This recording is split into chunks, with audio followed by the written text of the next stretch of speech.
Pike have descended on Monterey, California to relive the glory days of motorsports.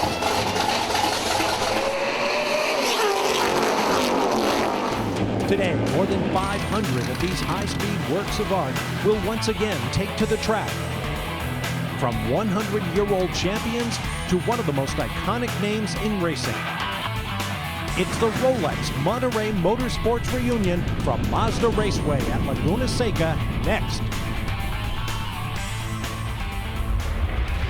Hi everybody, I'm Ralph Sheheen alongside Mike Joy. Welcome to Automobile's coverage of the Rolex Monterey Motorsports Reunion here at Mazda Raceway Laguna Seca. It's all brought to you this year by our friends at Michelin. And Mike, this is without a doubt an incredible event, but what makes it so special for you? Well, it's magical. I mean, this was Scott Sharp's Trans Am car that Bill Aukerland's climbing aboard to go out and drive in anger. This was the Carroll Shelby and Steve McQueen owned one of 6 competition Le Mans Cobras. Dave McDonald raced it, Bob Bondurant, Frank Gardner, and Ed Leslie achieved Shelby's goal of winning the 1964 SCCA A Production National Championship. There are no replicas, no clones. These are all the real deal. Both of these cars are Bill's. He's going to go out and drive the snot out of them. And that's how these cars should be seen and enjoyed, at speed. And that's why we're here. And we're going to have fun showing all of it to you. Of course, the centerpiece of this year's event is BMW's 100th anniversary. We're going to even show you Elvis Presley's car a little bit later on, which was a BMW. Formula One, well, that's a big part of the weekend as well. And our Justin Bell has a preview of today's F1 race coming up a little later. Thanks very much, Ralph. While standing here, I'm reminded of why this event is so unique and special. I'm going to get it down to one word: accessibility. You can get up close and personal with the cars, the stars of yesteryear. And of course, yesterday, those were Can-Am cars and Trans Am. But today, it's all about European flair. Take a look over here. Who doesn't remember the famous, iconic JPS paint scheme? And these 70s Formula One cars are going to be going around this track, believe me, at speeds we did not see yesterday. The drivers, well, they may be a bit more mature and weren't the original pilots of these magnificent machines, but they have their work cut out for them here at Mazda Raceway Laguna Seca this weekend. There is no better place to be. The sun is shining, the fog has burned off, and the action on the track, well, it's going to be piping hot. Thanks, Justin. Racing will start here within a half an hour. Until then, we present highlights of the 1969 Sebring race for you to enjoy. We'll see you at the top of the hour. A fabled road course of Macadam and Airport Runway.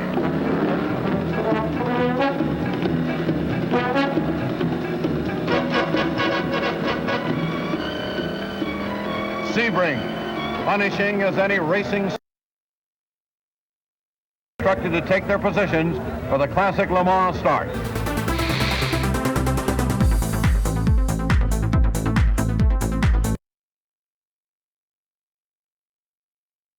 Hours will bring.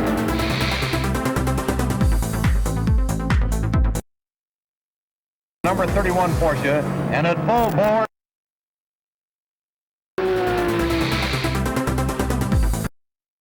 The halfway point. Less than 2 hours after the first Porsche was withdrawn.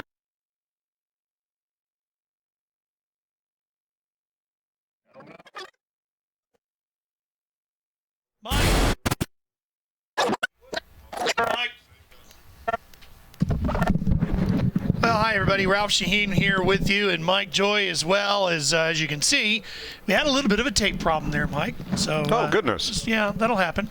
You're looking at a live shot though of Mazda Raceway Laguna Seca. Once we get the tape queued up and ready to go, and we get to a section of it where we can show, hey, you know, it's an old race, it's an old tape. Well, it's, you know, and we're live television. That's right. Thanks to all of you who are joining us on the internet for another great day at Mazda Raceway Laguna Seca with the Rolex Monterey Motorsports Reunion. As you can see, they have lined up a parade of vintage BMWs, some of which are very special and very rare.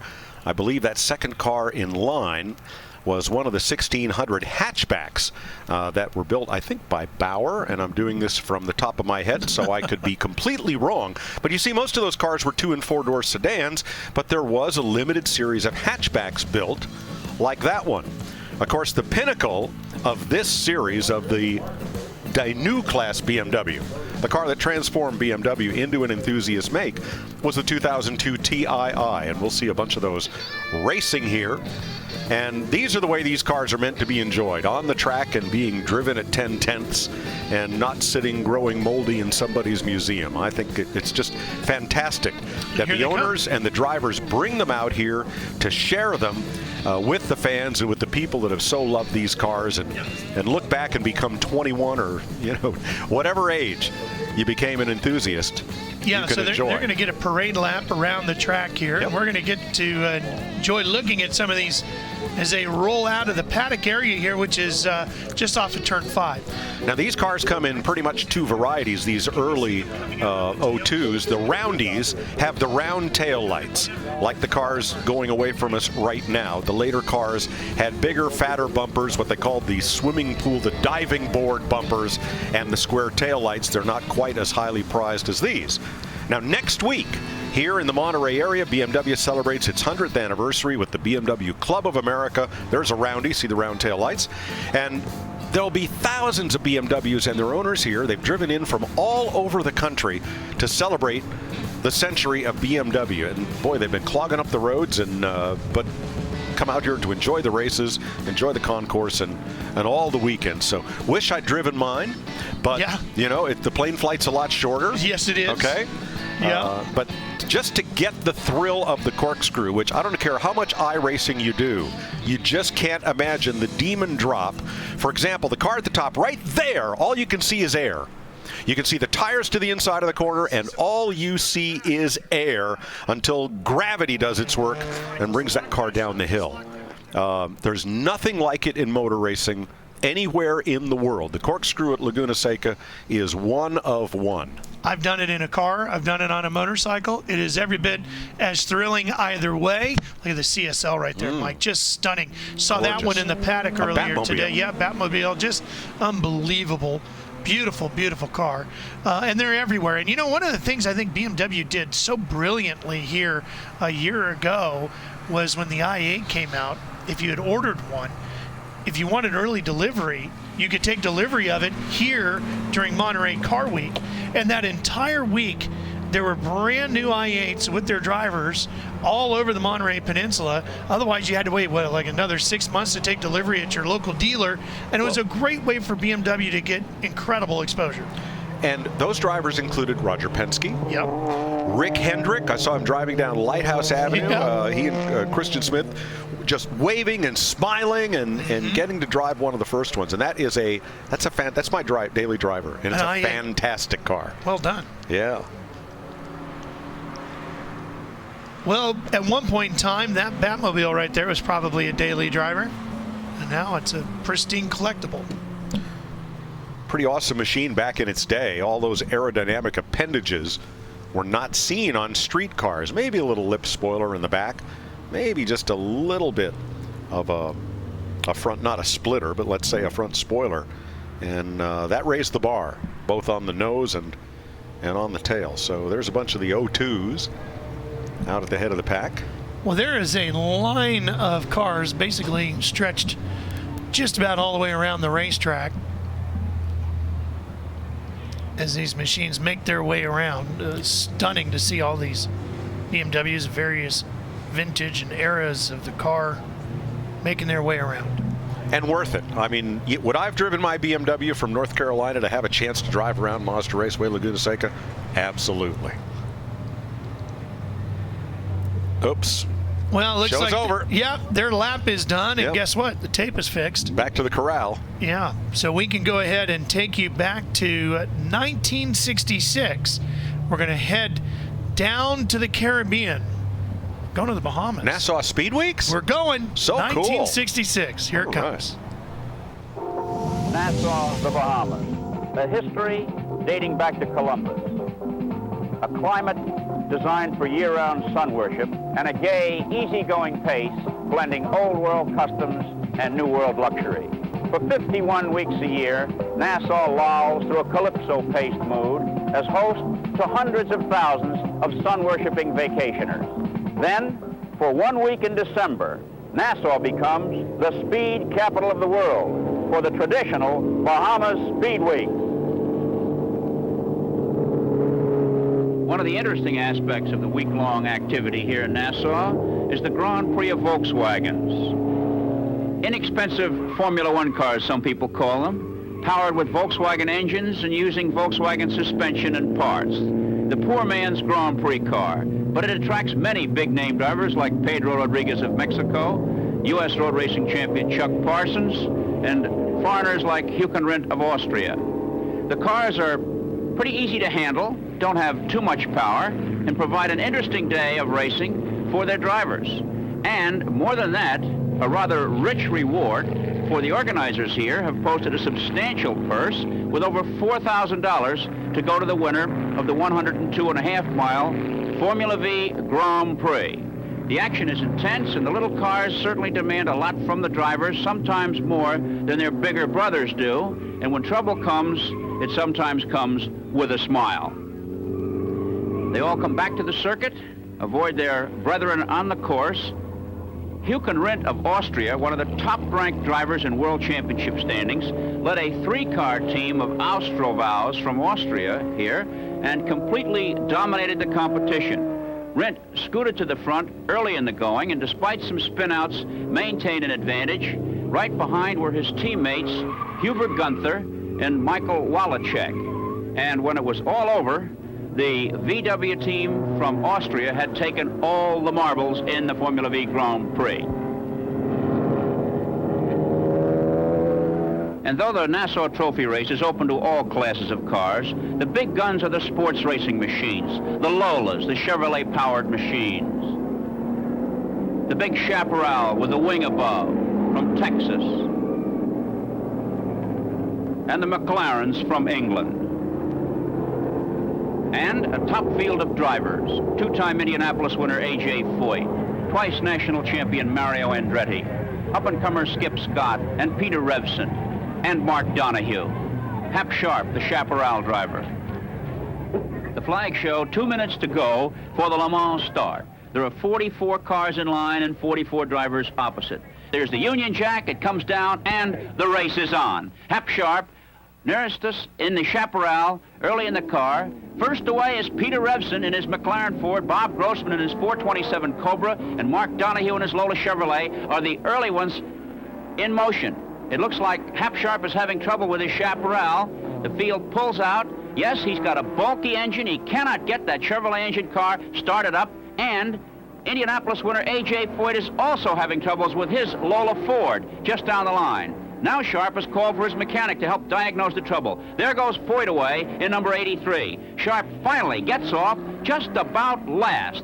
Foyt pulls away, and the field is on its way in this Nassau Trophy race. The leader, Peter Revson, in car number 92, a McLaren Ford. And he's really moving this British-made car on the twists and turns of this Oaksfield circuit. Whoops, there's action in the S's here. Brett Lunger, who lined up second, has spun his car, and the oncoming traffic could make this interesting. He pulls away. Billy Foster, an Indianapolis veteran in number 73, has also found this S-curve pretty tough to take, and he's in trouble there. Hap Sharp has just passed A.J. Foyt and starts to wade his way through traffic, trying to get back some of the time he lost waiting for his engine to fire up at the Le Mans start.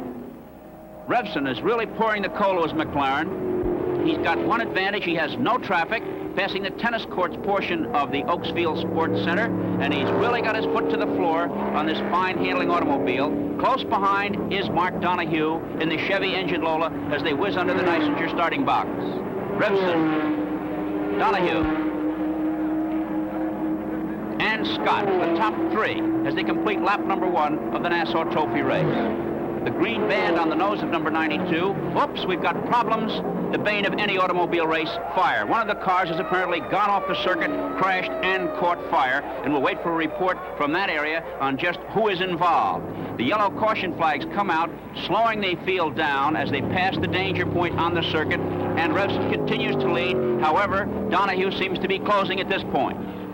The Chaparral, its wing high above, moving through traffic. He's got a lot of cars to pass before he can move into contention. A.J. Foyt still behind, and Donohue closes on the leader, Revson. The stewards report the burning car is that of Rodrigo Borges of Venezuela. Peter Revson leads the Nassau Trophy race, and Skip Scott is now in second. What became of Mark Donohue in the number 7 car? Here he comes with the left front severely damaged, the headlights missing and part of the fender is torn away, but more important, his spoiler's missing. And this means that the aerodynamic aspects of the front end of the car have been interrupted, and he'll have trouble holding it down. Here's 4th place, Charlie Kolb in car number 25, followed closely by Buck Fulp in 5th, and Hap Sharp now is in 6th place after getting off to a very late start. He's passed an awful lot of cars to move to 6th in the Wing Chaparral, and has really got it turned on, as they say in the road racing business.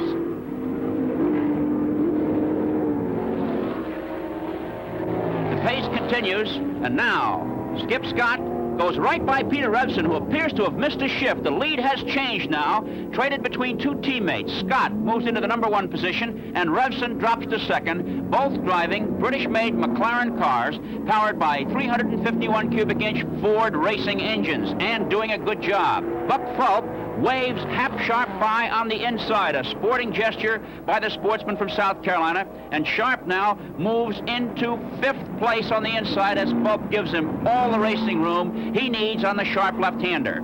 The flipper on the Chaparral tilted in the down position to give it more adhesion on the corners, and Sharp then levels it off on the straights. He gets the signal that he's in 5th position, 49 seconds out of the lead and gaining. A.J. Foyt's mechanic, Bill Yeager, wants to know if he's okay. He doesn't seem to have enough power to pass an ostensibly slower car. And USAC national champion Mario Andretti in number 11 has had his problems today. In a practice run this morning, he lost control of the car and sheared off the nose, and mechanics have worked furiously to get the car ready for the race. From an aerodynamic standpoint, it's a truck. Here's Sharp now, gaining ground on his competitors, and he's closing in now on Mark Donohue in heavy traffic.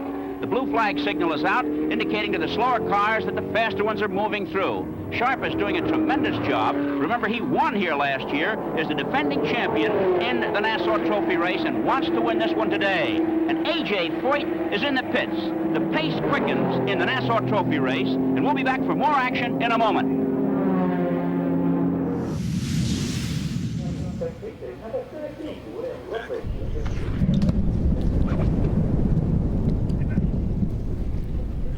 Back here at the Rolex Monterey Motorsports Reunion, Automobile bringing you the coverage, and it's all presented by our friends at Michelin. A lot of our modern day fans don't realize that Roger Penske was one of America's premier sports car racers back in that era. You can do whatever you want. And climbed out of the driver's seat to run his new Chevrolet dealership and build a business empire that's the envy of everybody else in the sport, as has been his success on track. But gosh, what a great look back at really part of the golden era. And you know, Formula V was a really big thing in the early 1960s because someone could build and race one of those cars for under $3,000, which was still a sizable sum then, but since it used all stock Volkswagen parts in the engine and suspension, you could build a car, get out on track, and really be racing in one of those little cigars. And fellows like Sam Posey started like that and made a great career out of it. Yeah, very, very competitive. Let's go down into the paddock area and join the third member of our crew. Here's Justin Bell. Well, I'm down here in the pit lane, which is just filling up right now with the pre-grid for the next race. And there's a beautiful MG down here with a little bit of a story behind it. Why don't you enlighten us? This is just not any MG, is it? No, it's not. It's Johnny Von Neumann's MG that he took off the showroom floor, immediately made into a race car. Emil Diet did the aluminum body work on it, and it won 7 out of 14 races in 1950 and 51, including the first Pebble Beach road race right here. That's extraordinary, the first one here. What was the opposition that year? Do you know? Do you have any sort of perspective on what was out there? Yes, I had, in fact, Johnny lined up right next to Elliott Forbes Robinson in another MGTD. And I think Robinson came in third. There was a challenge because they thought this car was too fast, and they challenged Johnny and said that he'd used illegal fuel, and they checked it out and found out it wasn't the case. So, okay, the car's got a pretty flying, rapid legacy. Do you do it justice when you're out there? Is it just as much fun to drive? It's a great car to drive. I've raced it over 140 times. Wow. And I've won it at Lime Rock twice, at Watkins Glen once, at Elkhart Lake twice, at Mid-Ohio once, and at Sears maybe 6 or 10 times.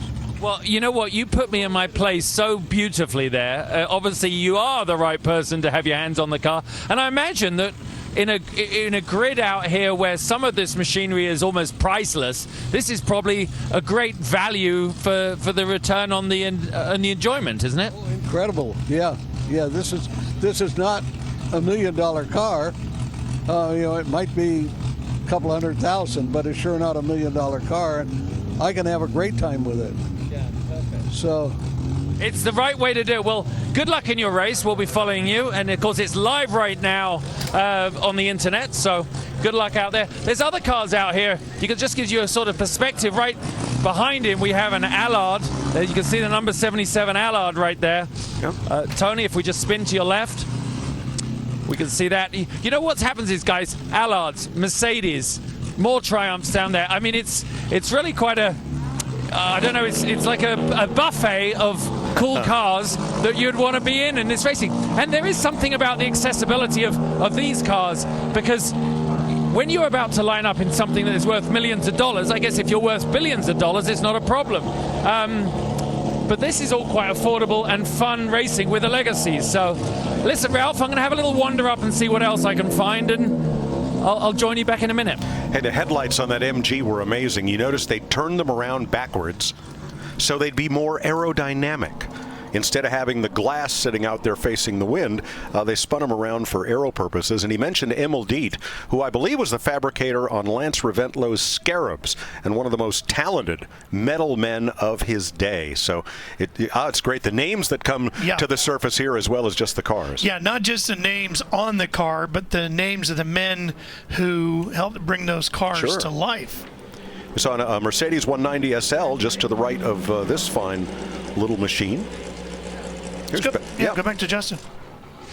Just standing here, actually, you can see when you flick off the Borga there, we got Jeff here. So, Jeff, this beautiful, shiny 190 SL, these things were a little bit of the forgotten jewel in the crown for a while, weren't they? Until the 300s went up in value so much that everyone was like, oh, let's have another look at those 190s. Yeah. When did you get your hands on it?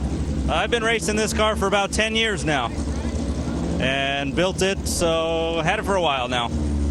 And obviously, let's just go over here and we'll chat. I hope this isn't his race hat, chaps. He's wearing a lovely Panama, which, of course, at one point you could get away with. But even here, hey, John, how are you doing? Great, thank you very much. That's great. I think you got the award for the prettiest dashboard in this race. That is spectacular. Tony, I don't know if you can see that there, but it's a really beautiful dashboard. Look at that. What a steering wheel. I bet you're glad it's not any warmer than this, because your hands must get awfully slippery on this wheel. Not really. The gloves work fine. Work perfectly. Oh, you get used to clinging on part fear. Oh, you hold it there? Hang it for the bars. You have grips that work great. Oh, fantastic. Well, good luck out there, and I hope you got a different helmet other than this. Oh, yes. No problem. All right, Mike, I can see you out in one of these. Well, now, I like that steering wheel. That's what we call a banjo-style steering wheel, because those spokes in the wheel look kind of like banjo strings, don't they? And the reason early British sports cars have that type of wheel is because those thin spokes absorb the road shock that's transmitted up the steering column, so it doesn't go all the way to your hands. My MGB came with such a wheel, so did my MG Midget.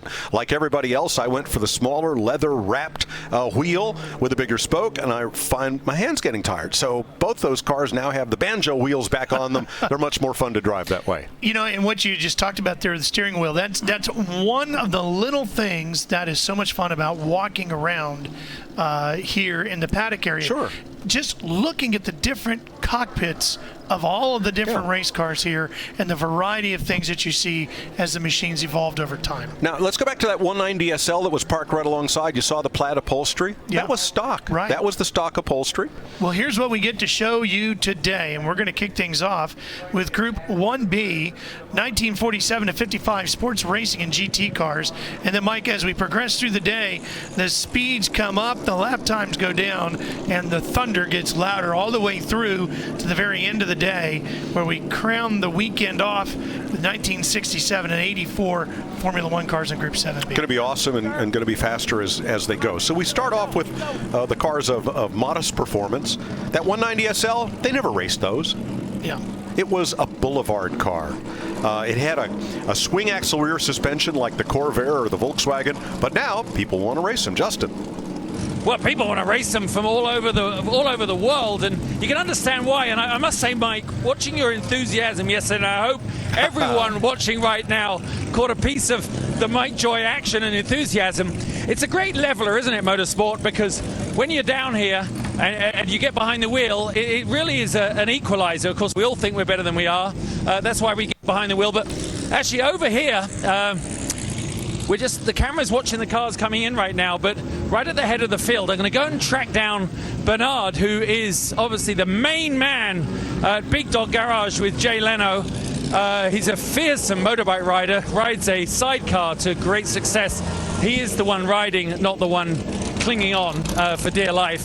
But Bernard's a great character and really is the secret ingredient at Jay's Garage. And I think, Ralph, you've been there along the way, but I'm just going to grab Bernard before he gets going. Hey, mate. Bernard, you look fearsome today with your moustache and your balaclava. I feel fearsome. This is going to be great. So is this your car? I didn't know you had this. I don't own it. I'm just a hired gun. Wow, well, it's more like a hired water pistol. Fantastic. I was going to say, I didn't think you had it. I didn't think Jay paid you enough to have something like this. He doesn't. I have to talk to him about that. So I've been talking to the guys just on the show. Your sidecar, last time I saw it, it was in pieces in the garage. But tell us a bit about the racing you do with that, because that is bravery. Well, we just raced it in Portland a week ago, and we're rebuilding the one that got burned up. So. Okay. And what is it? Because Ralph's a big bike guy up in the booth. It's a Formula One sidecar, modern stuff. Wow. And by the way, he recruits his sidecar passengers from people that spend a lot of time in institutions and work for minimum wage. Because he offered me a ride once, and obviously you know the answer to that. Right. Yeah, you're still here, huh? Yeah. All right, guys, the action's getting here. They've got to put their helmets on. Obviously, Hans devices still are very much a part of modern-day safety, even though they're racing these old classics. Well, actually, when they brought what was then just 500cc Grand Prix World Championship here to Laguna Seca, as it was known then, back in 1988, the first time for the U.S. Grand Prix, and they brought all three divisions with the series. Absolutely. They brought the sidecars as part of the program, and it was spectacular to watch the Sidecar World Championship competing here at now Mazda Raceway Laguna Seca, and how they navigated around. You know what the nickname is for the riders? The Monkey. The Monkey. Yeah. And it was truly spectacular to watch that for years, and then the championship evolved, and the sidecars are not a part of the modern MotoGP weekend, so it's a shame not to see them back here in the U.S. Well, Bernard Jucli is a mechanical marvel, and the things that he does in keeping up all of Jay Leno's wide variety of cars, including the steam-powered cars in running condition, is really, really tremendous. Well, of course, as we mentioned, Mike, it's a big part of the weekend here. It's all about BMW and their celebration of the 100th anniversary of the Bavarian Motor Works. We had an opportunity to take a look at the BMW Corral.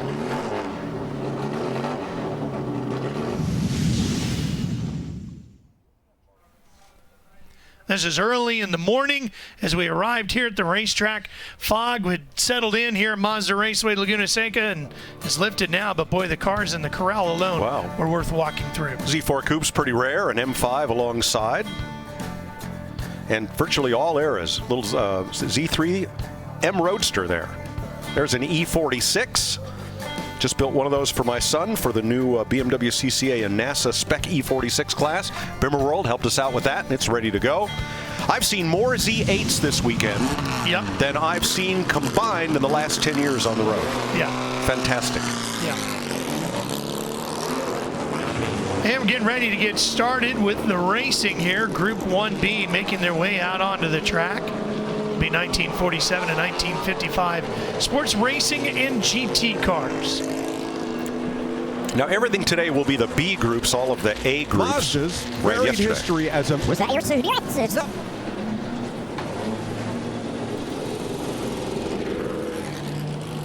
Wide variety of makes making their way out onto the track.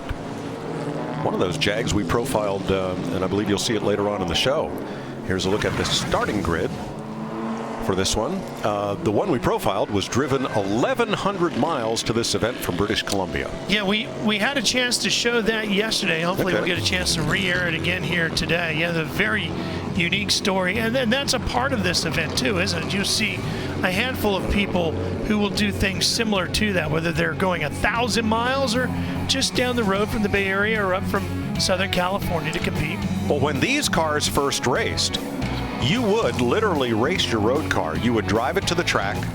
You would use shoe polish or masking tape to put on numbers, cover the glass of the headlights and taillights, and off you'd go. And hopefully the car would still be in good enough shape to drive it home afterwards. And you see time left on our starting grid graphic there. That's because these are timed events, Mike, not by laps. 20 minutes to flog one of these around this very technical, difficult course. That's a good workout. It really is.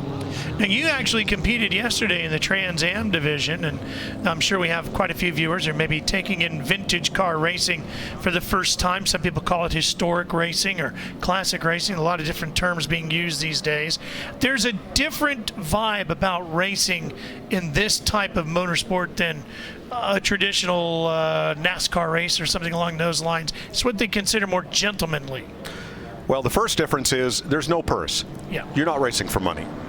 The second difference is, although the results are posted, there is no prize for winning, either the race overall or your class. There is a panel of judges for each of these events who will award a Rolex Cup for, it could be the best presentation, could be the finest drive, could be a back to the front run, or just a very spirited outing. But it's a very subjective voting, and it has nothing really to do with finishing position. So the idea here is to have an exhibition for these cars, show them off at speed, racing just as hard as they possibly can. Somebody catches you, let them by. Catch them back up, pass them again. Frequent passing is encouraged, makes for a better show. That's what it's all about. Here's again what we're showing you is Automobile presents the Rolex Monterey Motorsports Reunion, brought to you by Michelin. Race 1B will kick off our coverage of action on the track today, 1947 to 1955, sports racing and GT cars. So a wide variety here of small pushrod engines, maybe 1 liter, maybe 2 liters or more. The Jags with overhead cam engines and dual overhead cam engines, 6 cylinders, so quite a lot of difference in sophistication, in horsepower and torque throughout what looks to be a 29-car starting field.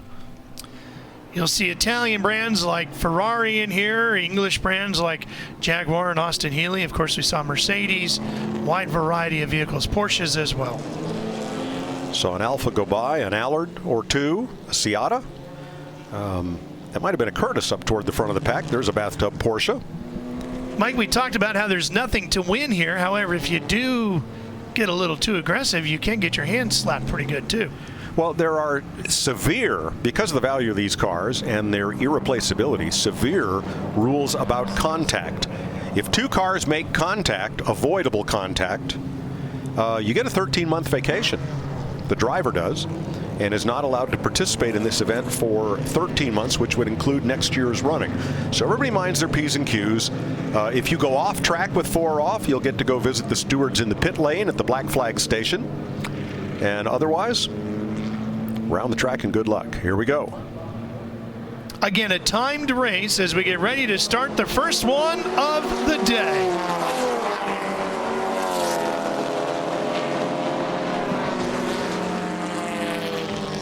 Through turn 1, down into 2, the Andretti hairpin, 4th gear, 3rd gear, 2nd gear.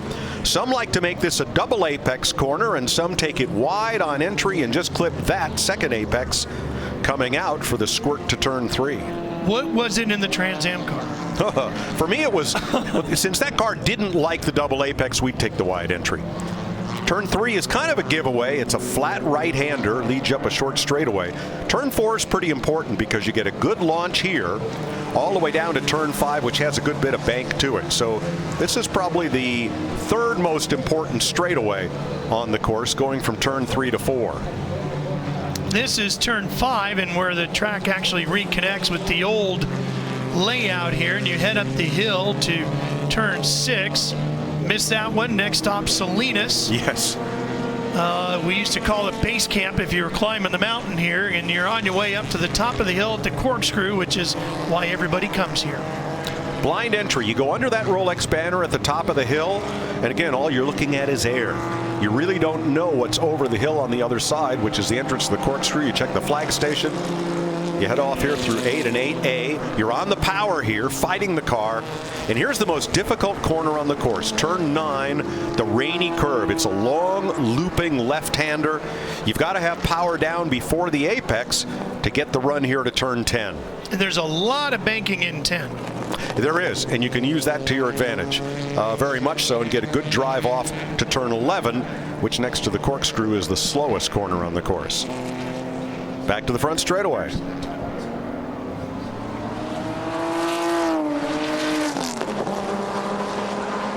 Bernard Jucli in his Jaguar Hageman, out in front of Budenbaum in a Jaguar Special, Abramson in a Ferrari Mondial, Adair's Austin Healey, Sellers Morgan, Schuler's Allard are the top 6. Then a Jaguar C-Type for Hurlburt, DeWitt in a Porsche, Manstead in a Jag, and Burke in an Alfa are the top 10.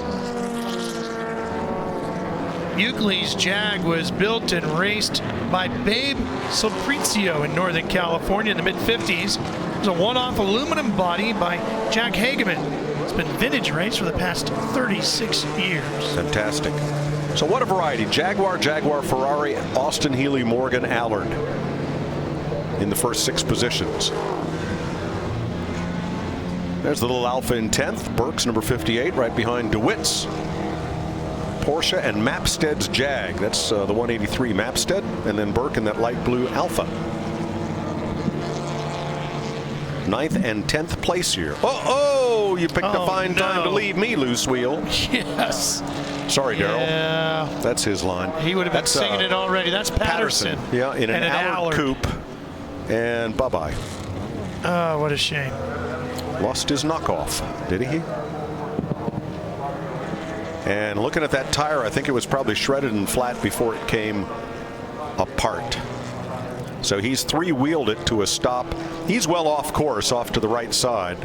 The cars will be running down the left side of the track there. So you note the license plate. Don't think he'll be driving that one home without a bit of repair. No, it's a 1958 Allard coupe. It's competed at Goodwood. It's done hill climbs in Scotland. It's competed at the Pittsburgh Vintage Grand Prix. Now, we see the hub is still intact, Ralph. So apparently it's just the knockoff that's come undone, and off went the wheel. Sidney Allard and Alan Patterson actually competed in this car. Wow. It's going to be a chore getting that one lifted up and onto the rollback, I think. Well, too bad. That's sad. You spend the better part of a year getting prepared for this event, and there on the second lap, it's over. Hopefully he didn't do any body damage if that wheel, hopefully it just came straight off. Well, and Mike, you make a very good point about this event. This is a race that if you're in the vintage community, this is your Indianapolis 500. This is your Daytona. This is the biggest race of the year for these drivers, and they do spend a whole year preparing their vehicles and themselves for this. You can see the marshal trying to move the drivers over. Yeah, it's in America, this is it. This is the big one. Now at Sebring they have a big vintage event. They have one in June at Sonoma. They'll have one at the end of next month down on the Naval Base at Coronado. Many of these cars will go on to Lime Rock in 2 weeks' time for the Labor Day weekend there. And then the following weekend, SVRA at Watkins Glen. I know a lot of our Trans Am cars, over 30 of them, are going back east for those 2 events. So it's not really a circuit, but there are certainly a lot of opportunities to exercise and run these cars, but no event has the stature that's enjoyed by the Rolex Monterey Motorsports Reunion. Over 900 hopefuls filed entries for this event, and in the 15 classes, about 550 in total were accepted. There might be room on the track for more, but there's just no more paddock space. So we're kind of constrained as that goes. And not every car competes here every year. It depends on what is the honored mark and which are the honored classes, which this year BMW is the honored mark, of course, and the honored classes included Can-Am, Trans Am, and Formula One. Back to the paddock and Justin. Well, you can imagine that historic racing is a family affair. It was Sue Adair here has double trouble. You have your son and your husband out there. It must be mildly stressful and expensive, I imagine. It's very stressful and quite expensive, unfortunately. But this is taking the place of our European vacations. No more. No more. But here. Sue just had a lovely story, which Mike, it just really resonated with me.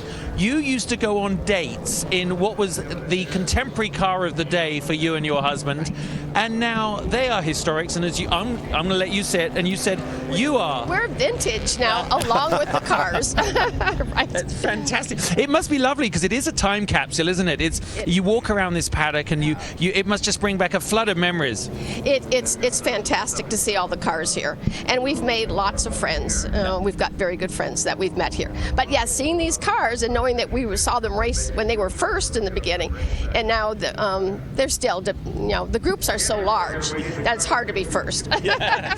Well, you can see, I mean, that's the beauty of this, Mike, isn't it, Ralph, is that we're here in an environment where, of course, they're driving on track, and you said it is not about hard cutthroat racing that we get used to in the venues we mostly commentate on, but here it's really about the families and the people and the stories and the emotions. So thank you, Sue, for sharing that story with us. Absolutely. Yeah, that's what I tell people, Justin. I came here for the cars, but I come back every year for the friendships and the people that are here and just the wonderful camaraderie of vintage racing that you don't see, you can't really, in the professional ranks. Absolutely, and there is Kevin Adair in what is known as the Old English White on his 1959 Austin Healey 3000S. The car was prepared by the Donald Healey Competition Department for the 1960 Canadian Drivers Association Championship Series. And Mike, this car won all 5 of the races that year, claiming the championship. Awesome. You can see that's kind of a milky white. I guess that's why they called it Old English White. That's what you got. If you got a Mini or you got an Austin Healey Sprite or a big Healey, that was the color. It wasn't a bright, let's say, refrigerator white like Chevrolet would use. Yeah. Well, they picked up the 77. They're going to drag that back to the paddock. Kind of a sad, short day for Patterson in his Allard Coupe, once raced by Sidney Allard, the founder of the company.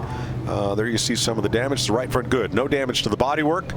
It was just a wheel that, oh boy. We got another one. Yep. Another one not making it all the way that's our around. MG with the headlights turned around. Sure is. Darn. Yeah, we met him at the beginning of the show. Oh, that's a shame. Hopefully he can get running again. You know, Mike, you mentioned bringing the car back to the paddock. You know, our track workers have to deal with some very different vehicles all throughout the day. So the safety crew has to really think a little bit about where they're hooking up those tow ropes, don't they? Well, open cockpit cars are easy because that's what you do. You loop the rope around the main hoop and you tell the driver to hang on. And if he'll do that, tow truck will do the rest. Well, Porsche is struggling to get down too. You can pretty much coast it from there, though. Yep, gravity all works. All the way to 10, which is where the exit off the racetrack is. That's Batcab in the Porsche Speedster. Looks like he's picked up a little damage, a little body damage there. You know, down there at turn, my son Scott and I went out and walked out to turn 9 there. There's a whole family of, well, they're either gophers or squirrels. I can't really tell, but they've dug holes all over the place. They climb around the tire wall. Oops. Yeah, there's a problem there. Yep, and spectate. They spectate as well. Yeah, those are big gophers. Little contact there. The stewards will have to have a look at that. And if they judge that it was avoidable contact, then somebody's going to get a vacation. 56 Porsche Speedster. See if everybody's off track and we can get a green this time around. Here we go. Just 3 laps completed as we get back to green. Of course, remember, it is a timed race, as we mentioned at the beginning. Boy, Budenbaum is giving Bernard Jucli all he can handle here with the Ferrari Mondial, the red car in third. Adair's Healy has lost a spot. He is now back to 5th. Schuler has moved up to 4th in his Allard.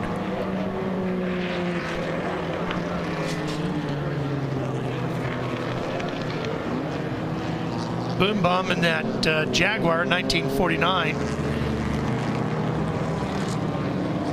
Competed at Pebble Beach in 1950. Wow. Mapstead looking for a pass on the Porsche there of DeWitt, number 54.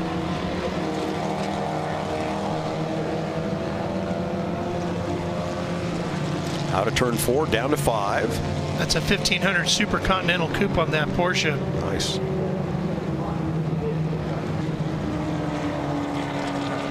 Oh, fighting a little throttle on oversteer.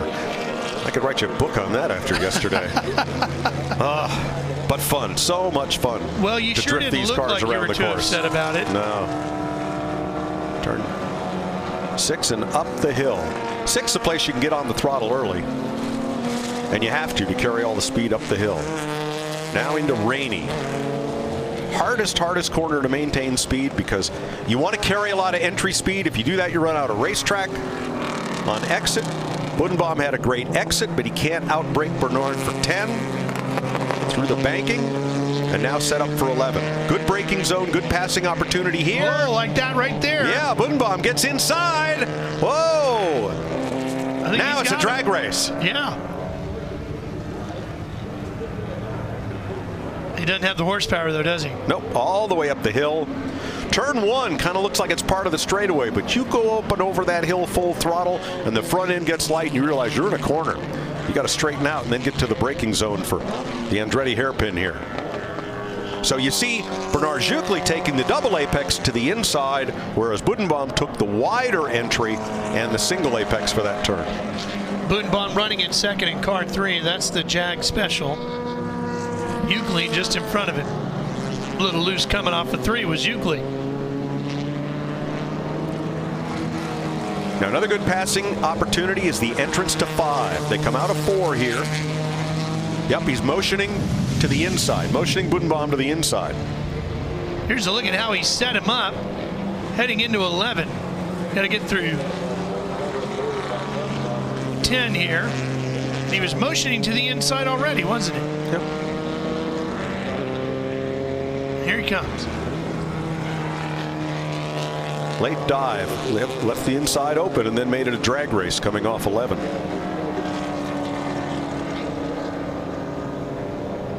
See, Bernard's got the better launch out of 11 on the outside. He's got more corner to deal with to get the power down there. They still run 1 and 2. Back to 9. Schuler closing in the Allard now as they battle. Yeah, then Abramson's behind them in a Ferrari.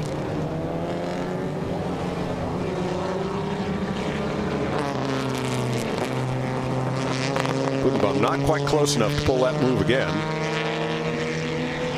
But Schuler is going to be there in another lap, I think. Whoa, little fishtail there. There's a Ferrari back there. Yeah, that's Abramson in the 2022, the Mondial.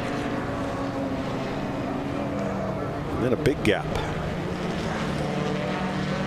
This is Adair, who we met his wife moments ago, and his Austin Healy. I don't see him. Oh, yeah. Yeah, he's a little further. Supposed to be there. No, he's gone a little further back.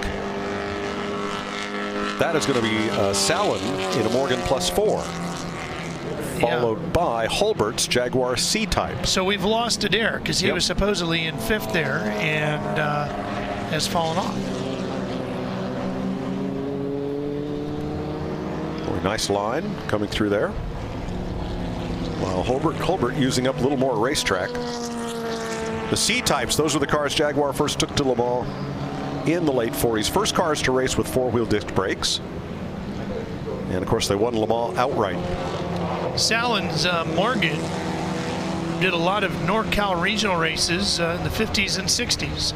So it would run places like Cotati and Baca Valley and places like that.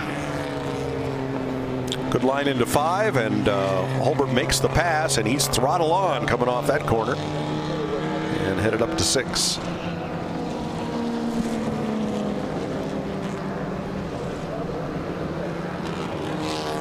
Good 4-car dice here out of 3 and into 4.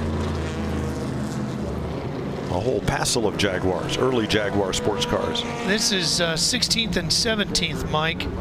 The 138 machine is Barnes, the Jaguar. Then Andrews, McCuskey, and Miller.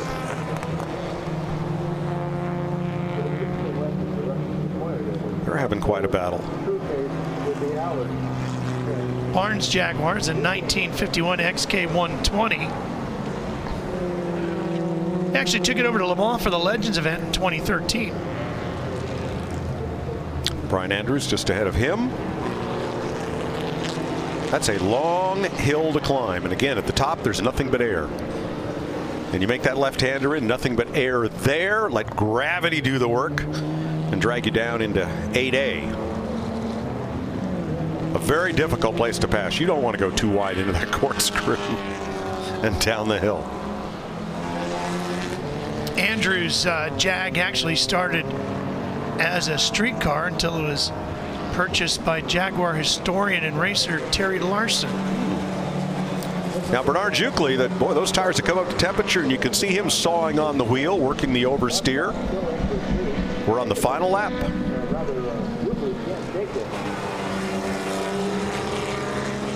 Both cars get a great run off 6.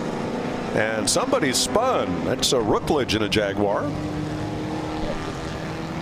It's going around, flags waving at that point. I think that's way down the hill, Mike, at turn 11. So our leaders are going to see that as they come down the hill.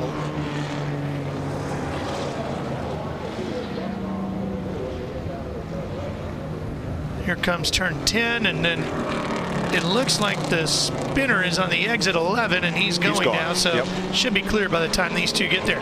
And we saw a dive for the lead to the inside early. Let's see what happens here. This is it. This is for the win. Juckley takes the tight line, does not allow Budenbaum the inside at the corner, and denies him the opportunity to pass Bernard Juckley. He's going to take the win in his Jaguar, and he had the power anyway, so even if I think Budenbaum had gone to the inside, I think Juckley was going to get him with the strength of his Jag.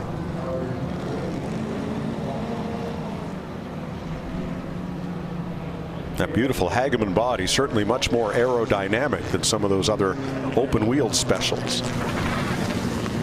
There's your finishing order. Jaguar, Allard, Ferrari, Austin Healey in the top 5.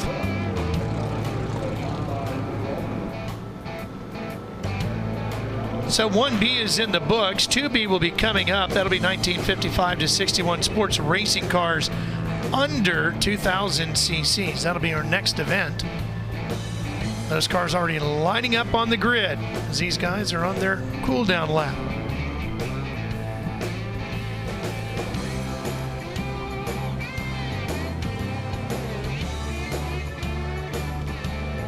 You can see all the participant stickers. I was just going there. Each one of those is a tech inspection sticker. Some of us like to take them off every race and put them on the toolbox. Others carry them as a badge of honor for all of the races of vintage events that the car has competed in. Well, as we said, there's some 550 plus vehicles in the paddock here. We took a look at one in our Michelin Car Connection.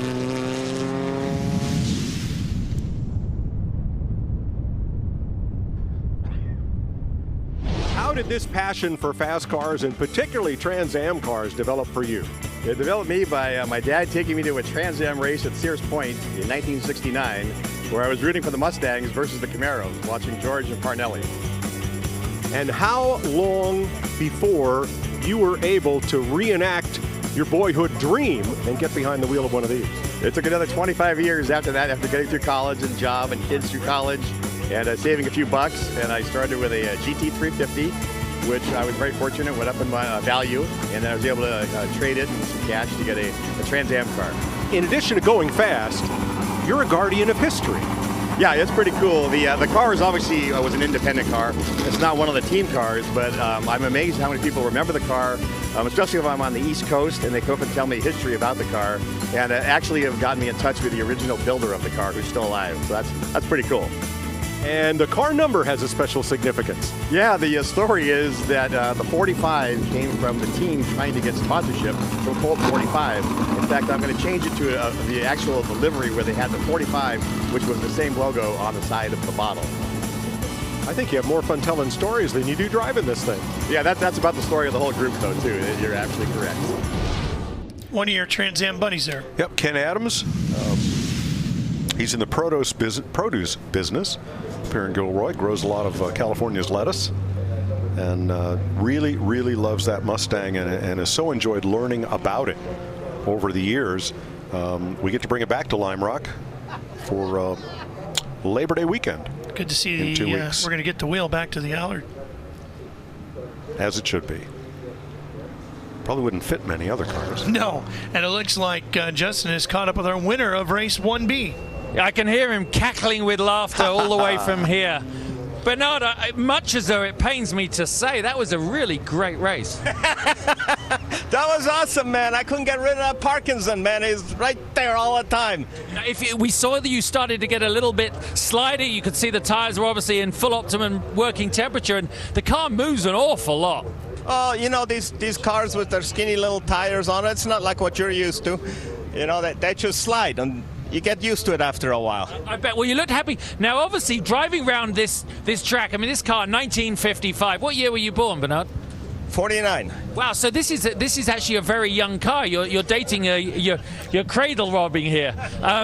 What a beautiful car to drive around here. And, of course, looking in the mirror and seeing a completely different type of car behind, that's the spirit of this racing. Yeah, no, this was an awesome race, you know. Either one of us could have won this race. Yeah, but the good thing is you did. Well done, Bernard. Enjoy the day. You're a winner, guys. Well, apparently Bernard's pretty good behind the wheel of a car, as well as he is on a sidecar. His boss is probably going to hear about that. And, of course, it'd be Jay Leno. Jay was here yesterday. Justin had an opportunity to catch up with him. Jay, every year we see you walking around the paddock here. You are a fixture of this event. A lot of car events are shrinking in stature, whereas this one just gets more and more popular, more fans. What's the secret ingredient here that draws people every year? I think the secret ingredient is you have people from all over the world. You know, every time I come here, there's always, I think I know a lot about cars, and there's cars I never heard of. When was that built? You know, that type of thing. And, you know, if you get all the European magazines like I do, you'll see certain vehicles in there that just always stay in Europe, except when they come here. Yeah. And that's kind of exciting. I mean, it is a world-class event, and it's not the usual 57 Chevy and 32 Highboy and all that kind of stuff. It's cars from all over the world. Plus, it's a different, you know, most car events, the guys are dressed like me, you know, it's kind of sloppy guys. Here, you've got the watch guys, you've got the art guys, you've got poor guys, you've got rich guys. So it's a pretty good cross-section. You know, people forget that these are rolling works of art, and they make noise, and they have a smell, and they go fast. And when you just see them parked in a static show, you don't get the full effect of it. You know, the high-pitched whine as it goes by. It's the whole thing. It's all the senses. You know. We were talking about that earlier, in the fact that you could actually do a show just on the audio tracks of cars from every decade. Yes, you could, but your wife would not watch it with you, okay? There's many milestones this weekend. BMW are here with their 100th anniversary, which is fabulous. And I don't know if you saw those CSLs out there, more than have ever been gathered in one place. Right. Do you remember when that car came out here? That was a pretty pivotal car in America. You know, those were built by Carmen, I think, the Carmen Gear Factory. And I remember I used to work for BMW dealer, but they were fabulous cars. And there was nothing as silky smooth as a BMW 6-cylinder engine. I remember driving, I used to have to deliver them for customers back in 70 and 71. Really? And I thought that was just the greatest motor. It seemed to just rev forever, and it had the Weber carburetors on it. Oh, there was just a wonderful, wonderful car, yeah. As we walk around, there's there's not just the old cars, there's the amazing drivers. Yeah. Don't you think that's part of the magic too? You can see Sir Sterling walking around, you can see Brian Redman. It's being close to your heroes. Yeah, I mean, that's the really exciting part. This is one of the few places where you like to meet your heroes. You know, a lot in show business, you don't want to really meet your heroes because they're not really Superman. They're just playing Superman. These guys are really Supermen. You know, Sterling Moss. I mean, what they call him, the greatest living Englishman. Never won a Formula One championship. Well, but you know what I loved about Sterling? He always raced for England. Yeah.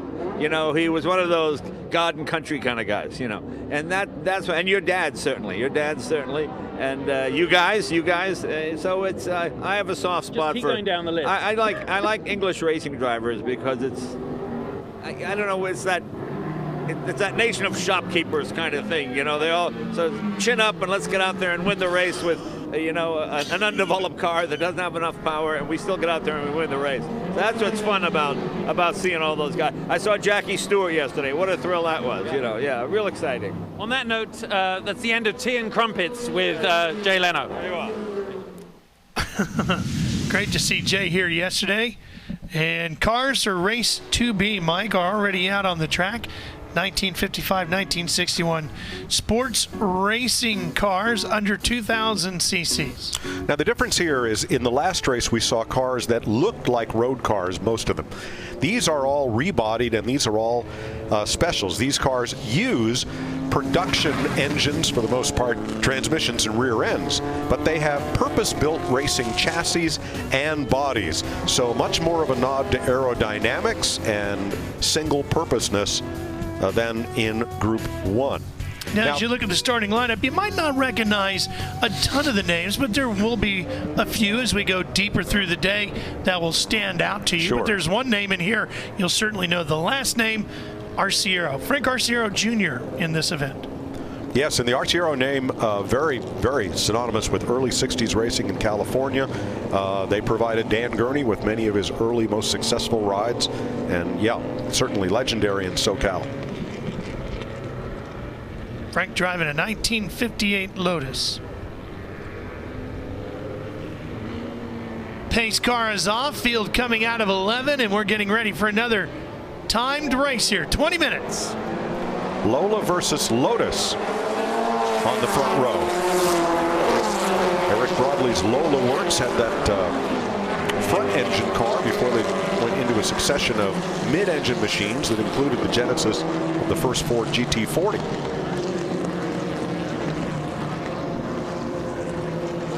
One of the things we talked about yesterday, Mike, was the variety. One off a little bit, gathers it back up.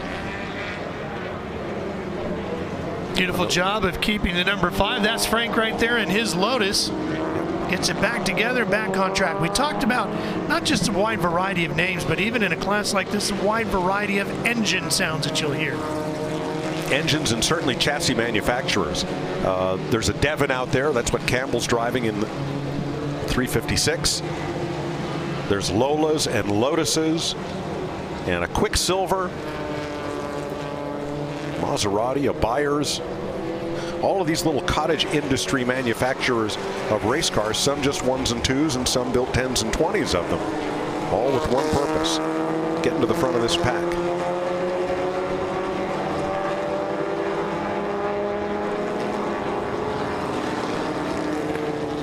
Down through the corkscrew with Campbell out front.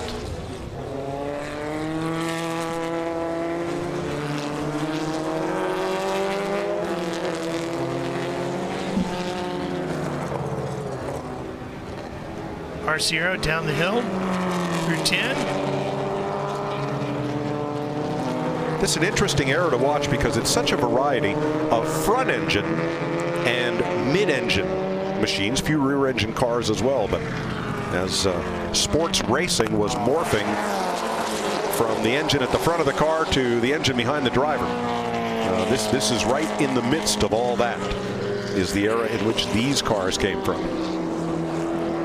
Something's broken here, and coasting to a halt is Nigro in his Lola Mark I that had been running in second place. Left rear damage there, yeah. Has an axle shaft come out? Can't really tell from this angle, but let's have another look here. He'll be the second car in line.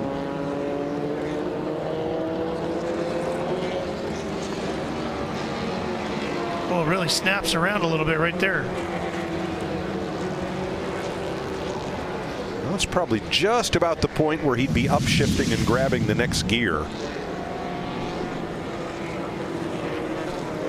He's owned this car for about 10 years. Judging the damage and the height of that, I wouldn't be surprised if that axle shaft has come out, and so he's lost his drive because the differential would just be spinning.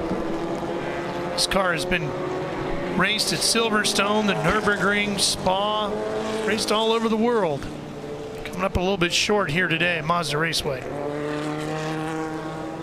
Double yellow flags. That is a signal that we're going full course caution.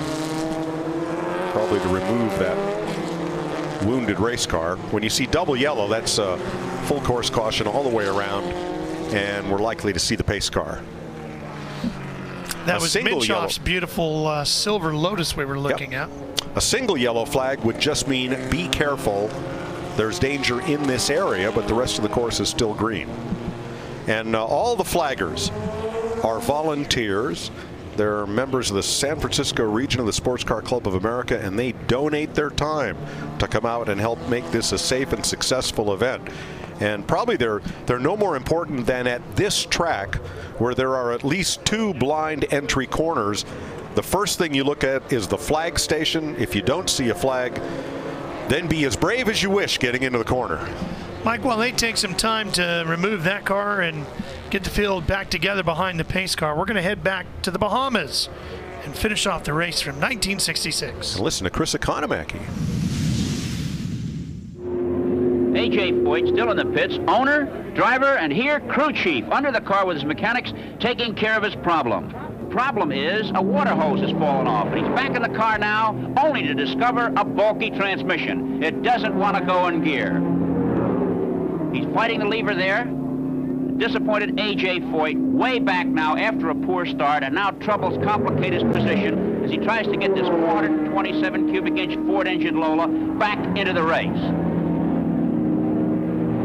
So now we have a surge by Peter Revson coming by Skip Scott to once again regain the lead in this seesaw Nassau Trophy race. So Revson, the sportsman from New York, out front, and Ray Como in trouble with his car. Mark Donohue still at it in the number 7 car, hanging on. Hap Sharp makes his mandatory pit stop. They took a look at the front spoiler. He's got a bit of a problem there with the aerodynamic empennage on the machine. And he goes back into action now, dropping to 4th place, giving Mark Donohue 3rd. So the standings now, Peter Revson at car number 92, teammate Skip Scott 2nd at number 91, Mark Donohue's now 3rd at number 7, and Hap Sharp in the chaparral number 65 lies 4th. And the pace is tremendous. A record-breaking speed is being posted here by the leaders in this speed contest. And Mario Andretti heads for the pits in car number 11. An impressive array of mechanics ministering to his needs, including Vern Hool, Bill Angstead, Clint Broner, Jim McGee, and John Holman for the 2-time national champion of USAC. Mario, you're doing well. You think you can keep going with this overheating problem? Well, I don't know. We'll find out. Mario Andretti with a little bit of a pit problem. The pace continues to increase. Revson, the leader, has pushed the average over 106 miles an hour. It's a record out on the circuit here, and he'll be soon coming in for gas. Mark Donohue lies 3rd behind Skip Scott, and Hap Sharp is 4th, 39 seconds behind, his pit chief tells him. There's a spin, and right in front of Sharp, who adroitly maneuvers around the whirling car, continue in his line. Sharp hasn't driven since Sebring this year. About a 5-month layoff, and A.J. Foyt back in the pits. In comes Mario again, and there is Billy Foster.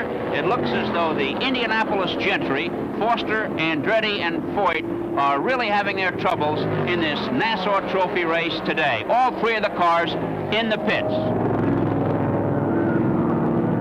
And the McLaren teammates, Peter Revson and Skip Scott, a close 1st and 2nd, and Revson heads for the pits and his mandatory stop, giving the lead to teammate Skip Scott at car number 91. Revson comes in, steps on the brakes. There's Bill Stropp, the famous mechanic, giving it a quart of oil under pressure, and the gasoline goes in for the young star who has done very well in this Nassau Trophy race today. There, the strain shows on his eyes as work is being performed on his car. There goes Mark Donohue by into second place now. Revson back into the car, gets his belts adjusted, the tire people check the rubber, and back he goes. And he did complain during the stop that his brake fluid was boiling over, inhibiting the ability of the car to slow for the corners. He goes back into the competition in third place, just ahead of Hap Sharp in the Chaparral. Now, only 2 of the first 4 have made their pit stop. Mark Donohue is second here in car number 7. The leader is Skip Scott in car number 91. Revson is third, and Sharp is fourth. Scott has yet to make his pit stop, and Donohue has yet to make his pit stop.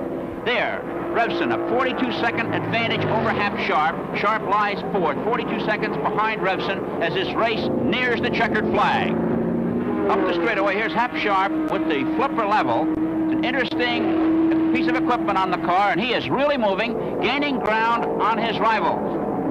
Revson now, the third place man in number 92, trying hard to move up so that when Mark Donohue and Skip Scott make their pit stop, he'll be in line to inherit the lead. And now here is Skip Scott, the team leader in the Drummond car, coming in out of the car, and the mechanics swarm over to refuel it. Revson's stop took 48 seconds, and Mark Donohue takes the lead, and Roger Penske flashes him the good news. He has yet to make his pit stop, though, and that, of course, will take away considerably from whatever advantage he holds now. Scott's back in remarkable time. The pit crew really did a job. 24 seconds in the pit before Scott and the Drummond crew gets him out in record time in second place now. The Penske pit crew waiting to see if number 7 is headed for the pit lane this time.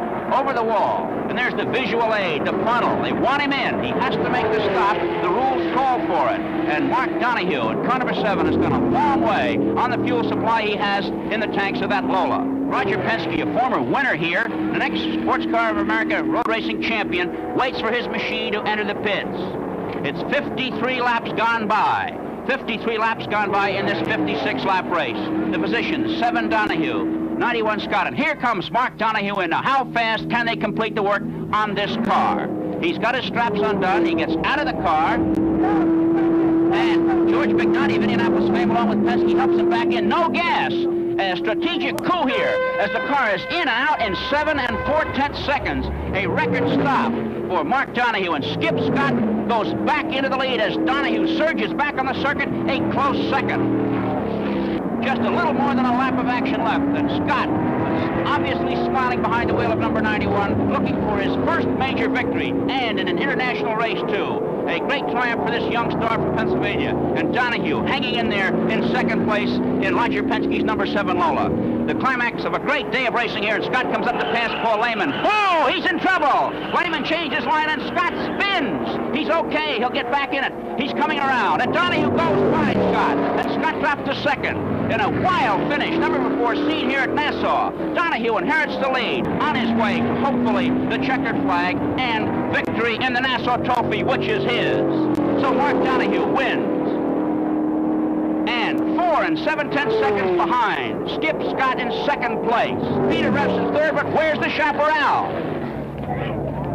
In trouble on the circuit. Hap Sharp, the driver, looks okay. But we can't say that for the plastic-bodied Chaparral. He had his problems on the very final lap of the race. Fortunately, okay, after this damaging accident.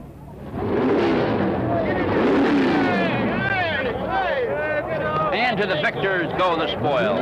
Mark Donohue in the car, owner Roger Penske on the back deck. In a great race that saw the lead change hands 7 times, and a record speed for Donohue, winning at 105.684 miles an hour.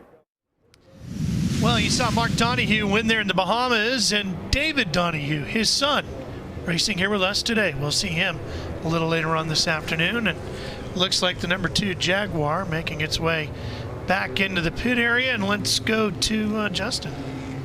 Well, that was just so bizarre. I felt I was in a parallel world there when I'm listening to 1966 Speed Weeks being called, talking about your dad winning there, and I'm standing next to you, and of course, it's just surreal, really. Yeah, and weird that this is 2016 and that was 66. So yeah. So, and for some of you might not know, but it was a huge victory for us, a small leap for mankind. But we won Le Mans together in the Viper. Can you believe that? I mean, that's coming up for 98. It's going to be a long time. A long time, David. It's bad when the cars you raced for real become vintage cars. I know. Yeah. Or your kids go to college, right? Yeah, that too. What's it like for you walking around? You see your dad's cars. You know he was left such an imprint on American world motorsport, or American motorsport, particularly represented here. What's it like when you see a car, you see his name on the side of it? It's really cool. I mean, there's 6 or 7 of his cars here, or one's representing his cars. Who knows if they're real or not? But it really makes you proud. They're very diverse because there's a Ferrari here, there's a Porsche here, there's a 91730. It's crazy, and some Trans Am cars. So it's fun to see. Yeah. For sure. And I'm sure if you could send him a memo up in heaven, you'd say, "Dad, why didn't we buy them?" Well, yeah. Unfortunately, he never owned them, and Roger's the same way. Who would have thought back then? It's just a used race car. They just kind of blew it out the door. But yeah, it's pretty neat. And you know, when you walk around as well, I get it. And obviously, one minute they're looking at Dad, and the next minute they're talking to me, and they love telling you stories about your dad. And you must get that all the time. Yeah, but my dad passed away when I was really young, and I didn't know him. He was always traveling. So many people are still in racing, and they're so passionate about it. It's like all these little pieces of the puzzle come together. So I really have gotten to know him because I'm in this environment. Well, thanks very much, David. The racing action has taken underway as the next batch get going. He's such a great kid, great guy, and actually a dad of a family going to college now, Ralph. Yeah, and a pretty quick guy behind the wheel himself. And that was actually a Lola that was getting taken off the grid there, off the track, that number 2. We go back to green here. Campbell back out front, yeah. That's a Devon body with a Porsche engine. Devon produced that particular body for both front engine and rear engine cars. As we said, we were in a very much of a transition then. And of course, you see the air intakes for the rear engine. They also made that in a Devon C. There's one here powered by a Corvair. And the Seiler Quicksilver, I don't know a thing about this car other than it is, of course, a one-off and very rare. Well, and it's about 5 years newer than the car in front of it. Let me see what I can tell you, Mike. Sure. This car, one of 2, built by aircraft engineer Bill Seiler. Car raced in 60 through 63, California, Texas, and Wisconsin, before being sold and abandoned in Colorado. Car has been completely restored and racing here with us today. So now you know a little more. Does it say what the power is? Let's see. I'm going to guess it's mid-engine or rear engine, judging by all of those. Just says 1,300 cc's. Okay. Well, it certainly doesn't present as much frontal area. Look how low it is. It's going to be a little more aerodynamic than the Devon Porsche in front of it. I'm guessing that might be the only time today I tell you something about a car you didn't. No, that's not true. It's not pretty, but it's purposeful. Well, look, anything that pulls into victory lane is beautiful, right? So back to the Devon in front, and you're right. Devon made fiberglass bodies, so you would have taken either a Volkswagen Pan or chassis or a Porsche chassis and put the fiberglass body on it, improving aerodynamics and saving weight. Boy, he's getting all he can handle right here. And that Devon ran all over Northern and Central California, competing in sports car races in Stockton and Tracy and right here in Monterey. Moving through the field a little bit. This is back at 15th place. Osborne, Hilburn, and Hurabelli. A Rejo, a Peerless, and a Lotus 11. There's Hilburn's Peerless. Looking very much like a birdcage Maserati, but for that more modern roll bar.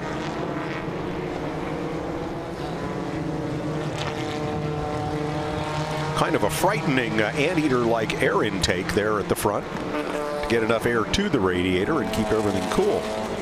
Not a lot of design in that roll cage, huh? It's purposeful. And it certainly meets the spirit and the letter of the rule, which requires it to be at least 2 inches above the driver's head.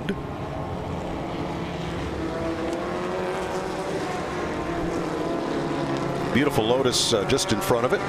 Lotus 11.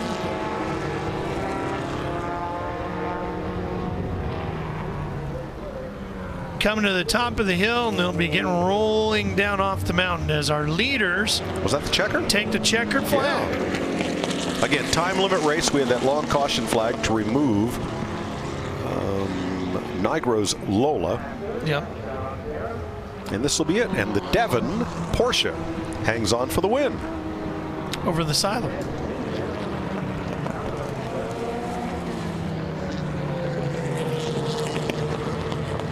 Boy, in the collector car market too, Porsche anything has been huge recently. Now you note the FM lettering on the side. There were categories of SCCA racing: P and M, production and modified. And then the first letter designates the performance, usually based on the engine displacement. So that would have been an F modified car. They went all the way to H. Very beautiful and purposeful car, and a spectacular drive. Well, we sure hope you've been enjoying our automobile coverage of the Rolex Monterey Motorsports Reunion, brought to you by Michelin.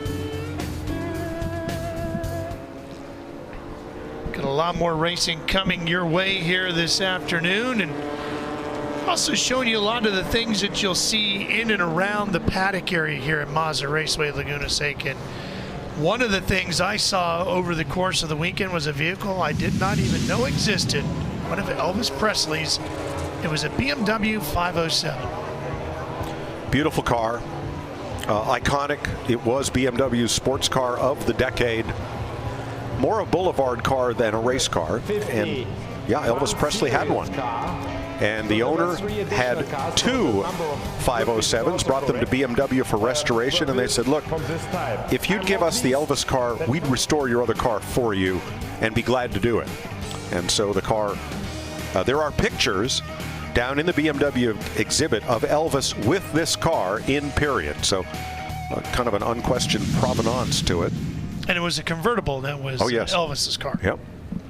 Coming up next will be Race 3B, 1963 to 73 FIA Manufacturers Championship machines. Well, now we're to almost exclusively mid-engine cars, although for Manufacturers Championship they had to be series production cars. So there's going to be some mid-engine and rear-engine cars like the 911 Porsches mixed in with more pedestrian fare. This is the type of grid that you might have seen at international races where there are purpose-built cars and a lot of production cars mixed in, as our intrepid camera crew tracks down the winner coming off track and back to his paddock space after a successful run. And that can be a challenge, finding out where guys are pitted here at Mazda Raceway. They're all over the place. I can take it if you want. You can. Go ahead, Justin. Yes, I'm down here. I am just watching the helmet come off. Obviously, you look very enthusiastic. He did well out there. Yeah, he's my good buddy. It's great. Hold on. Well done, well done. That was a really great drive. The car looks so pretty out there. Thank you. Sure felt good too. First time I've won here, so. Oh, so your first time here? Second time that I've been to this event. First time I've won here. Okay, well, you know what? Tell everyone at home they don't have the privilege of driving one of these beautiful little cars around here. What's it like going through the corkscrew in this little beauty?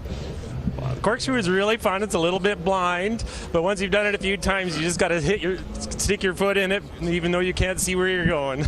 Well, congratulations to you. It was beautiful to see this lovely speedster out there, and you know what? You go home from Monterey saying you're a winner at Pebble Beach. That's pretty good. Yeah, thank you.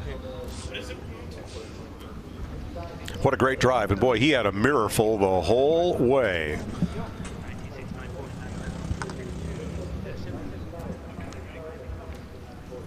Well, as our new race winner here crawls out of his car, Justin, earlier in the week, found some other beautiful BMWs. What I love about this weekend is you never know what you're going to find when you walk around a corner. And Tom, this is probably a sight that's never been seen before or ever will again. Probably not, because this is the biggest selection of CSLs ever in the U.S. I mean, look at how many came out for this weekend's race. We've never seen this many CSLs together. And when we saw them spread out through the paddock, we just had to bring them together for a photo. And here we are with the photo up and with the Calder art car in the background. It doesn't get much better than this. For you, what is the cream of the crop, the prize of this pick? Well, the CSL is the car that really established the brand in racing in the U.S. So for us in the U.S. here, it's the 5 cars that raced that season in 1975 and one at Sebring and one at Daytona the year after. So I would say the number 58 car, the Stuttgart-Redmond car, is extremely important. That's the Sebring winner. And we have some from Europe here, the Jägermeister car, which, you know, if you've seen racing in Europe, you know that car. The BMW Luigi car, which is a very special car. I mean, there's all kinds of Heisman Quester car. It's unbelievable. Basically, if you're into BMWs and you know the heritage of BMW in North America, right now, this is as good as it gets. And what a groundbreaker. I think to relate this to American cars, the Dodge Daytona Plymouth Superbird with the wild nose and the big wing, that would have been the equivalent of when BMW brought those great CSLs here. That's a great comparison, Mike, and it is arguably my favorite BMW race car of all. And they've had some wonderful machines, but the CSL, it just stood out. That was it. Yep. Well, Justin wasn't the only guy finding cool cars in the paddock area. Mike did as well. And here's another one in a Michelin Car Connection.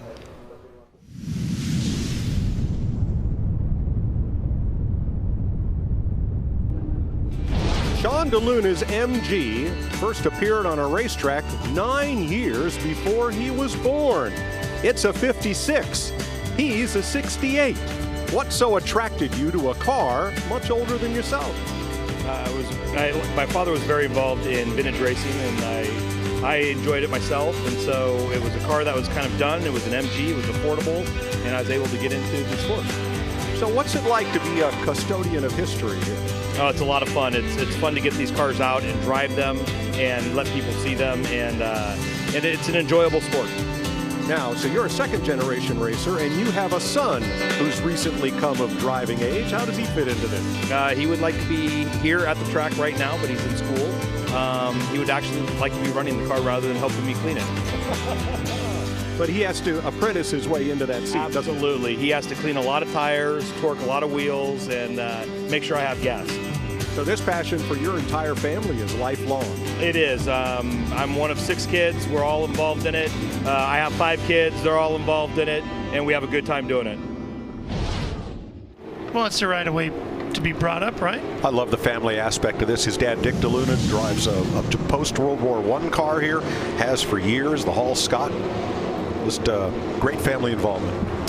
So our automobile coverage of the Rolex Monterey Motorsports Reunion, brought to you by Michelin, continues with race 3B, 1963 to 73 FIA Manufacturers Championship machines. And this is really a potpourri kind of class. We've got everything from Mazda rotary engine RX-2s all the way up to some mid-engine sports racers, Alfa GTAs, Porsche 911s, a couple of Corvettes, and a Ferrari or two. Okay, let's just get right to it, Mike. There's a Gulf livery Porsche 917 in here. Bruce Canepa behind the wheel. That's about as good as it gets unless you love the Ferrari 312 like I do right there. And, of course, you got BMW CSLs. Very little to match the wail of that Ferrari as it runs up the hill. But this is one category that a lot of folks come running for the fence line on because of just the list of cars we just mentioned. But the international endurance races, this was the grid. It was soup to nuts, pretty much. You had all those purpose-built cars and then a lot of modified production cars.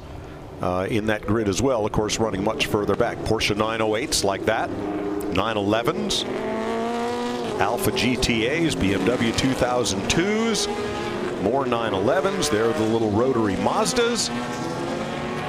That looked like a Chevron and a Ferrari. But yeah, watch for Canepa in the number 2 car to hold court here against Smith, Jeanette, Prisby, and Cullis. Yeah, and speaking of the Porsches, we actually have 908s and 910s to go along with the 917 and 911s in this field. What a difference a digit can make. Yeah, right? You know, a 910 was an all-out purpose-built race car, and the 911s, well, they made hundreds of thousands, I guess, over the years. And the 917 right there, quite possibly the most iconic Porsche. Canepa looking, peeking. Is that a legal start? That'll be up to the stewards. We're green one way or the other for another timed race. Wow. Can Bruce get to the inside of the 917? Well, you sure don't want to take the nose off of a $20+ million car, I can tell you that. Wisely on the brake there for turn 2. He'll have plenty of opportunity. Look at that thing squirt forward, the power of the number 2 machine. Well, Bob Earl's up front in that Ferrari, and of course he is no slouch. Well-known professional racer from the San Francisco area. Yep. Earl out front in the Ferrari. Porsche, and then a brace of chevrons. So in case you're wondering about the history of the number 2 right there, the Gulf Porsche, it was the 1970 24 Hours of Daytona winner, and it was the Inter-Series champion in 1971. Brian Redmond, Pedro Rodriguez, some of the drivers who wheeled that machine. Bob Earl, Gunnar Jeanette, Bruce Canepa, all well-known names. Gunnar driving the 908 right in the middle. There's a 910, the number 37 machine. Howell driving that car in 8th.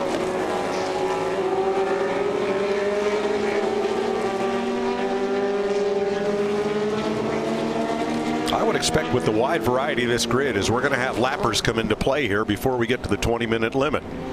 Here's Jeanette looking up the inside of Bob Earl.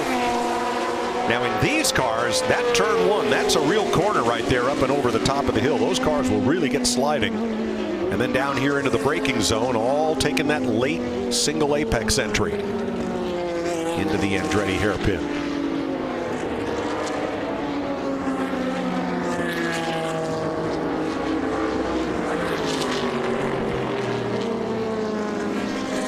Gunnar Jeanette's white number 4. 1969 Porsche 908-02 is the winner of the 1969 Watkins Glen 6-hour race. Whereas a P on the side as it competed in the prototype class as opposed to cars that were more series built. There's Gregory's 44, Coulis in the 23, both chevrons. Yeah, Bob Coulis driving a 1969 B16 Chevron. This is actually chassis 36, originally owned by Joe Seifert. The last B16 actually built by Chevron. Jeanette's keeping the pressure on Bob Earl as they come into 10 with Canepa just a little bit further back.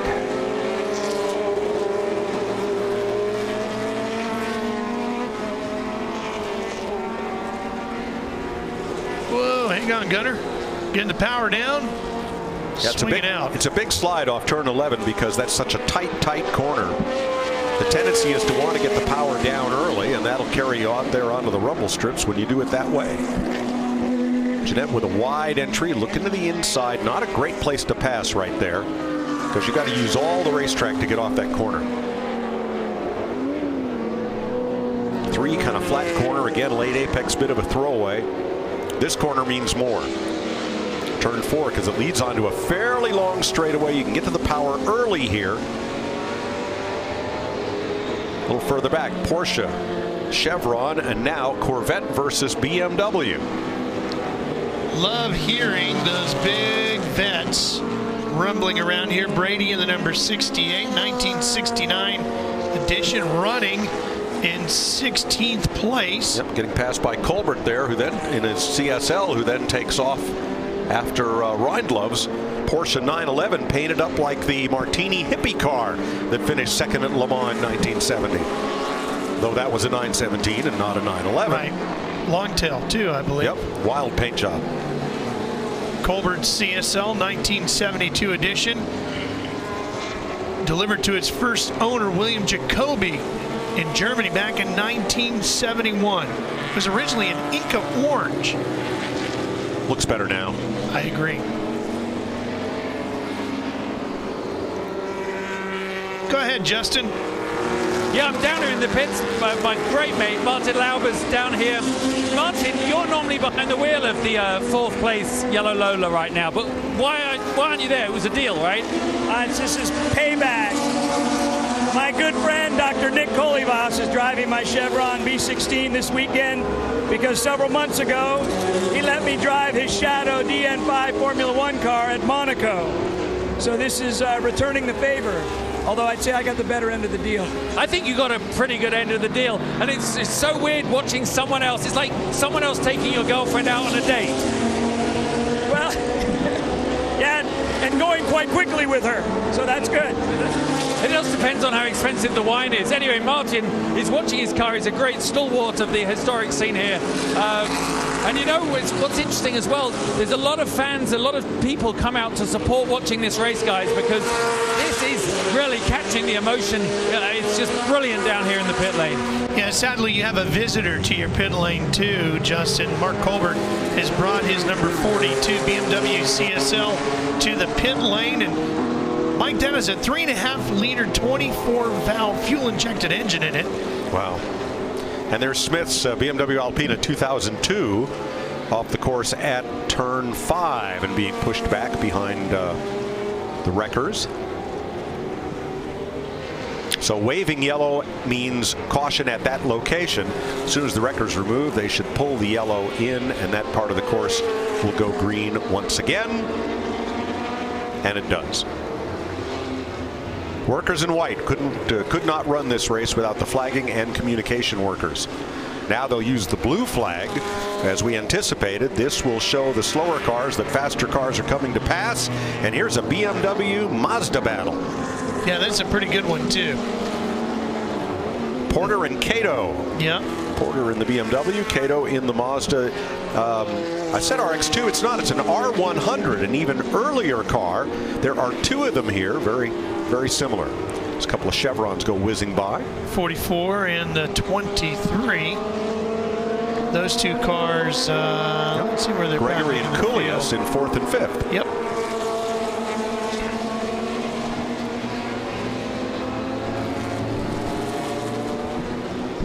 Again, mid-engine, purpose-built race cars. They would have been at the front end of the grid in this very mixed mash of endurance racing that encompassed both prototypes and production sports cars. We talked about Koulias's machine earlier. And here's a 911 Alpha battle. That's an Alpha GTA, number 52. I don't see that on my dance card here. Nelson Kale, I believe is the way to say his name, runs that Porsche number 77. 2.5-liter 911. There's Byrne in the 62, the GTA Alpha.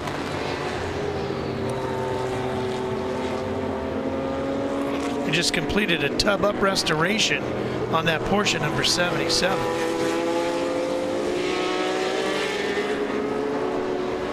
Now the Porsche is a little lower and with much more of a rear weight bias than the Alphas. For a year or two, those 2 traded off quite a lot in the Trans Am series here in the U.S., but they were frequent competitors in Europe. Howell and Reichel, a Porsche 910 and a Chevron. Howell in the Porsche number 37 sits in 7th place. Reginald Howell out of Corona Del Mar, California. That's a 1967 910. It was a factory team car. Ran Sebring in 1967. Was 4th overall. 2nd in class. Joe Seifert and Hans Hermann wheeled it back then. Well, that's some provenance. Some great names. A little Chevron behind is probably a lighter car than the Porsche. Very nimble. Being pushed pretty hard here.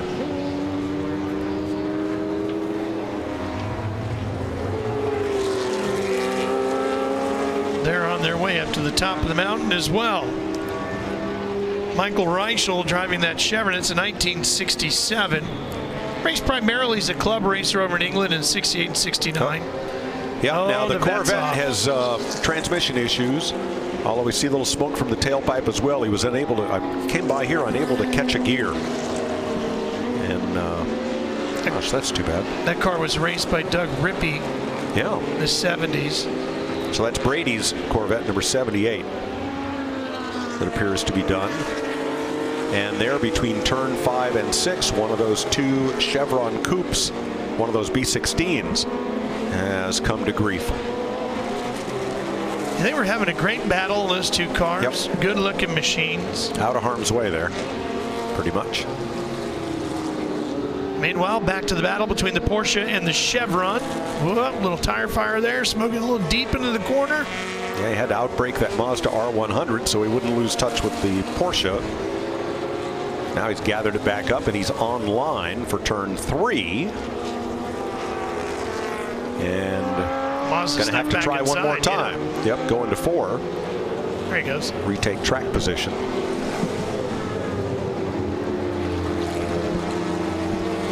Meanwhile, the 910 has opened up quite a bit of a gap now between him and the Chevron.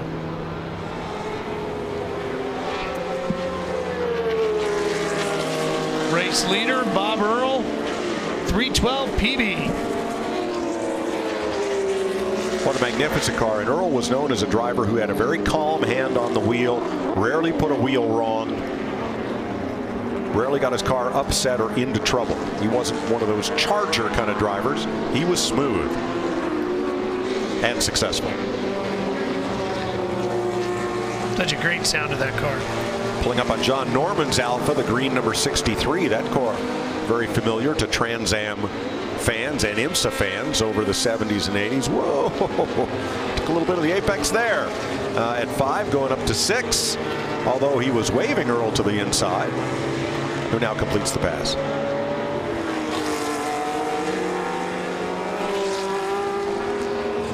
Back here, the 44 of Gregory still fighting things out with Coulis in 23, another pair of Chevrons.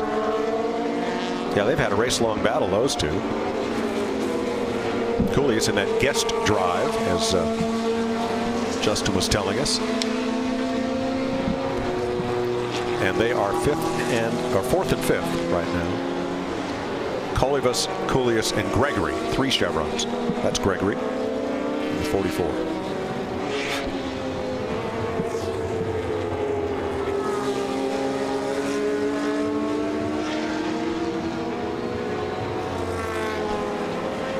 The weather has been spectacular here all weekend long, Mike. It's been foggy in the morning, gorgeous in the afternoon, and then foggy late in the day. And you can see the radar gun up over the top of the bridge there, showing about 107 miles an hour as these two come up under the bridge at the start-finish line. Well, come on, Bern. I'm pulling for the Alfa against the Porsche. You know, back in the early days of Trans Am, they had their battles.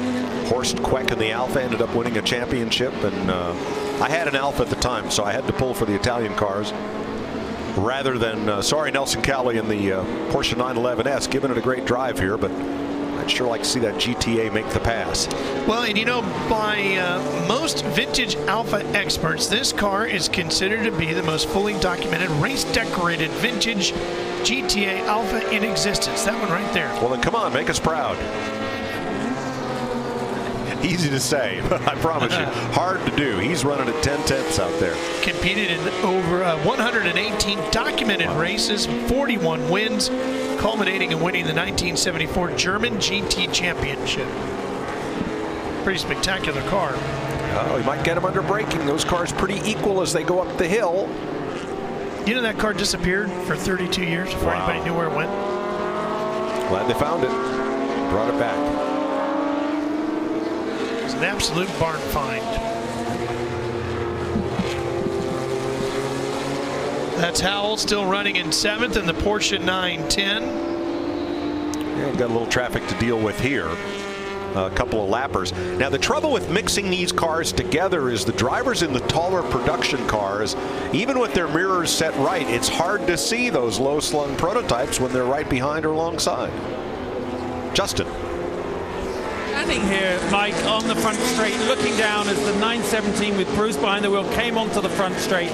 Has there ever been a more evocative image than that? I guess it's been perpetuated by Steve McQueen, the movies, Le Mans, and you're thinking, I just have memories of Joe Siffert and Brian Redman and all those drivers that got behind the wheel of these cars. And actually, Bruce Canepa manhandles this car around so amazingly.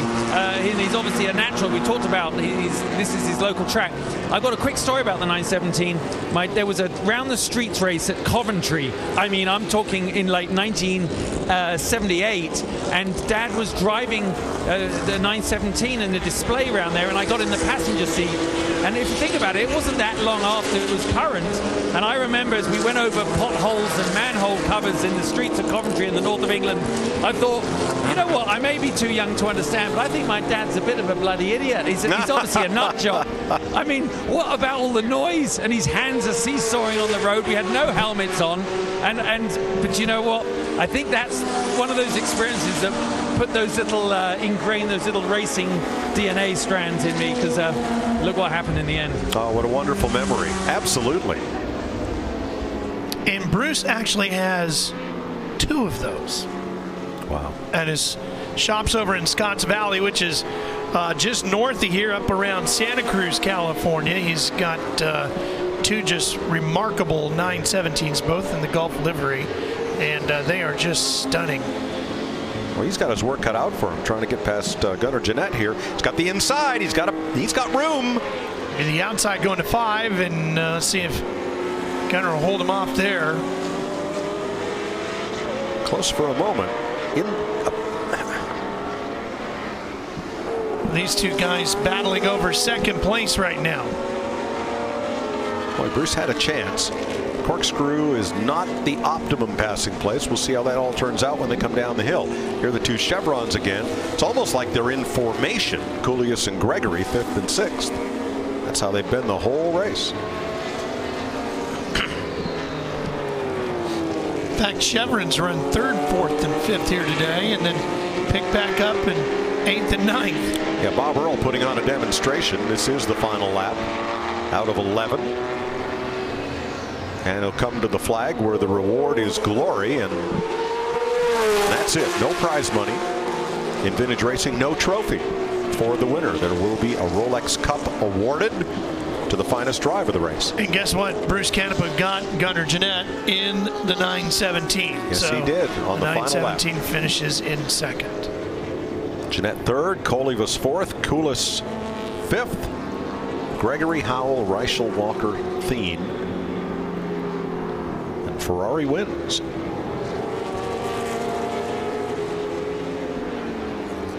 But really the thrill is just as Justin pointed out, it's the memories that these cars evoke in all who see them here running at speed and enjoying them this weekend like nowhere else.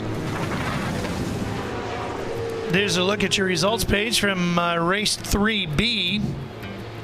Coming up next in race 4B will be 1961 to 66 GT cars under 2500 cc. The names on the side, drivers who ran that car in period: Brian Redman and Arturo Merzario. That's that race winning Ferrari, yeah. Back of the field, finishing up. We've talked about a lot of interesting vehicles here this weekend. Real unique design was the Mazda Cosmo.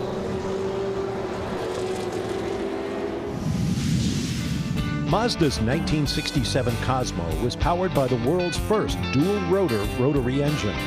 The cars were hand-built at a rate of 1 per day and were equipped with disc brakes, Didion rear suspension, and an aircraft-inspired dashboard. They were fun cars to drive. Eventually, only 1,500 Cosmos were produced, and only 2 were exported to America. A very rare car, ahead of its time in many technical ways. Think back to 1967, the world's looking at MGBs, Triumph Spitfires, we got iron blocks, cars that rev to at least 4,500 RPM. Mazda comes out with this incredible lightweight twin rotor rotary engine sports car. This thing revs to 7,000 RPM. This is technology the world hadn't seen.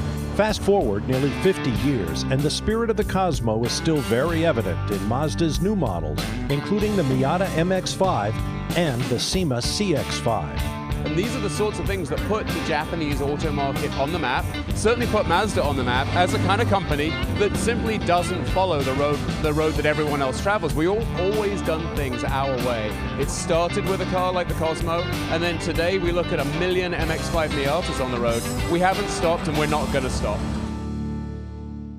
You know, Mike, a lot of the special cars from Mazda, including that Cosmo and the machines that are racing here today, all are housed underground at Mazda's headquarters down in Southern California. I had a chance to go down there earlier this year in January and get the tour underground, and they're all lovingly taken care of by employees there at Mazda. Yeah, nice to see them out here. You see Race 4B coming up. That's part of our automobile coverage of the Rolex Monterey Motorsports Reunion, brought to you by Michelin. Who was behind the wheel, tell me? Well, and here's our winner crawling out, Bob Earl, the winner here this afternoon, jumping out, and Justin's ready to talk to Bob Earl. Well, Bob, as you can tell, he's a pro still. He goes and talks to his engineer before he talks to the press. Bob, that was a great drive. Let you take off your helmet. The car looks so pretty out front. I mean, of course, the view in the mirrors must have been pretty good too. Yeah. Well, I talked to Gunnar this morning. I'd never met him before. He's a great guy, and we just we said let's just have a good race and have some fun. And Porsche versus Ferrari, you know, and.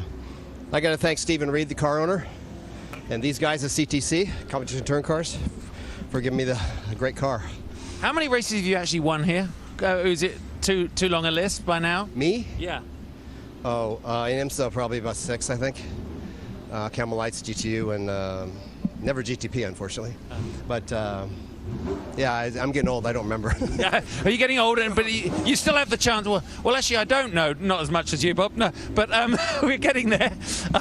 It's funny because when you look around here, obviously these cars are getting the chance for a lot of drivers that never drove in an actual professional capacity in the era to get behind the wheel. And of course, for you, after a very successful racing career, it must still be very satisfying to know that not only you got it, but be trusted with these very valuable works of racing art. That's quite an honor. I've tested this car a lot. I've never raced it before, and probably 5 years now, 3 laps at a time, you know. But to get the honor to drive it, and he wants us to have the crowd enjoy it. So he says, rev it up.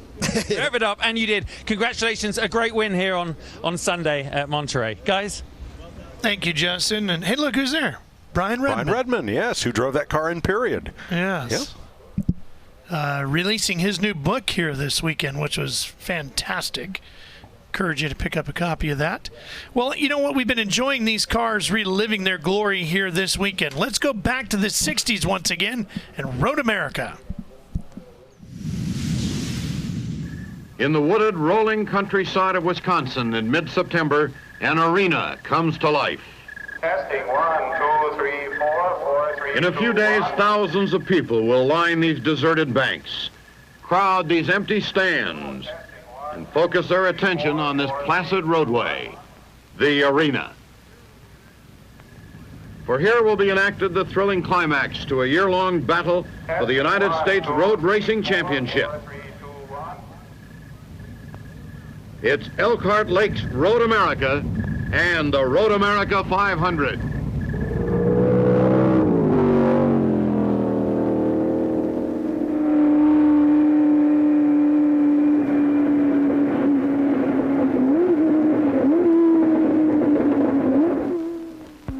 The arena, 4 miles of road course ribboned across the rolling kettle moraine country of central Wisconsin. The competitors will hurl themselves around this circuit 200 times, vying for the Road Racing Championship of the United States. And in the track, they have a formidable adversary. After rocketing down this straightaway at up to 170 miles per hour, they stand on their brakes into a 90-degree left-hander, leading to a short uphill stretch. A quick blind left-hander, then a brief, severe test of driver skill, intricate turns, short burst straights.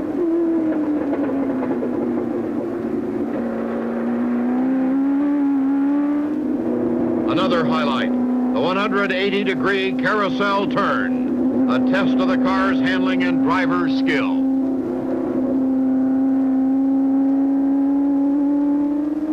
Then a 110-mile-an-hour right-hander into a sweeping series of minor turns, which the best drivers will make one straightaway.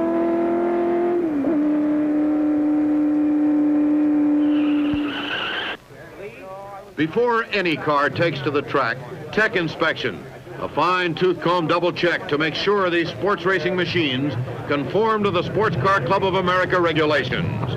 The cars are rigorously examined, concluding with a brake test. Current point leader Chuck Parsons' Chevy-powered McLaren Mark II passes muster, as does front-runner Buck Fulp's Chevy-powered Lola. The Lola and McLaren chassis, made in England, dominate the road racing scene today, mostly powered by giant American power plants, Fords or Chevrolets. The RA sticker means approved and ready for practice. But practice and qualification are bogged down in a heavy rain-fog combination, dampening spirits and slowing speeds. The arena is virtually a walk. But this is an all-weather sport, and with the Road Racing Championship of the United States at stake, practice slushes on. Typical of this 4-year-old championship, it's a race to the wire. With 8 contests completed, it remains to this, the 9th and final, to decide the champion. Qualifying times are slowed by rain, but Charlie Hayes quickly shows he means business with a Nicky Vinegaroon special owned by Dan Blocker. He'll start in the pole position.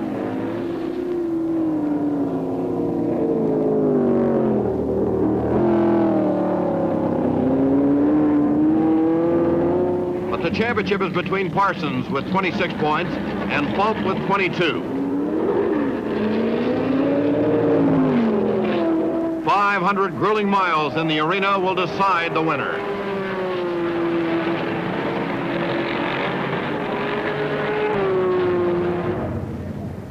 By race day, the arena is swathed in sunshine and the rain tires are stacked away for another day. The inexorable countdown to the flag ticks methodically along as drivers and cars gather on the grid. Chuck Parsons' practically faultless McLaren isn't the latest, but it's been dependable the year long. Parsons, speedster Charlie Hayes, and many others are running Chevy power plants. Ford, Olds, and Porsche power most of the rest. Elkhart's guiding genius, promoter Cliff Tufte, traditionally lightens the final tense moments. For Hayes and the 43 other starters, there's little to do now but fuss with the final adjustments of helmet, gloves, seat belts. They're ready.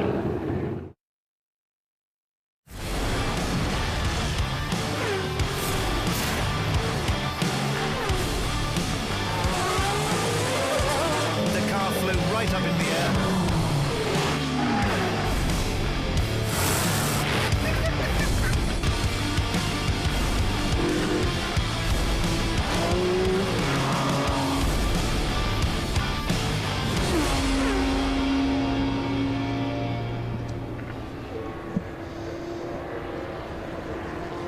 Back here at Monza Raceway, Laguna Seca, Ralph Shaheen, Mike Joy, Justin Bell with you as we're working our way through the afternoon here at Automobiles coverage of the Rolex Monterey Motorsports Reunion, brought to you by Michelin. Getting ready for race 4B, which is now rolling out onto the track. These are going to be production cars, Ralph, and quite a variety of Triumphs, BMWs, Porsches, Lotuses, a few Alphas. I see a Lotus Cortina, some Elvas, which was a low-volume production British sports car, and at least one TVR in the field. Quite a mixed bag here, but again, all production sports cars and sedans. Montilius Group 44 Triumph. Yep, TR6. Bill Warner, Amelia Island Concourse Impresario. 1975 SCCA National Champion C Production. Yes, the numbers on the trunk are on backwards. That's on purpose. You know who drove this car in 1976 to the National D Production Championship? I know Bob Tullius ran Group 44. How about Brian Firstenow? How about Paul Newman? Oh my goodness, that's right. That's right. He ran Triumph before he went to Bob Sharp and Dotson's. Yep. Yeah. Now Paul drove it. It was black and silver livery, number 75.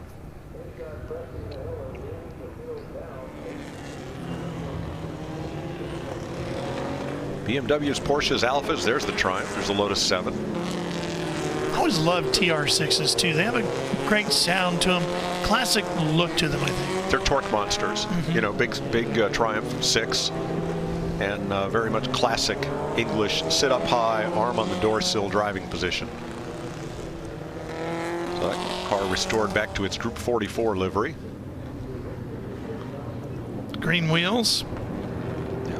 Bill, of course, puts on the Amelia Island Concours Elegance every March down Amelia Island, Florida. Another fantastic event if you have an opportunity. So these are small bore production sports cars and sedans.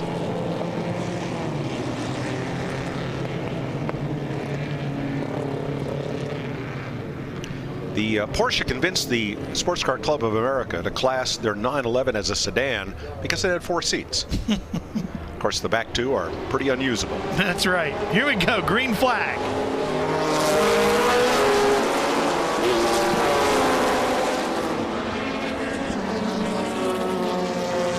Looks like the Ginetta is going to jump out in front.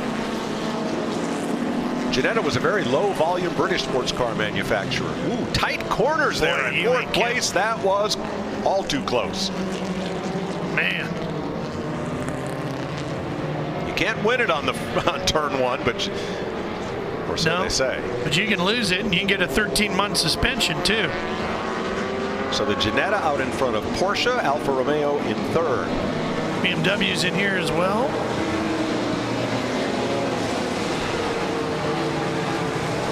Marcos going by, red car, very low slung coupe. Mike, you talked about the 2002s, Mike, and there's a bunch of them in here. Very capable, very well-balanced car was the BMW 2002. As a small sedan, it was a fairly lightweight car, had excellent front-to-rear weight distribution, as all BMWs do even to today. And really set the mark for small sedans. Until, let's say, the Datsun 510 came along. Pair of them battling right here, coming down the corkscrew right there. The orange one and the white one right behind it. There's Bill Warner and his Triumph. And then Lara Rosen's Alpha right behind.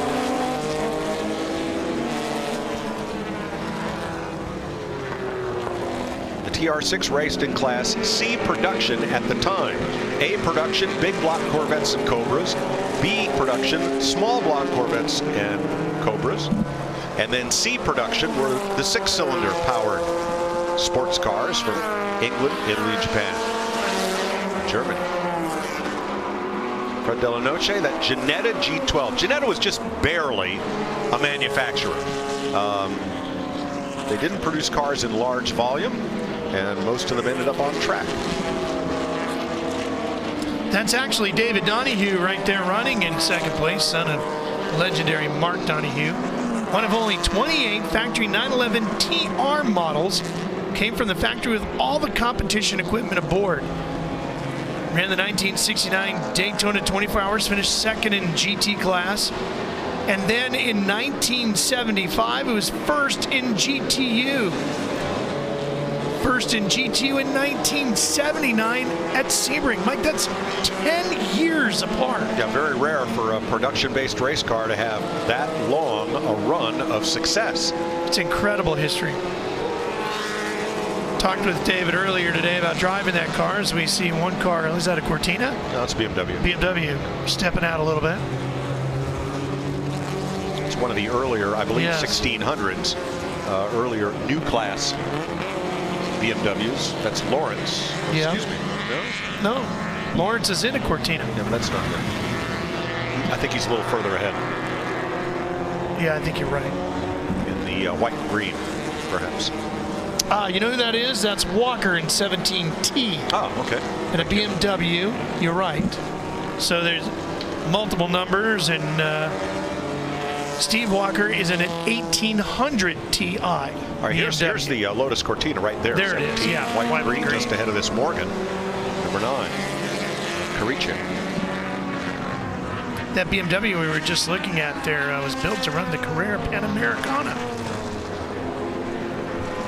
Great Mexican road race. You see that roll bar has been updated with a little hoop addition above the main hoop to meet the now standard 2 inches above the helmet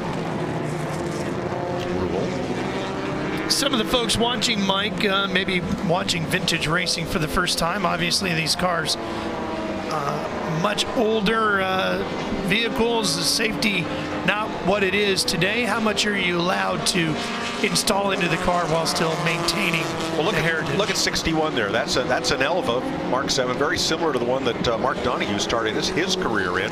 At the time, it would have had a little small single roll hoop just about to the top of the helmet.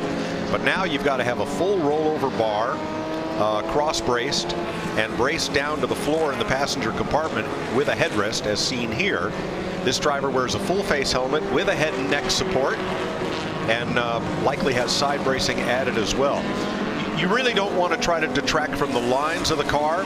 You're allowed to add safety measures to the car, but otherwise they have to compete pretty much as they were in period.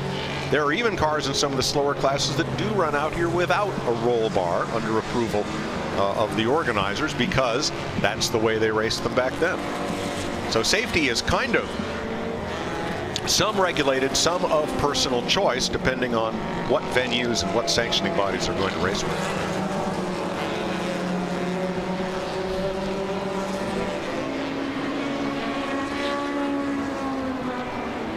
However, in most vintage organizations, the cars are not allowed to be enhanced for performance reasons, other than, let's say, today's more modern tire construction and compounds, as opposed to what they ran back in the day. The number 85 right there, the Lotus Elan, runs in 4th. Those cars were built as both coupes and convertibles. This is the coupe version, taking the inside line around that BMW. And you see the Lotus very efficient aerodynamically. Very small, puts a very small face to the wind, and yet these were very comfortable and great performing cars, even with 1600cc engines, because they were so lightweight. Fiberglass body, backbone chassis. Quite a marvel. This car has extensive racing history throughout Europe. Won the Excellence Award here at the Rolex Monterey Motorsports Reunion in 2013. The owner, Dalmo de Vasconcelos from Rio de Janeiro. There's your Ginetta out front. Delanoce's Ginetta G12. Fred Delanoce owns this car, also from Rio. Let's go back to the paddock and Justin one more time. Well, you remember all weekend I've been a little well, braggadocious, I'd say, about me getting behind the wheel of the 1996 FINA-sponsored McLaren BMW engined F1 GTR. Well, I had to get a super sub to stand in for me, because obviously, Ralph, Mike, you needed me desperately to help you with the show. Yes. Desperately. But who else to represent me in the car? Bill Oberlin, you're one of the top drivers that's ever been behind the wheel of BMW, and you're going out in this, but it's a little trepidation, isn't it? Because last time you got in the car, it spun on you. I've driven that car a lot, and I've never had a weird issue. They look through it. I trust these mechanics. They are awesome. From Ray Hall. This car, well, being here on Monterey Historics is like being on Fantasy Island for adults. I'm driving a car that is like an amazing car, the McLaren F1 GTR. I'm sure they got it right. We put new tires on it. The good thing is I'm starting in the back, so it's going to be an awesome, fun ride to the front. And of course, it's only worth about 12 or 14 million now. Yeah, it's only worth about 14 times more than when it was born. So the first priority is keep it off the wall, and the second priority is to let the people see this awesome BMW V12 McLaren F1 the way it ran when you ran it. So you're a guy that really, in any era, you would have been a driver that drove anything. You love racing cars. You gravitated towards BMW, obviously, to great success. But when you walk through the paddock, from any era, what do you go, I wish I'd had a go in that? Well, like the era of 962s, you know, like what your dad drove, the Rothmans, Porsches, and these super famous, all these 962s. I've never driven one, and that's like my you know, the one I want to drive really bad. Okay, well, we'll be watching you in the race. You know, anyone that follows motorsport knows Bill Oberlin sums up, epitomizes what a real racing driver is. Well, he does and still is. Isn't it fun that we all have a bucket list, even top professional drivers? What would yours be, Mike? I get to race in historic Trans Am, Ralph, and for me, that's as good as it gets. That's so pretty good choice. That was where my youth and where you know, my will to do something in racing and be involved in this sport, that's where it really hit. So that's as good as it gets for me. A little Ginetta is having fun with the field. His best lap of 1:44.1. Well, there's only one other car within about 3 seconds of that in this group. So Bill Warner making a move here. Yep, giving chase to Lara Russin's Alpha GTA, and that'll move Warner up into the top 10. Nice drive. Not that it's ever going to happen. And as much of a buddy as Bruce Canepa is, I'm pretty sure he's not going to hand me the keys to the 917 that we saw earlier. Yep. And there's going to also be quite a few F1 cars coming up later in the day that are going to have my tongue hanging out. There's a Villeneuve Ferrari and a couple of different Mario Andretti Lotuses that would certainly have now I can scrambling for helmet. I've been passed by that Ferrari. two weeks ago, we were doing a test day at Sears Point. My son was out in we've got a Sprint Cup car set up for Sears Point, for Sonoma, and he's out there running around. Here comes that Gilles Villeneuve Ferrari blasting by him. So he said, "What the world was that?" I said, "Son, you've been passed by a Formula One Ferrari. Congratulations." Yeah, not everybody can say that. No. Yep. We'll see those at the end of the day. I don't know if Warner's going to catch that Alpha and get into the top 10 or not, because he's got a mirror full of Ryan's Lotus Super 7 right behind him, and that's a quicker car. That car's turned 151.5 in this race, whereas Bill Warner's best lap about 2 seconds slower than that. So see how it goes. There's a Ford Escort being passed by an Alpha and a Porsche. Again, this is Group 4B, 1961 to 66 GT cars, all under 2,500 cc's, and they're putting on a whale of a battle here, the closing stages of this timed race.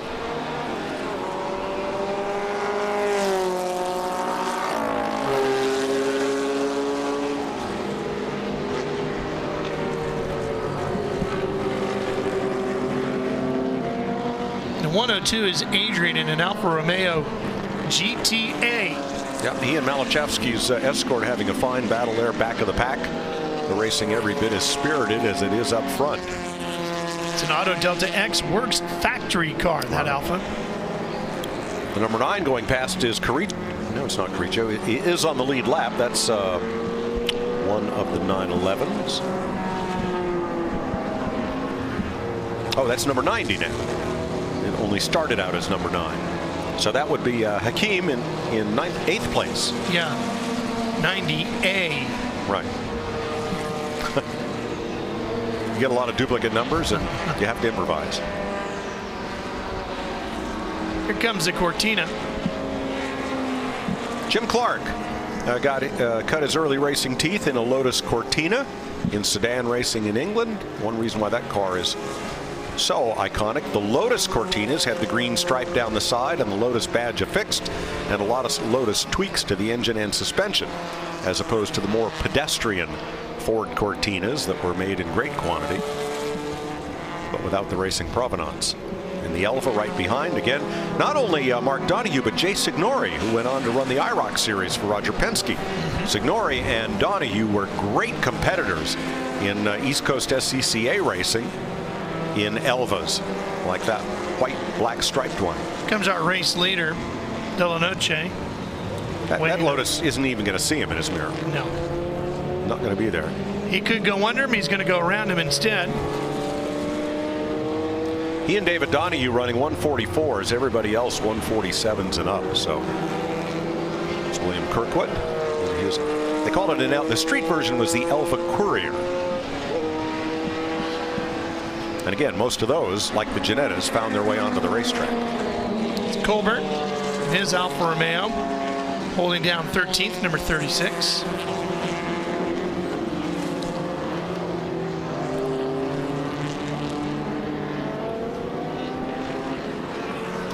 He's moving in on a Lotus 47, a car that we know in America as the Lotus Europa. The 47 was the racing version of the Europa, which initially came with a rather tepid Renault 16 power plant. And then they started building them with proper Lotus twin cams, and then the race version, which you just saw.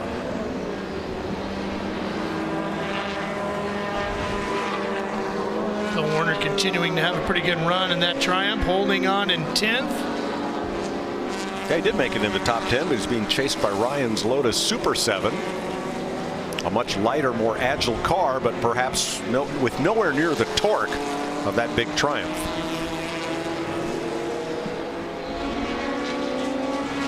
You know, I say big, but that TR6, it would have qualified to have been in the Little Cars show in Pacific Grove on Wednesday afternoon. It's not a big car, except in this group. Jeffrey Newman here runs in 3rd in his Ginetta.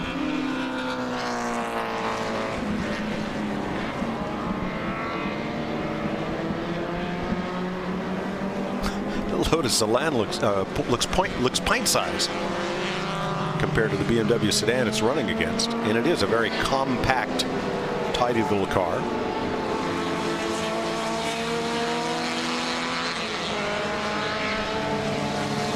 Interesting as to what draws a driver to a particular car for ownership when you talk about some of these divisions like this. You think about, sure, the F1 cars, maybe you were a huge fan of Gilles Villeneuve, for example, or Ferrari, but here it might be something completely different that draws you to the car. Could be the one your best friend had that, you know, you wish you could have driven when you were younger. Could have been a car you had in your younger years, or just a car that you admired. You know, the fun is in making it go as fast as possible and enjoying the ride. This is a Marcos, another small British cottage industry car company. They made a lot of these GTs. I think a lot of them were Triumph powered. And again, very low slung, very aerodynamic machine. 1800 GT, this 1966 Marcos. It's been raced extensively for the last 5 years from Seattle to San Diego. Mostly West Coast events. A very low profile compared to that Alpha that's chasing it.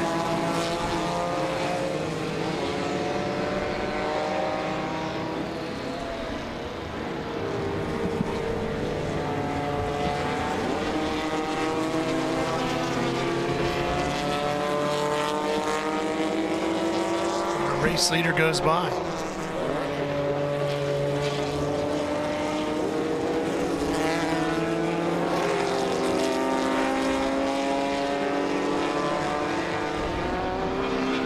Battle here. These guys are fighting over 7th place. That's Shippert and Hakim. That's a TVR. That would be a TVR Vixen. TVR also contributed its engine, body, and chassis to a car called the Griffith, which had Ford 289 power. Looked very similar to this, which would use 4-cylinder power.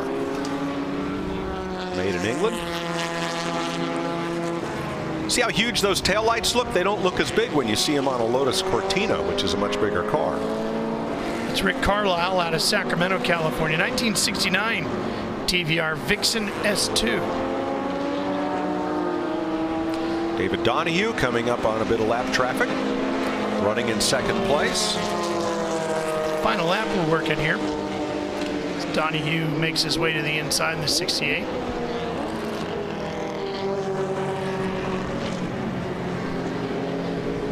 Nice tidy double apex. Whoa, somebody's off, Mike. Somebody gathered up a couple of fistfuls of dirt. Probably a bit of opposite lock on exit, ending up on the wrong side of the road. But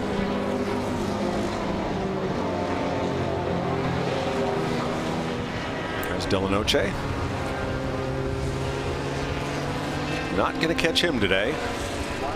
Might earn him a promotion up into a faster race group next year. Yeah. Well, as they wrap up the Olympics in Brazil, Delanoche is going to take the gold medal from here back to Brazil with him. And he's got a big lead on David Donahue. Their fast laps differ by almost a second. but Donahue by quite a big margin, the fastest of the Porsche contingent in this group. Sure looks like a fun car to drive, doesn't it? Very lightweight, great power to weight ratio, very nimble. Perfect for a track like this. Yeah, the Ginettas have a very avid following here in the United States. There are a couple of specialists. Mark Evans down in Fairfield, Connecticut comes to mind. Always seems to have some in stock and sells them to would-be vintage racers. Checker flag awaits. The Ginetta with Della Noce behind the wheel takes the win in Group 4B. Nice drive for David Donahue in the 911, finishing second. Newman's Ginetta third, DeVascono's Lotus, and Turpin's Porsche. You know, speaking of the Porsches, there's a battle coming to the checkers here. That BMW involved in it. A couple of BMWs battling here.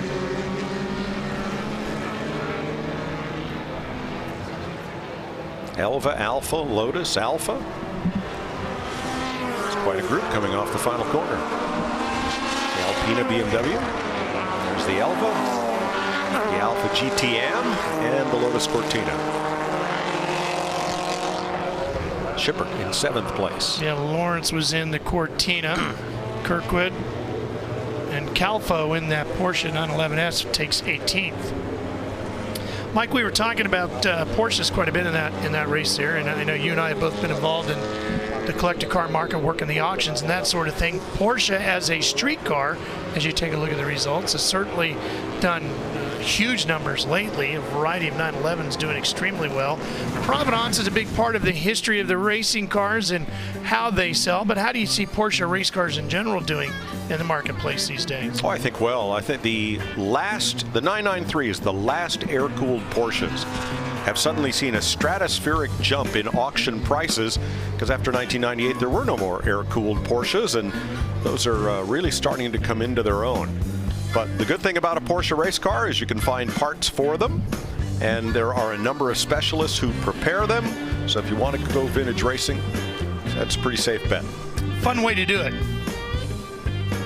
Group 5B coming up next when we get ready with our next race. That will be 1981 to 1991 FIA Manufacturers Championship, IMSA GTO and GTP cars.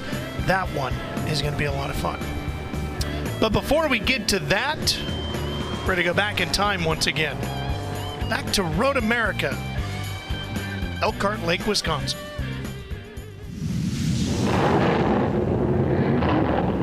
Finally, the signal to pace the course once around. 44 Chargers underway at last to pit themselves against each other in the demands of the arena.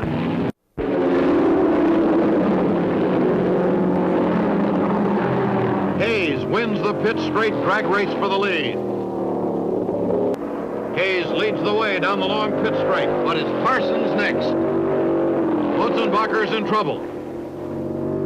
It's early for a gas stop, and they have the hood up. Laps later, Hayes' fortunes have turned. Buck Fulp, in a surprising burst, has moved from 5th to 2nd in 20 laps. A win for Fulp could mean the road racing title.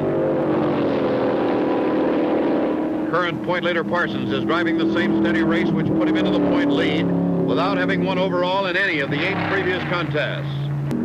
Charlie Hayes brings the Chevy Nicky Vinegaroon pit side for some attention. Hayes will turn the car over to co-driver Earl Jones. Gas and oil are at it, then Jones takes the car out in 3rd place.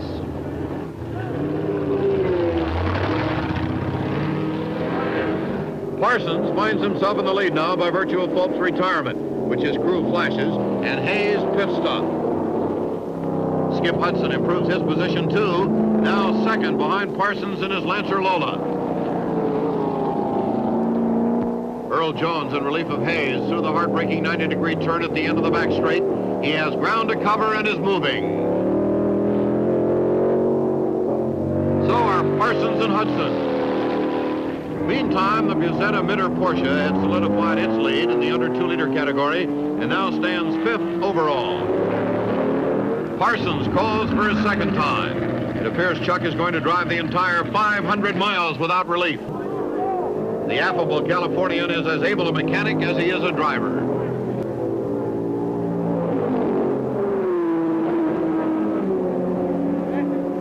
Parsons wastes no time and manages to hold second place as he returns. The order then approaching halfway is Jones first, Parsons second, Hudson third. Jones brings the lead car in for Hayes to take over.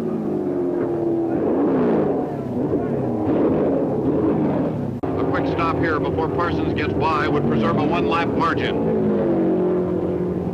By lap 100 of this 125-lap contest, Parsons is leading again. Hayes is chasing hard in second place. Driver and car endurance come into play now as Parsons determinedly holds on to first, despite the onrushing Hayes and the persistent Hudson. Hayes has to pit. Looks like oil trouble for the Nicky Special, and certainly at a time when Hayes doesn't want to be wasting any.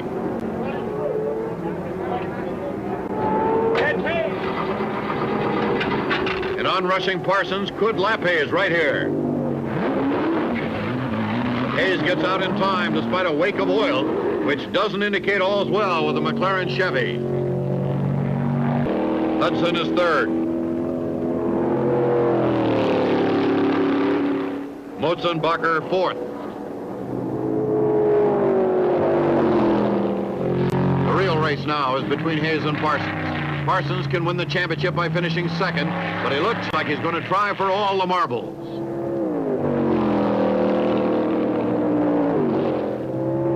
And Parsons nips Hayes on the last lap to win the Road America 500 and the Road Racing Championship. Unassuming Chuck Parsons wins a tremendous solo victory. The official margin over Hayes, 1/1000th of a second. And a new road racing champion of the United States is crowned. Hayes drove a great race with Earl Jones to finish second overall after leading 99 out of the 125 laps. Skip Hudson finished third, 2 laps down to Hayes and Parsons. From the champion to the back markers, everyone knew he had been in a race. 500 miles over the demanding Road America course is the ultimate test. Great look back into the history of motorsports and Road America, Elkhart Lake, Wisconsin, another one of the great circuits here in the U.S. Let's go meet the winner of Race 4B. Here's Justin Bell. Fred, that was a spectacular race. You seemed extremely pleased when you got out, which didn't look an easy task at all. Ralph, if you could have seen it, he came out on all fours. As you said, you beat the pros today. Exactly. I beat a guy called Donahue, whose father was the emblematic driver Roger Penske. This is how Roger Penske won everything with him. He actually even raced Formula One. Mark Donahue, who died in a stupid accident with a... So his father was my idol. He is not, but his father.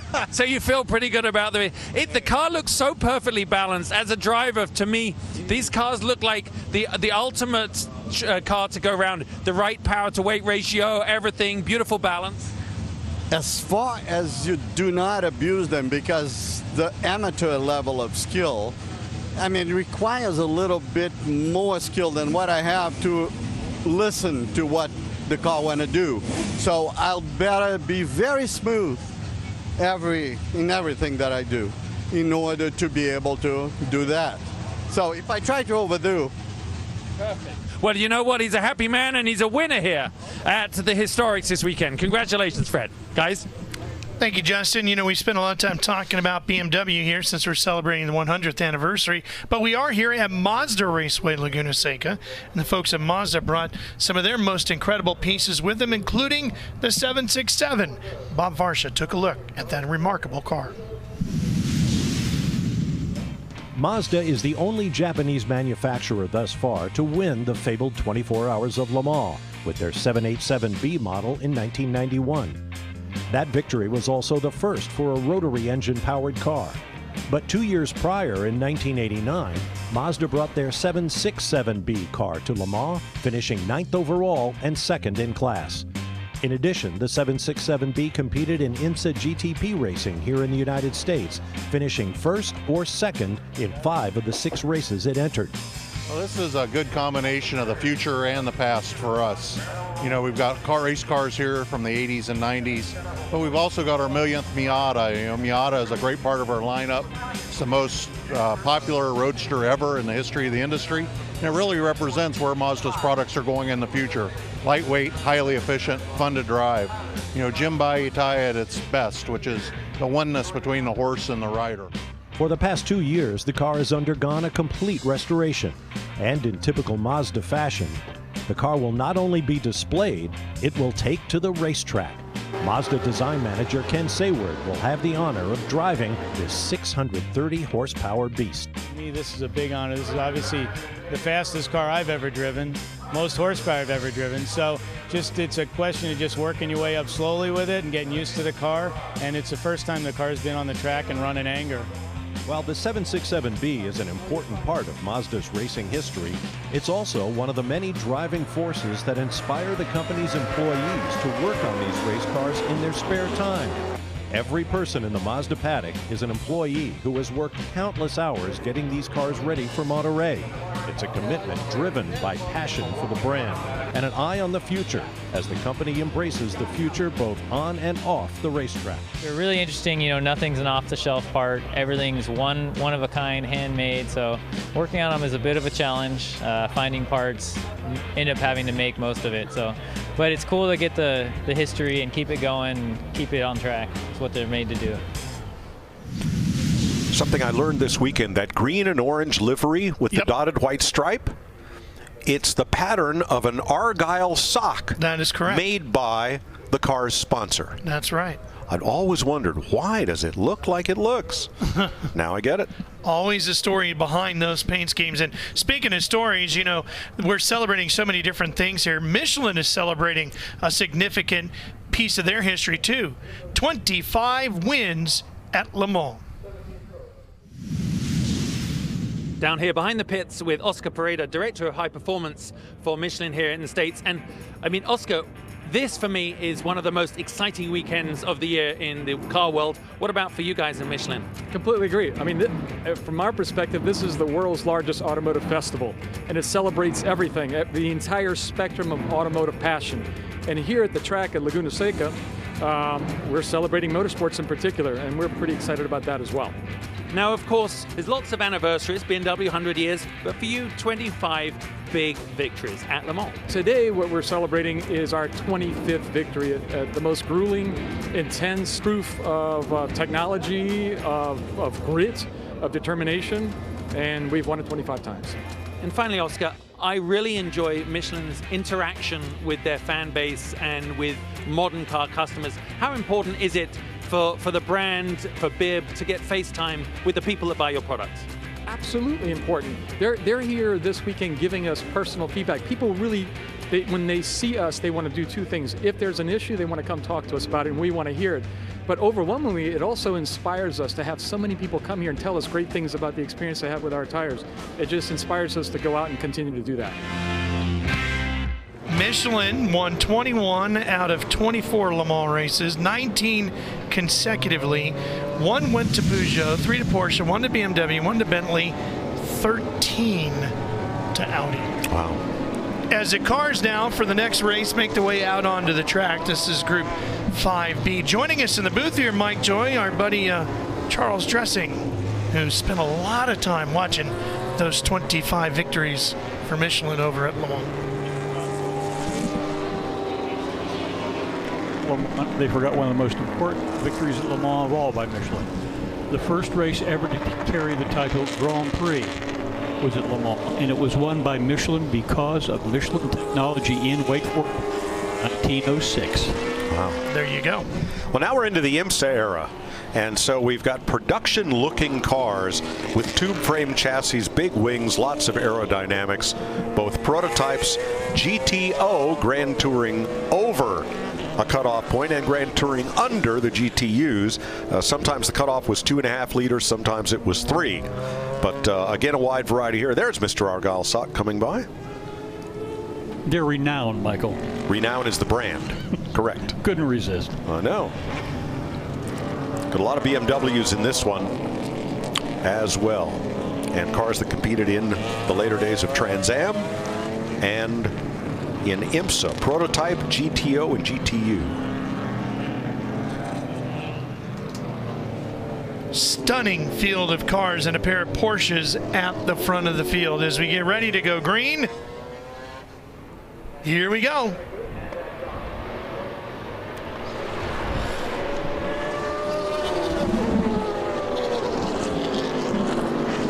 The wins backed Porsche, jumping right out to the early lead.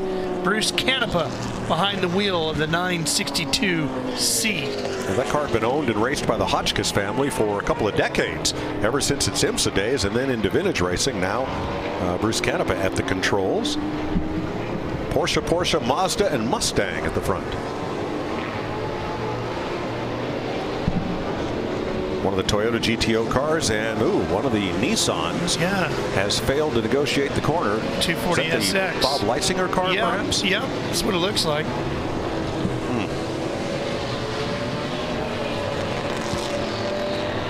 The number 95 machine.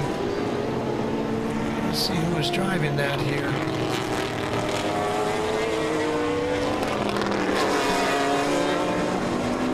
I say it's the Bob Leitzinger car like I'm still back in the day, calling this race on TBS or ESPN. There's Scott Sharp's Camaro, the Duracell car. Bill Aukerland now the driver, and there's the former Chris Cord GTO Toyota. Jeremy Barnes in the Mazda number 62 RX-7, and Chris Liebenberg in that Motorcraft Mustang number 11. Boy, when that number... That's Dean. That's not Liebenberg. He's further down the pack. The car that Jeremy Barnes is driving, that's the white and blue Mazda RX-7 number 62 right there. Raced in 1991, won the IMSA GTO Drivers and Manufacturers Championship. Raced in the GTS class at the 1994 24 Hours of Le Mans. Wasn't that Pete Halsmer's car? Well, there was two of them. Price Cobb drove one and Halsmer drove the other. That would be the Halsmer car, if I'm not mistaken, number 92. Sounds right to me. It seems like about 15 minutes ago, not 15 or 20 years. Know. The former number 16, now numeral 116, the RC Cola car. That's a Porsche 962 from Rob Dyson's team. And Rob is here. Ran that car. Yep.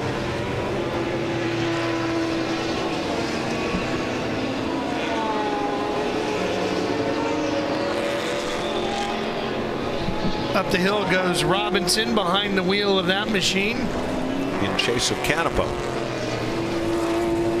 About a second apart in lap time. Skylar Robinson, the driver. Yep, that car. Skylar comes out of Augusta, Georgia. Now that's a 962, and we mentioned that Bruce is in a 962C, different evolution of the car.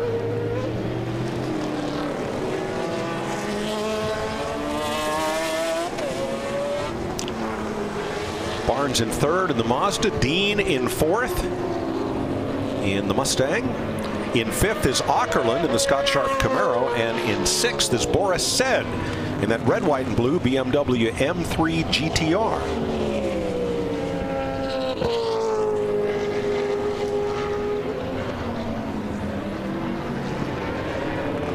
The car that Aukerland is driving, the 1991 Trans Am Championship Camaro, Scott Sharp, as you mentioned.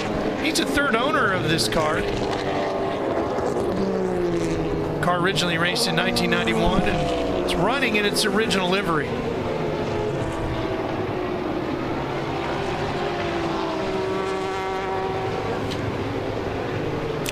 Behind Said is going to be the Dan Gurney Celica. Edenholm, the driver, and then Robert Davis in the Mazda RX-7 92P, the 77.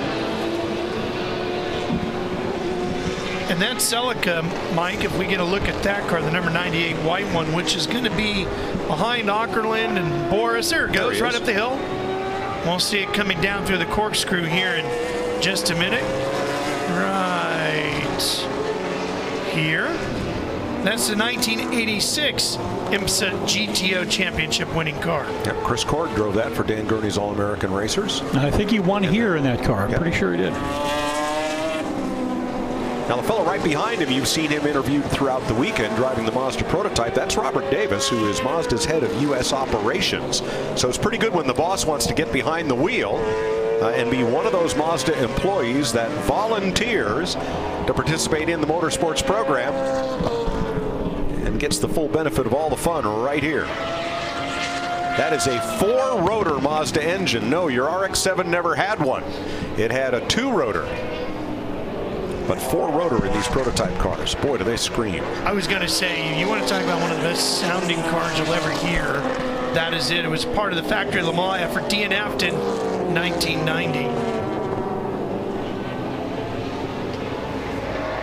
I had one of the first generation RX-7s. Yep. Fell in love with the GTU cars that Tommy Kendall and Jack Baldwin and so many of the guys made famous. I did everything I could to get mine to look just like it. Me too, all the way to and including the Dave Kent fiberglass that made those big box fender flares at both ends. Thanks to the folks at Chassis Dynamics in Connecticut. We built a couple of them, had a lot of fun. Wow, what a thrill ride that must be. He's closing in on the Celica, isn't he? Mazda. Then the McLaren F1 GTR that Bill Oberlin's in. Yep. Justin Bell still listed on the sheet. Justin, you're 9th. Congratulations. Nice drive. Thank you very much. That's I'm so good, and I'm even standing here in the pit lane. I was going to say, Bill is charging his way up through the field.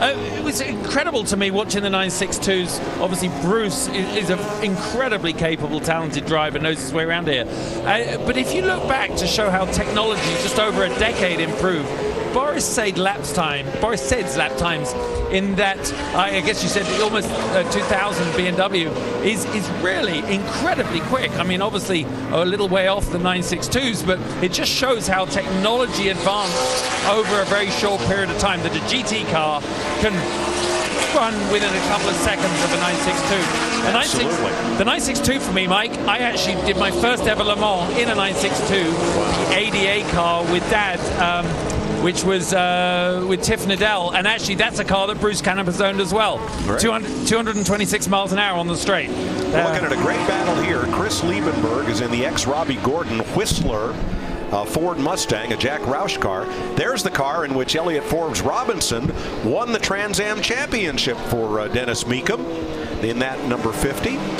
And so all of these look like production cars. Don't be fooled. These are all tube frame purpose-built monsters. Right behind it comes the Darren Brassfield Trans Am Corvette. Boy, I remember all these cars so well, sure. Mike. Liebenberg's car ran Trans Am and IMSA from 85 to 93. That's the Mustang right there going by. And it won the 24 Hours of Daytona, the GTO class in 91 and 92, as well as Sebring in 91. How big in that Corvette? Was that one of the Morrison team cars with the Mobil 1 livery? Yep. Back in the day. Coming down through the corkscrew right there, just behind number 50 Trans Am. Yep. Chris runs Three Dog Garage in Pennsylvania for Ross Myers. Quite a collection of vintage race cars and hot rods. Ross is in this race driving a similar Mustang to Liebenberg's. A little further back. It's all good now.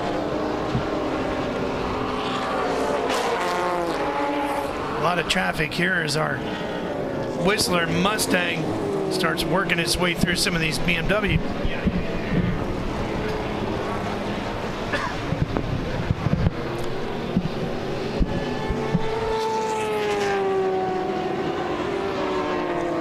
That's Lewanski in the 56, one of the most modern cars in this field, as Justin pointed out. An E92. Hang on. Well, you need a little more room. Need a little more room there. That's an E92 BMW M3. So a much newer variation. There's Robinson running in second in the 962, and Canepa's just in front of him in the Wins car. Justin, as you said, you spent a lot of time racing the 962s. A lot of folks have a little bit of a difficulty telling the difference between the 956, the 962, and the 962C. The 956 spent most of its time in Europe before the 962s then made their way to the U.S. And the 962C, which we see here, was the final version of it. Well, that, Ralph, I can explain. John Bishop and the tech people at IMSA did not like the 956 because the driver's foot box was in front of the front wheels. So they asked Porsche to revise the car, move the cockpit back just a bit.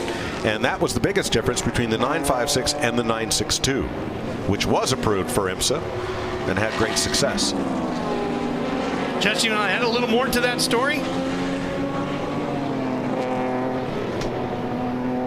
We're having a little trouble getting to Justin. I think he's chasing his next ride. Could be. Liebenberg in 11th, trying to close on the top 10. Considerably quicker cars in this group. Bruce Canepa's best lap, 127.7. Whereas these,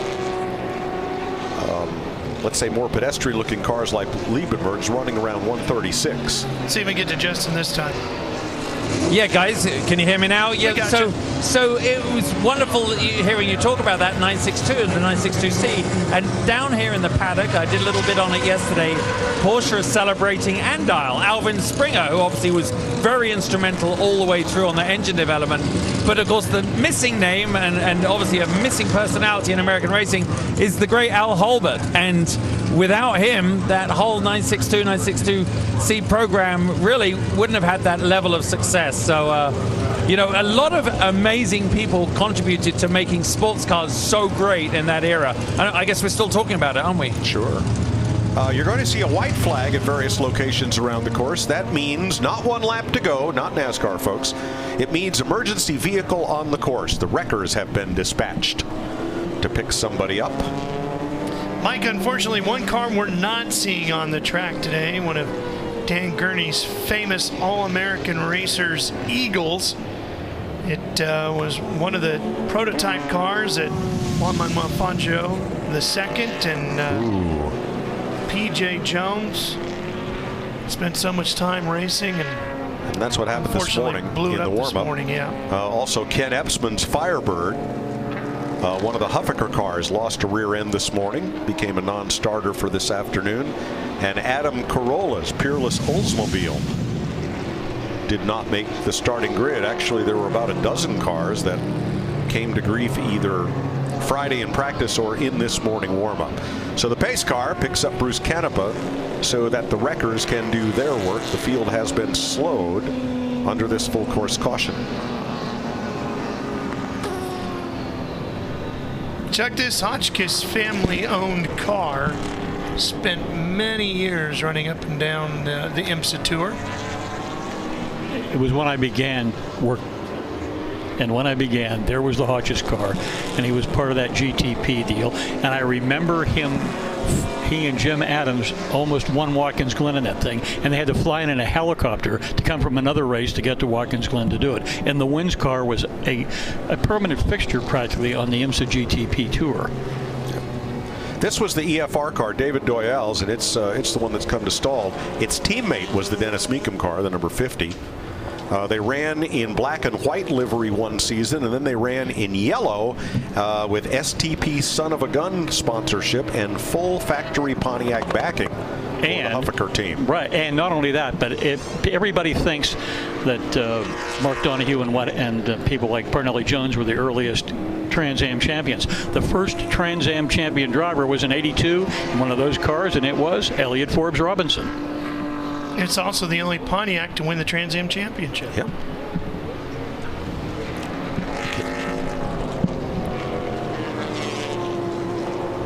Well, the first Trans Am champion would have been in 1966. Not the Drivers' Championship. No. That was That was the Manufacturers' Championship. Correct. Even when Parnelli and George Fulmer won it for Ford in 1970, I think it took about 30 years for SCCA to finally cough up a Drivers' Champion trophy, because there was no Drivers' Champion. It was a Manufacturers' Championship. And at one time, the most popular stock body championship in all of American racing. Hard to believe, but in 1970, Trans Am was much bigger than NASCAR nationwide. There's that beautiful Mazda. 767B in Renown colors. You know, Mike, we've talked a lot about some of the cars here that Mazda is competing with at Mazda Raceway Laguna Seca, this year's running of the Rolex Monterey Motorsports Reunion. There's a lot of people behind these cars. Well, we get ready to go back to green. We'll hold off on that piece for now as Bruce Canepa gets back deep into the throttle. Yeah, he's not waiting around for Robinson, Barnes, Dean, or anybody else.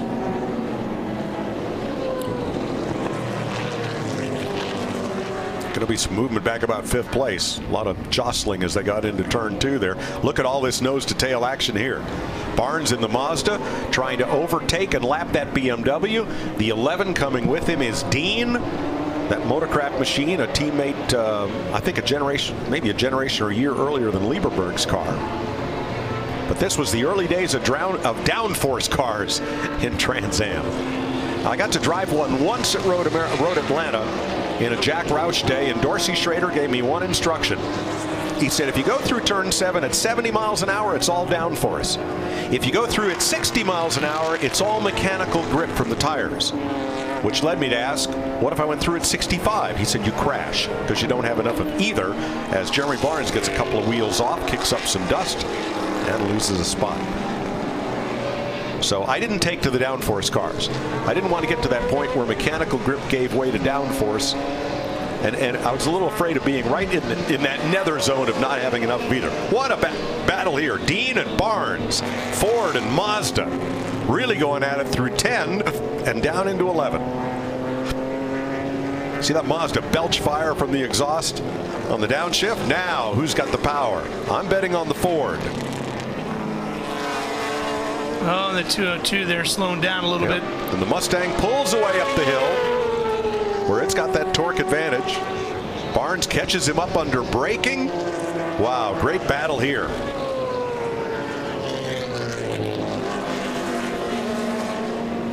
Third place overall, running for the win in GTO, the GT over, let's say 3-liter class.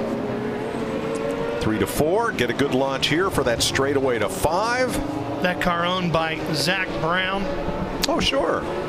Car was first raced in SCCA Trans Am as both the Ford Capri and Mustang, and Willie T. Ribbs behind the wheel of that car. Dean gets a little high and mighty out of turn 5. Barnes thought he might have a shot there at 6, but no. That's a tough place to pass because you're on the throttle early as Barnes does. He's got the run up the hill.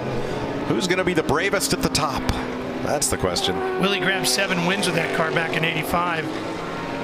And the most money out of all the drivers that year. Willie T. Ribbs, great talent. Boy, he could wheel it. Deborah Gregg actually ran the car back in 1987. Checkered flag will be awaiting these guys when they come up the front straightaway. Oh, what a drive into 11. Now, get the right line and get the launch. That's what it's all about right here to see who'll be 3rd overall. And Dean uses that lap car perfectly as a pick to hold on to 3rd behind Canepa and Robinson, ahead of Barnes, with Ockerland taking 5th in the Camaro. Robert Davis 6th in the Mazda prototype. Edenholm, Davis, Johnson, and Liebenberg, the top 10. Bruce Canepa, the overall winner, and the famed Hotchkiss number 10. In a snoozer. Yes. Leave him and lose him. In a walk. Yep. Nice drive, Bruce. But boy, that fight for 3rd, that was the race between Dean and Barnes. And Barnes had the spot till he got off, put 2 wheels off there, and had to regroup. Just 2 more to go as you see the results out of race 5B.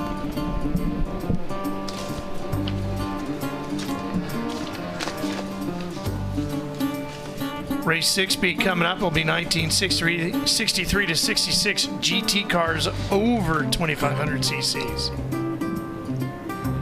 Then we're going to close it out with the Formula 1 cars. That'll be a fun class to watch, Mike. We'll see Jaguars in here, some Corvettes too. It's Automobiles coverage of the Rolex Monterey Motorsports Reunion, brought to you by Michelin, continues here today.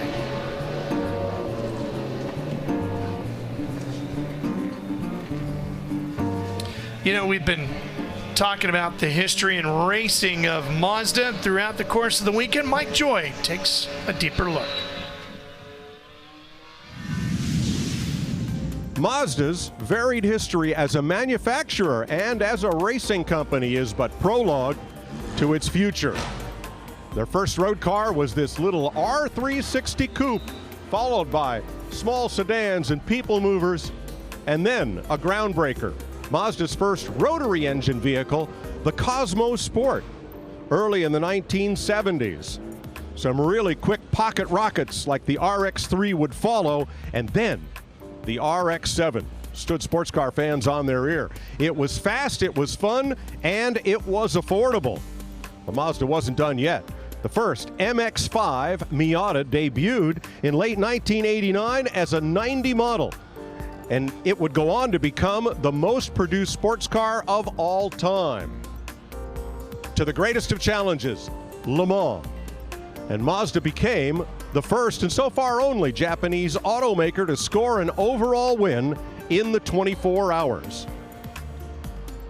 Additional generations of the RX-7 and the MX-5 Miata would follow, and development continued until the Kodo design language made its first appearance on the CX-5 compact sport utility. Now, Kodo design and SkyActiv technology is present throughout the entire Mazda line, including the 4th generation MX-5 Miata. This design and this technology is where Mazda is now and where it's headed for the future.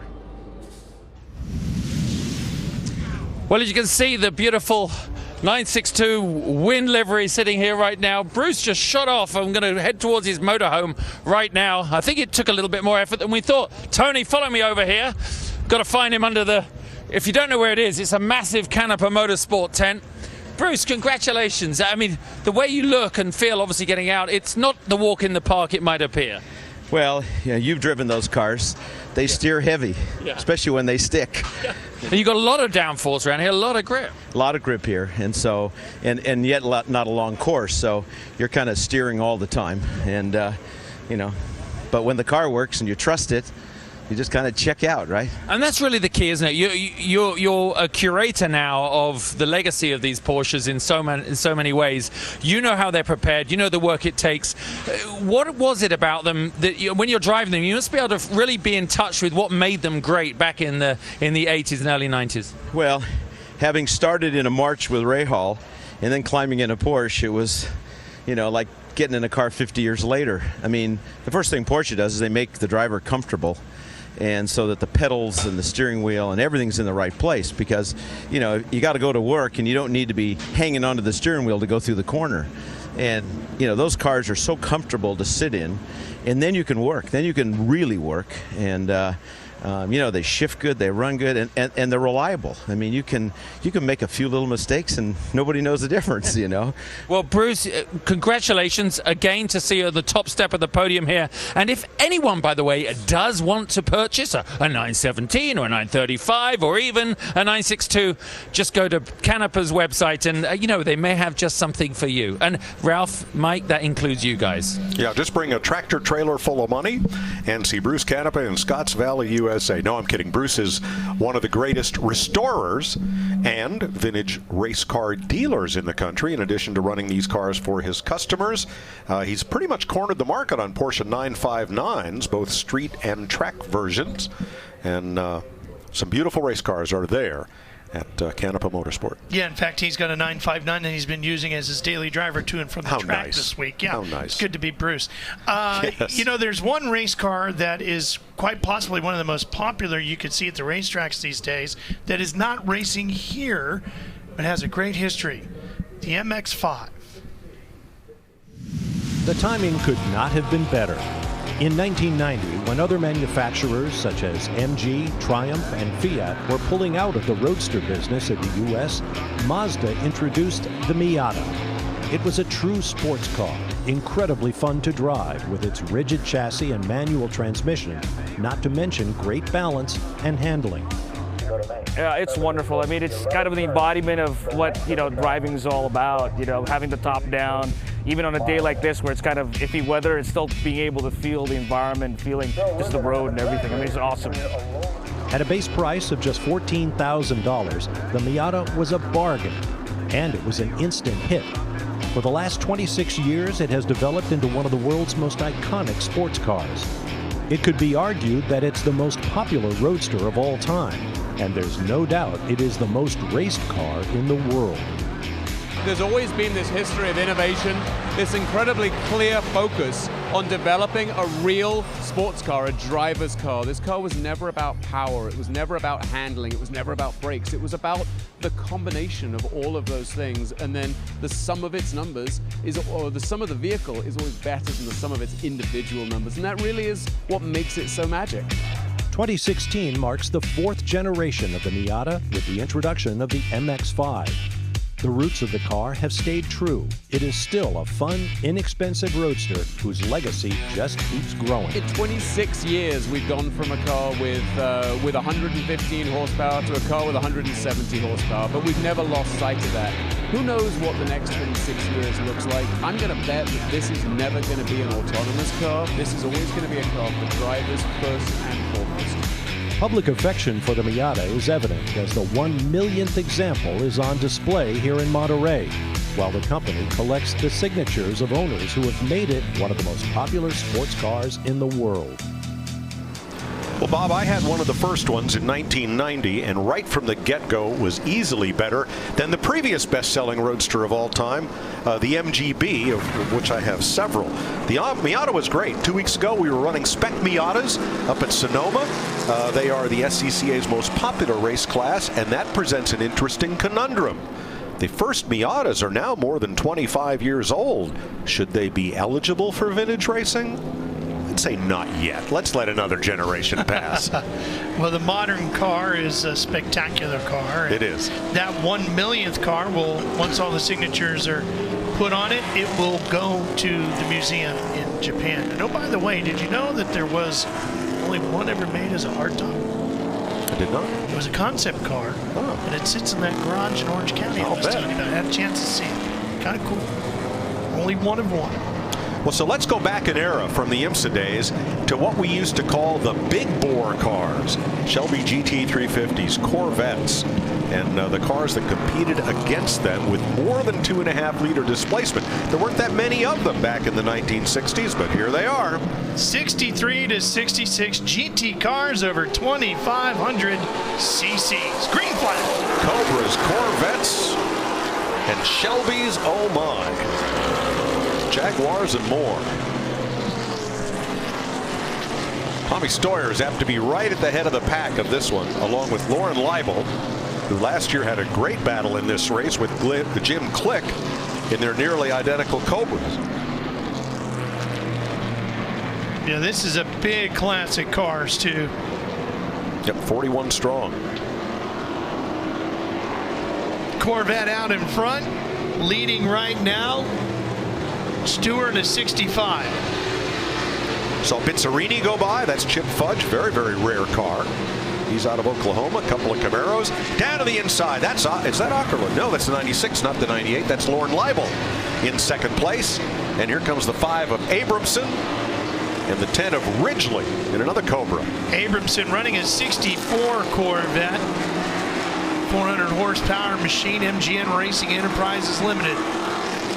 So back in the day, this would have been A and B production. You see the BP on the side of number 115 of Stockwell that's stalled there. A and B production and A sedan would have comprised this race. This should be a full course caution here, Mike. Ooh. Yep, sadly. But not yet. Leibel makes the pass on Steuer. I'm not so sure it's going to stick. No, there's the full course yellow. Note the livery on Steuer's car, white with blue stripes. Back in the 50s, every country was assigned an international racing color by the FIA. That's why the Italian cars are red, the British cars are British racing green, the French cars are blue, and America was assigned white with blue stripes, as would be seen on the Shelbys, on that Corvette, and in reverse on the Cobras and the Ford GTs. Canada was white with green stripes, being, just above the United States and aligned with Britain. Chuck, there's the that Bizzarini there, and that's a little bit of a different car, isn't it? Well, different in a delightful sort of way. Designed by the man who designed the Ferrari GTO, Giotto Bizzarini. So whenever he sat down with a pencil after he drew the GTO, people paid attention. Now here's the important thing about that design. The rear cylinders of the engine are up under the dash. That car is let's call it a front mid-engine design, because from the front axle, there's about a foot before the engine starts. So it's a very, very well-balanced car. But imagine all the cockpit heat that provides. Chip Fudge out of Oklahoma City, driving that. He's also got a sports racer here. 425 horsepower in a Strada GT. They made a total of, I think, 116 of those, both the street and racing versions combined. I remember when a very rare piece. I remember when one of those crashed at Sebring during the rain and hit the bridge just past start finish and was cut in half. Yikes. Well, we got a little feature coming up about John Chip Fudge. Yep. A little bit later on in the show.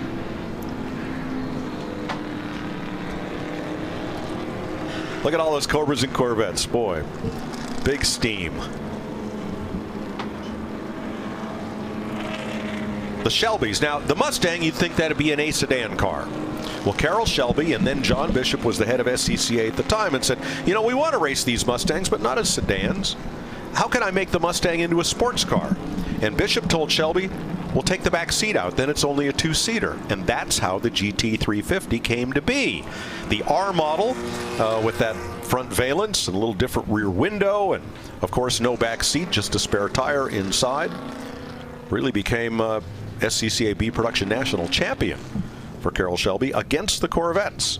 Well, it looks like Bob Stockwell's machine, 65 Mustang, done for the day. Yep. And take him back to the paddock. Was the SCCA Pacific Division champion in '68.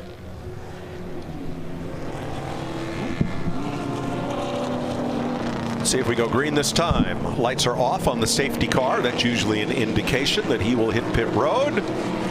And Lauren Leibel, the pass did stick, so it's Cobra, Corvette, two Cobras, and a Shelby. Where is everybody? Come on, guys, fill the gap. Here we go.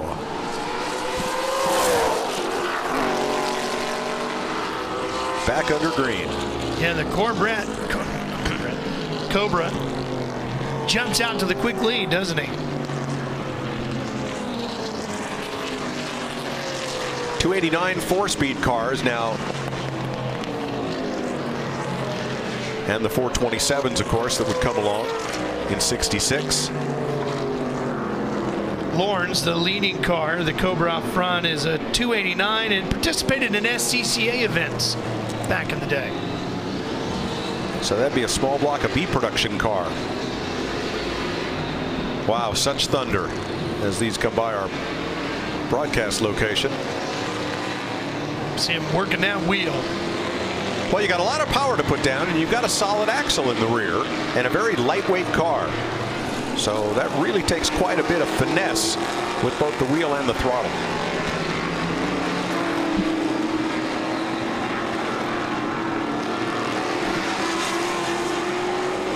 Bunch of Shelbys in the mix there.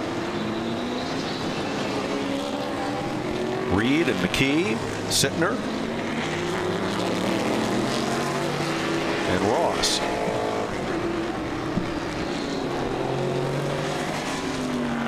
Ridgely in fourth in the number 10 Shelby Cobra. That's the red ride right there. Another 289.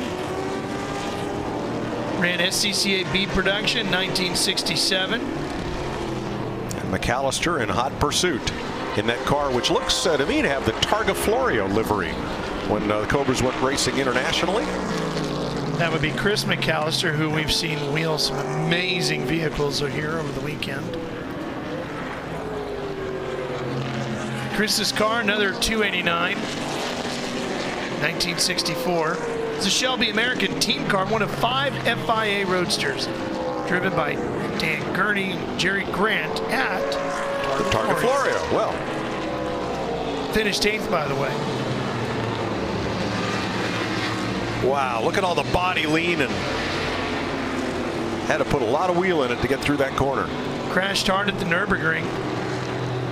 Yeah. McAllister to the outside. And again, look at him counter steering, trying to counter the effect of throttle on oversteer.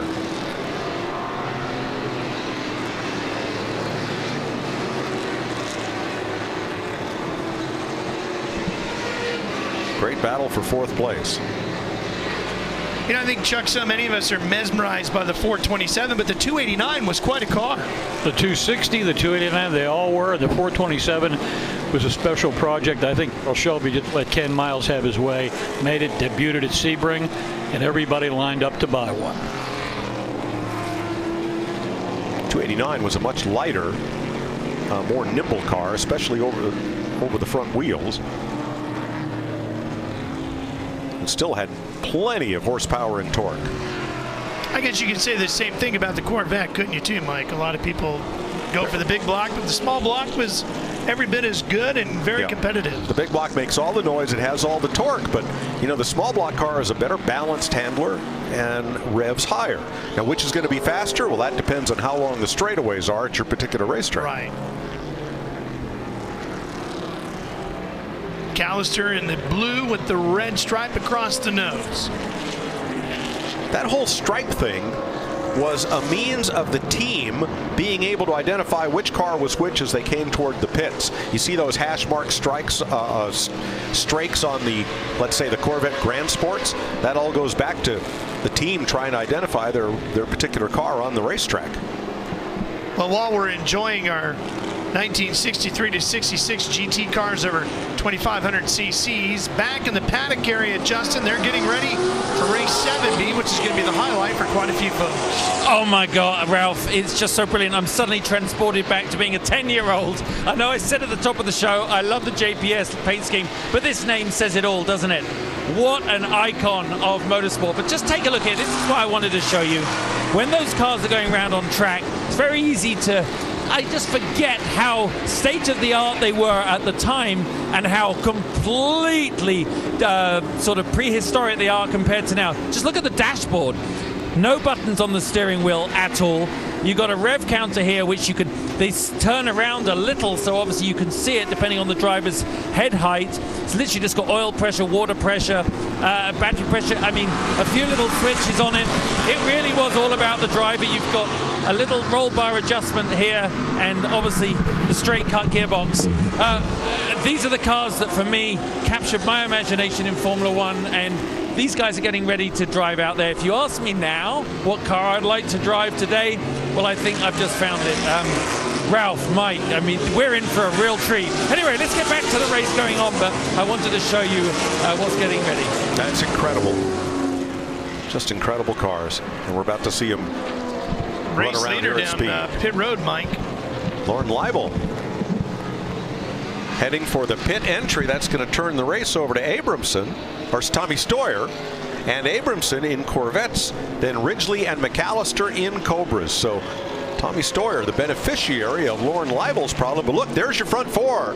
Very, very tight pack, 2 Corvettes, 2 Cobras. So let me ask you a question, going back to when that yellow came out, and I didn't think that pass was going to stick because of the yellow flags coming out. Could he have been penalized for passing under the yellow? Have to check with the stewards. I doubt they would have waited this long in the race to make that decision.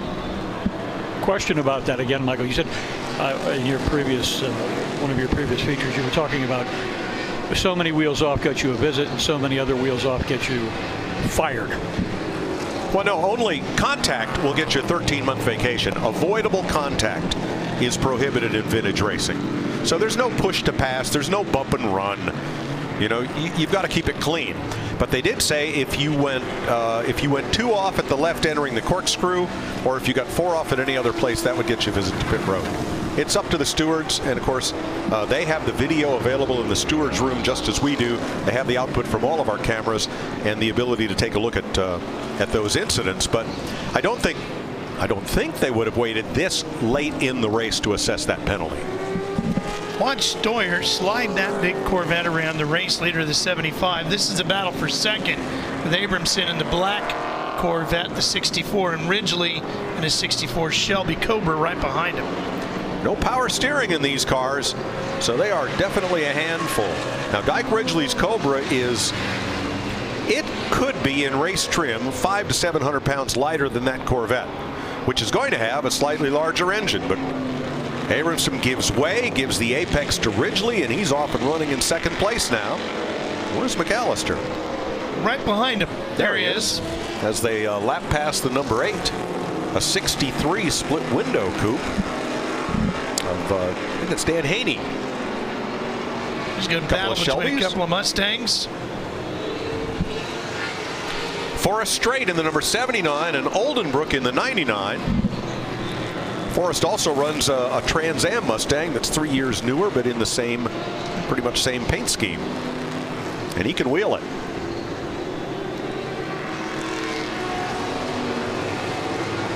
Now you see that second car, looks like there's something amiss with the rear window. That's because it's made of plexiglass, and it dips down just before the top of the rear window for air to exit the cockpit. They said you couldn't change the shape of the rear window. Well, what if we just left some of it out? And so that was a little design feature of the 66 Shelby GT350 R model. Two very even, make that 3 very evenly matched Shelbys headed up the hill. That's Brad Oldenbrook in a 66 Shelby GT350.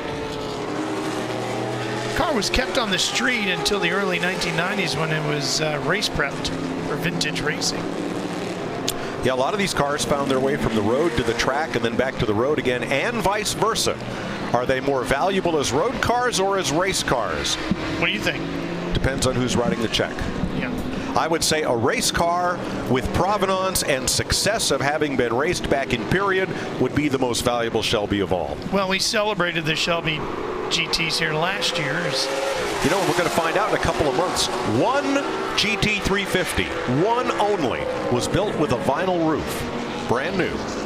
And that car will come to auction in a few months. That car was on the lawn at Pebble Beach last year. Car lives in Campbell, California. Yeah, for now. It's an amazing car. Yep, beautiful. It's a light blue vinyl top, if I'm not mistaken. On a white car, correct? that's correct. Yes. Wow, very evenly matched GT350s having a very, very close run here. That Great looks like a sound out lot of fun. Cars too. Just a great roar out of this GT350. And two more Shelbys closing in right behind them. Forrest Strait makes the move to the inside. Great place to pass and on the power. Oh. But he's not going to have the apex at 6.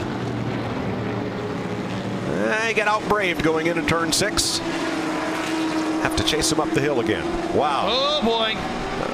I got a little narrow.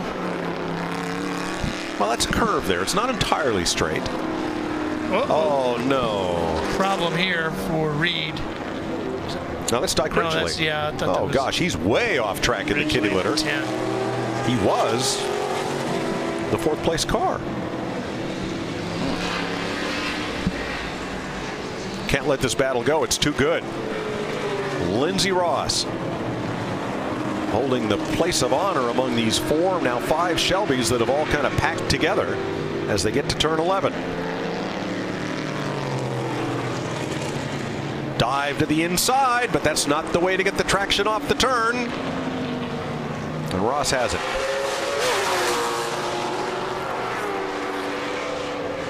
So we're Don't lift. Battle here He lifted. He lifted at 1. He lifted at 1, and that left room. And the change of position with Oldenbrook in the 99, moving up to 12th.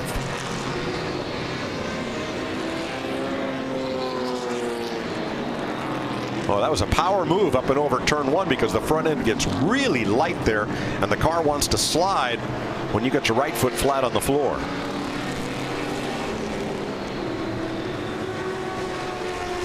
See if Ross has another chance at him here. Straight's fallen to 4th in what's now a 5-car Shelby battle. See the speeds coming up under the bridge, 115 miles an hour.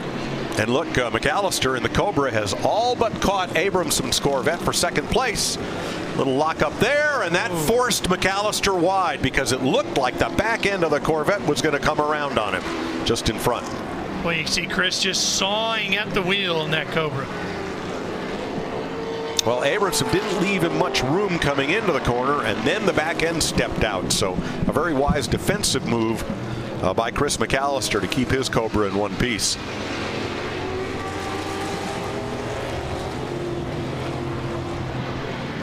Final lap here, Group 6B, 63 to 66 GT cars, 2,500 cc's.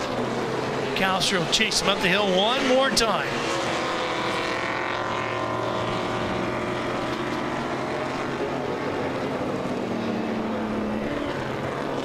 Behind them, that big gaggle of Mustangs, the Shelbys, all still running together. It looks like we're down to 3 together. All right, make that 4.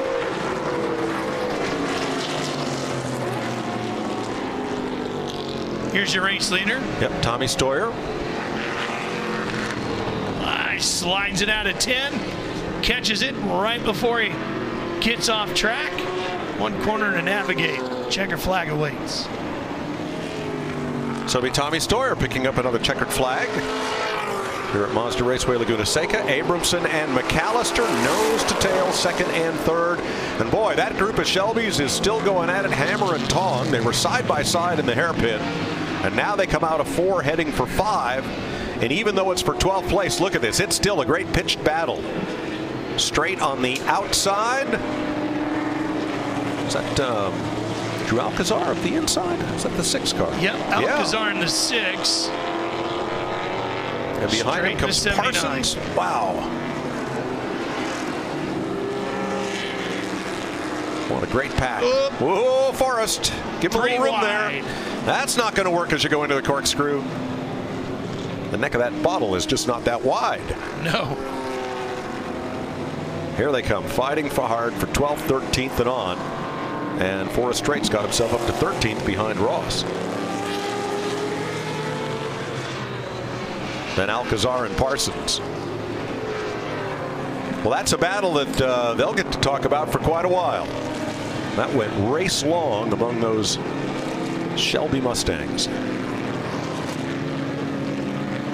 Final corner, this one looks pretty well decided.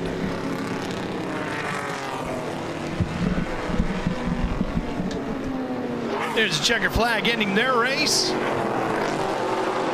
Wow, great battle.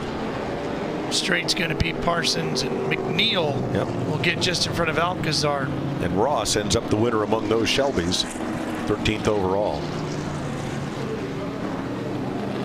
Tommy Stoyer salutes the crowd, along with Abramson and McAllister. Corvette, Corvette, Cobra. Chevy rules the day today. Well, we talked about Chip Fudge earlier. Mike had an opportunity to spend a little time with him. Let's introduce you to Chip Fudge.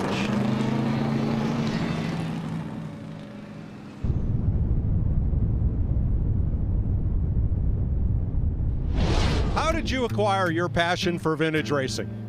I had a good friend that suggested that I go to Mexico and run the La Carrera Panamericana as my first vintage event.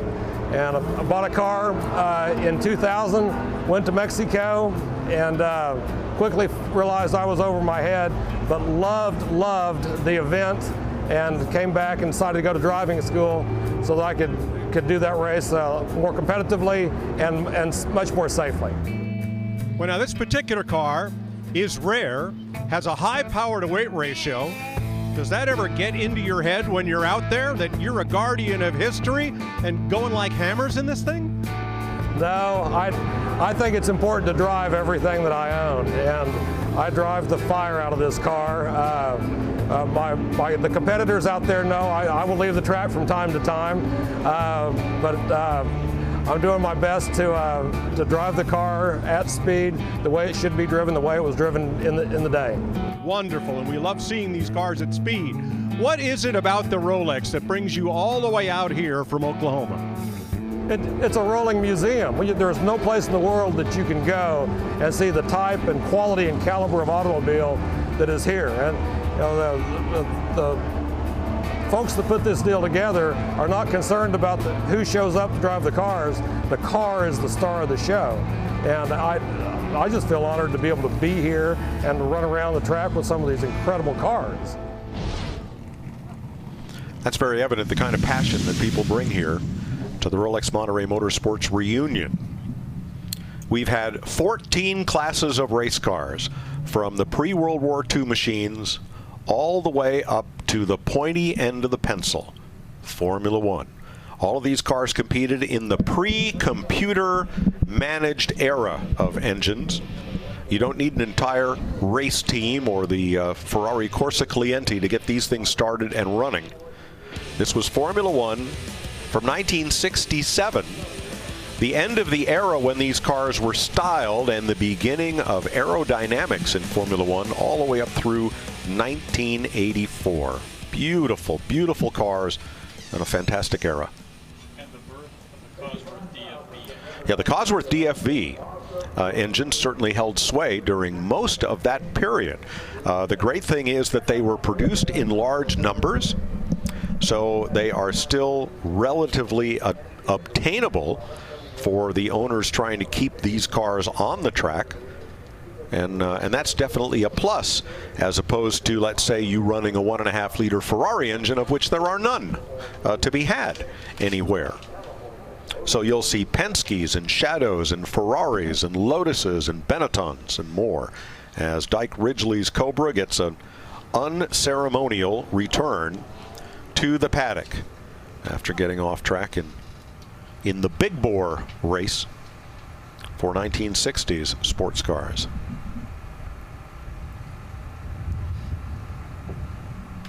You know, there's really a fine line between running the car at 10/10ths and running the car to grief. And not saying that Dyke Ridgely did that. I believe he had a mechanical and went off course. But the drivers of these cars have to be careful, because not all of these cars can be easily rebuilt. You can't go out there and run them and thrash them as the professional stars did in the day and not worry about contact, not worry about could the car be fixed for the next race, because these are hobby racers, and this is a wonderful, wonderful hobby, but you have to be respectful of the machinery and take care of it so that you can get on to, say, Lime Rock Labor Day or Watkins Glen the week after, or to Coronado, or whatever the next vintage race is. The other thing is, should you fold one of these up and put new sheet metal on it, is it still the same car? Or is it like George Washington's hatchet that chopped down the cherry tree? Yeah, it's had 7 different heads and 8 different handles, but boy, that's the one. That's the one that he used right there. Well, you know, we've celebrated a lot of different things this weekend. The 50th anniversary of Can-Am, the 50th of Trans Am, of course, the 100th of BMW. And Michelin salutes BMW.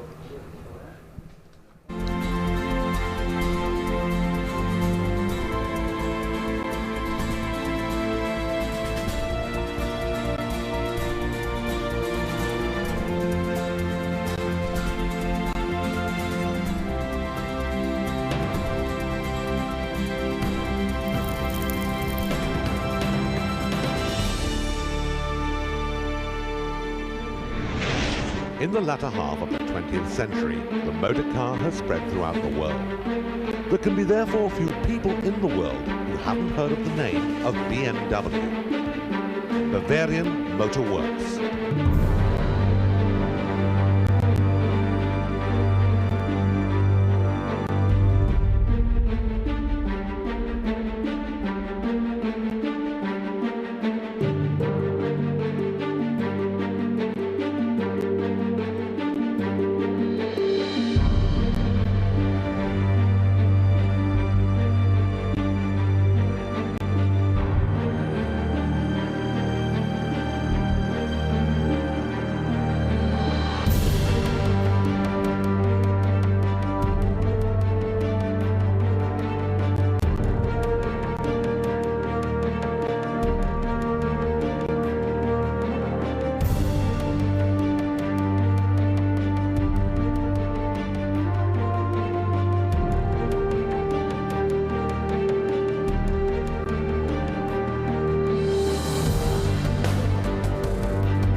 Well, it's been a great 100 years of the Bavarian Motor Works. Here's to many more. And one race left to go. Yep, the BMW spend all next week out here celebrating their 100th with their owners and the BMW Club of America and some of those very special cars that we've seen throughout the weekend. 1967 to 1984 Formula One machines. This is Group 7B. Maybe you were at maybe you were at Watkins Glen, maybe you were at Long Beach, wherever you went to see these cars run. Names like Lotus and Tyrrell, Shadow and March, Penske and Wolf, Ensign and Hill, Williams, Brabham, Ferrari, they're all here. It is going to be a cacophony of sound like no other this weekend. Now these cars will get 2 pace laps to get tires and everything up to operating temperature. Oh, and already that looks like, is that a Penske? Yeah, that's the off. 10 car. Is it Farrell? No, it's a March. No. That's Cord in a March 761. Has that Penske livery, the First National. Remember a guy named Fred Stecker? He was with First National City Travelers Czechs, and he wanted them in racing, and did so in a big way, both with the Penske IndyCar team and in Formula One. But that one on cold tires looks like it spun around there's backed 2 cars into the tire involved wall. there, Mike. Oh gosh. Yeah, and as you said, the car on the left has actually gotten damage to the rear end of the car. Not sure if they got together, but he doesn't look happy. And the car, one car off to the right behind that wrecker. You can just barely see it at the 2 marker underneath the bridge in the shadow there. Race control is saying there was body contact. Oh goodness, that's not good. And that's one of it's the shadow. That's one of the shadows. So on the warm-up lap, everybody is scuffing tires and weaving back and forth. And I'm not sure if that left front wheel on the shadow looks askew, but it could be. Oh, what a shame to prepare these cars and come all this way and go through practice and qualifying in the warm-up and not get to the green flag. And wait all week, right? You're the last race of the weekend.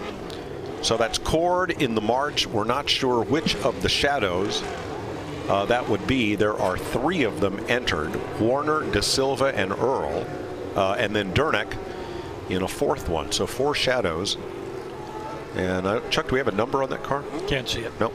Well, while we wait for them to get these 2 cars cleared and this race underway, let's take a look at one of the cool displays that has been in the paddock area here. This one with our friends at Michelin.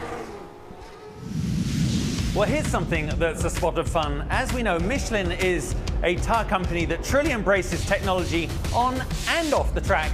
And here in the paddock, I have found the best, most entertaining interactive display at Monterey this weekend. What they've done is take this incredible wraparound display that actually has each one of their 25 Le Mans winning cars represented. So basically you just wait until a car that you've always been a fan of comes up, it spins out on the track, and here are all the details. 2012, and it was the Lothar Fassler Trellier car, and then send it back on its way. And if you want to learn more about modern day Michelin tires, click on Bib, and it'll bring up, for example, about the Pilot Sport Cup 2. It's a wonderful way of bringing the history and the success of Michelin tires at Le Mans to a modern day audience. You didn't think I was going to get that, did you? No, I knew you would. You're a ringer. You've been in this life long, just like we have. I knew you'd have it. Yeah.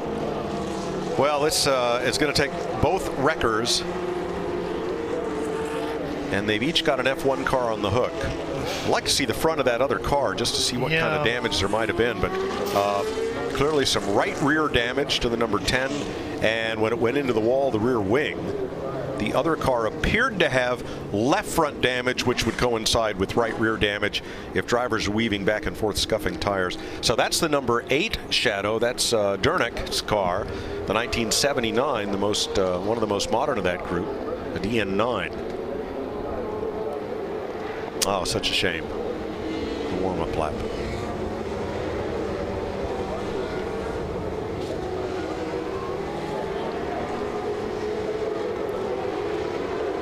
Everyone else coming around at pace car speed. Well, you know, too, Mike, the thing as we get to the end of this weekend here now is, oh yeah, there's the front end. Let's see. Oh yeah, left front into right rear. That's always a bad combination. Yeah. Darn. Let's go down to Justin.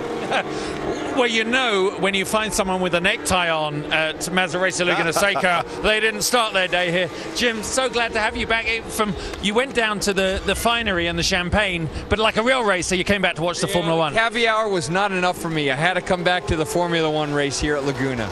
But was it a good scene down there? It was nice. It's so different. That's what's great about these events. They're all so different. Beautiful cars, especially the race cars, but the action is here. It's a bit like, you know, having Claudia Schiffer on a poster or having her out for dinner, really, isn't it? That's the difference between the two. Yes, that's right. I'm trying to process that. Basically, my world or someone else's. Anyway, but Jim, obviously, watching these cars going out there, you got a very special friend out there. You see Wayne behind you, but you got a very special friend out there in one of these cars. Yeah, we're all here rooting for Eddie, and you know, he's got a Ford motor too, so it's a double support for me. You know what? No wonder Ford is leading the way around the world when you have a guy like Jim Farley in control, right, guys? Yes, of course, and that's the great Wayne Rainey right there, the three-time world champion. Jim Farley, one of the key executives at Ford, and the man they're talking about is the four-time world champion, Eddie Lawson, who's running one of the Wolves out there. And Wayne and Eddie, Mike, they spent a lot of time zipping around this track in supercarts. Yep. Not only on their motorcycles, but they still come out here and play around. Wayne Rainey is one of only 2 drivers in history to have a corner named for him at Mazda Raceway Laguna Seca. The other, turn 2, Mario Andretti. That's the Andretti hairpin. Eddie Lawson, great talent on 2 wheels as well as 4. Jim Farley has been the global marketing head of Ford Motor Company. Now his responsibilities in Ford Europe. And you may have heard of his cousin, actor, comedian Chris Farley. Yeah, and there's, you know, there's been some, speaking of Wayne having the corner named after him, there's been a groundswell of people saying that we should name a corner or a section of racetrack after another great rider, Kenny Roberts. Ah, yes. Who certainly was a big part of the history of this facility. Rainey also named as one of the legends of Laguna Seca, along with Dan Gurney and several others. Sorry, the list is not in front of me, but those are 2 names that instantly come to mind. There goes the Villeneuve car. Ferrari. I said that was getting exercised a week ago Wednesday out at Sonoma, and boy, you talk about a glorious noise. Unbelievable. All right, Justin, what do you got? Well, I was just thinking to myself, when you're running on little 4, 5, 6-inch tires, you don't have to worry about bringing them up to temperature, do you? But when you're driving a Formula One car with all that horsepower and those massive rear wheels and those very small front ones in some cases, you actually do have to worry about track temperature and bringing your tires up to temperature. So we haven't really seen that as an element during this race weekend at all. But for these guys, it really will be. So it's going to be interesting to see who brings their tires up to speed faster. And normally that will, of course, be when it's in the hands of a more accomplished driver, because it takes a certain skill to get that outlap just right, to get that first lap of the race just right. So I think we're going to see the lap times drop over the first 3-4 laps. And just so you know, the sun is shining, but I can tell you, I'm in a polo shirt, the track temperature is dropping down here. Well, I can see down the valley, and I can tell you the fog is on its way from the Pacific Ocean. So Charles Nürburg on pole in a Williams, Marvin in a Brabham with that big tall scoop, and then Eddie Lawson starts 3rd in the Wolf WR4. Ralph, are you offended by a rolling start for Formula One? Not with the vintage cars. Okay. I think not at all. Yeah, nope. we need to keep these guys safe and clean. But I understand your point. Yeah, here we go. Here come the RPMs, and a lot of them.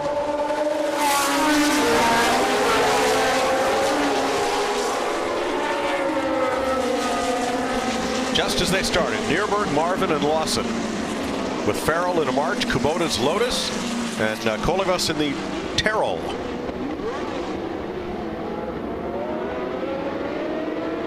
Boy, just listen to him.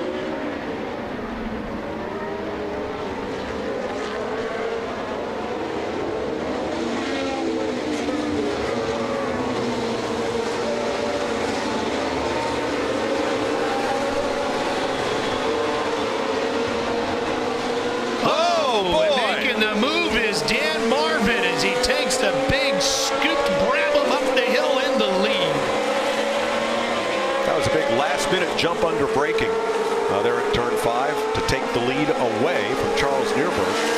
Take a look at this again, Mike. Here it comes, coming out of 5. Oh, man. Wasn't until the last instant that Nearberg knew he was there.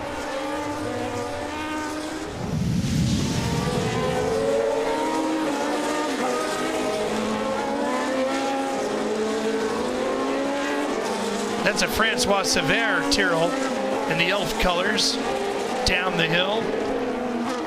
Back to 11 in the race leader. Marvin, a 1974 Brabham BT44. Driven by Wilson Fittipaldi and John Watson back in the day. Gordon Murray's first complete Formula One design. I love that big scoop era too. Yep. 4 cars nose to tail here. Was certainly great for sponsor livery. And they didn't have a sponsor. That's how the car competed in 74. Look at this. Pristine white. A year later, it grew Martini Rossi colors. Dan Marvin was a tremendous Formula Atlantic racer back in the day too. He looks pretty comfy right now. Yeah, he's going to hold nothing back. Nearberg in second, Lawson in third, the Williams and the Wolf. Then Farrell in fourth in the March, Kubota's Lotus, Colivas in the Tyrrell, Muller in the Ensign, and then Baker's Ferrari in eighth. Lauber and King, the top 10. Charles Nearberg out of Dallas, Texas, running that 1980 Williams FW07B. Driven by Alan Jones back in the day, en route to winning the World Championship in 1980. Placed third, Brazilian Grand Prix second at the USGP. After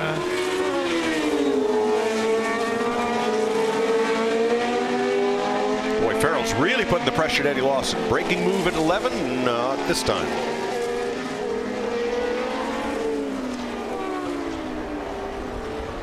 Looks out for a little clean air. 147 miles an hour beneath the bridge. Well, that's incredible.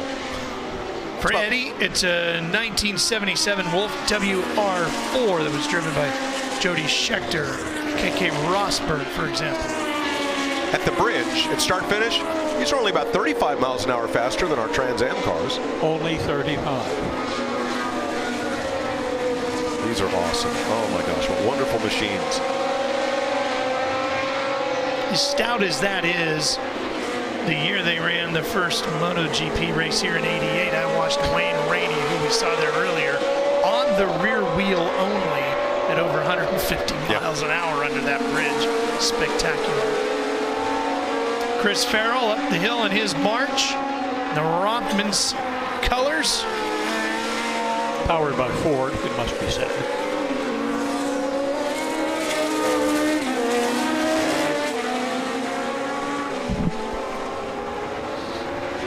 Down the hill they come. Looks like one car headed for the paddock. Looks like a Surtees TS19. Also Ford Cosworth powered.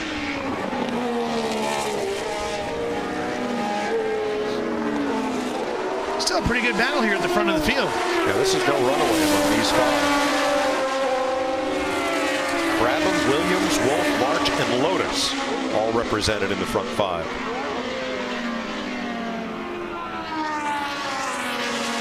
Kubota, who runs in 5th, is running the 1977 Lotus, which is actually a 78. Type 78. Type 78, right. When Mario Andretti won the World Championship in the Type 79 in 1978. And he's made the move. About that too. And moves up into 4th place. Kubota in the 12th. Gunnar Nilsson actually drove that car 2 podium finishes 77 season. Now he takes chase after Eddie Lawson in the Wolf. I think the John Player special livery was one of the most beautiful ever. And one of the most copied. Chevrolet used it on the Cosworth Vega. Ford used it on what they called in Europe the JPS Capri. Here it was the Capri S due to marketing rules. And then Pontiac, in what became the Smokey and the Bandit Trans Am, used that same black and gold pinstriped livery that these John Player Lotuses made famous. You see the 19th place battle here, the number 3 Delaney and Earl behind it. That Tyrrell, a 1971 002. I I made a Tamiya 1/12 scale model kit of that, and it only took me about a year to get all the plumbing and the wiring and all that right. Oh my gosh. And we did it up in Jackie Stewart's colors. It was the same, it was a teammate to the number 3 car. I think they ran 3 and 4 that year. 76 March you're looking at right here. Tommy Dreeland. Arturo Rosario drove this car. Lawson. Oh boy. One of the lappers, I think that was, putting 2 off. And pitched battle once again at the front. Nierberg is right up Marvin's tailpipe here. These two drivers have chased each other around for years. In a variety of race cars, doing it in vintage Formula One machinery here today. A minute 24 is what these leaders are getting around Mazda Raceway in.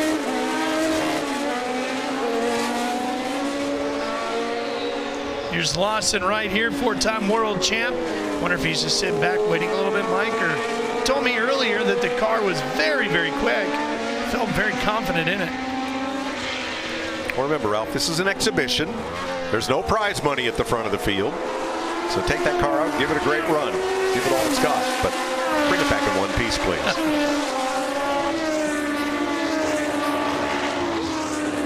Marvin with a lot of straightaway prowess in that Brabham. Nierberg, Lawson, Kubota, and Farrell. You know, when Eddie got off the bikes and got into car racing, he had a very good run in cars. Went up through the Indy Lights pathway and quite a bit of success.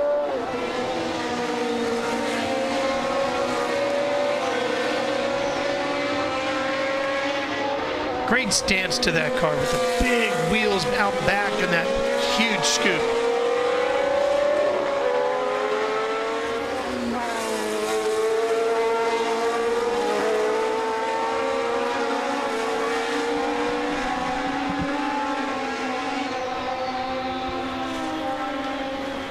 Big gap after you get past the top 4 or 5 cars to the rest of the pack behind them.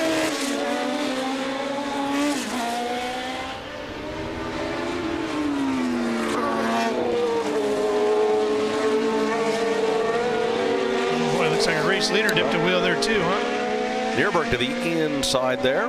Looks like he's sitting up on top of the car. It says the safety regulations progressed, and they kept raising the bodywork higher and higher to more encapsulate the driver as they're on. You see Marvin's machine and quite a difference in Charles Nierberg's. Well, that's what 6 years of development will do for you. Well, hang on, Charles. And a lot of development, a non-ground effects car versus a ground effects car, and maybe one of the best ever. Maybe the car the Lotus 79 should have been, the FW07. It was Patrick Head's first ground effects car, and it was those a world champ. Big tunnels on the side. Let's go a little further back in the field and pick up another great battle.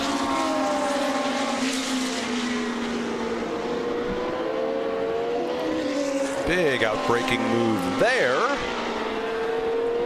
The S6 livery Lotus was made in the, was that the Arrows? Yeah, Maiden in the Arrows, taking the spot. That's for 16th from Delaney in the 002 Terrell. Ron Maiden, Forsteiner, raise a glass, and the 28. That's Mockett in the Penske PC4. Doug Mockett's had this car for quite a while, and seen him several times in it. It's the last F1 car that Penske guys built. Right. Took the win in Austria in '76 with John Watson. Oh man, did you see that slide? That's brave right there. You're going to throw that car through the corkscrew sideways, blind entry to that corner. That's giving it all it's got.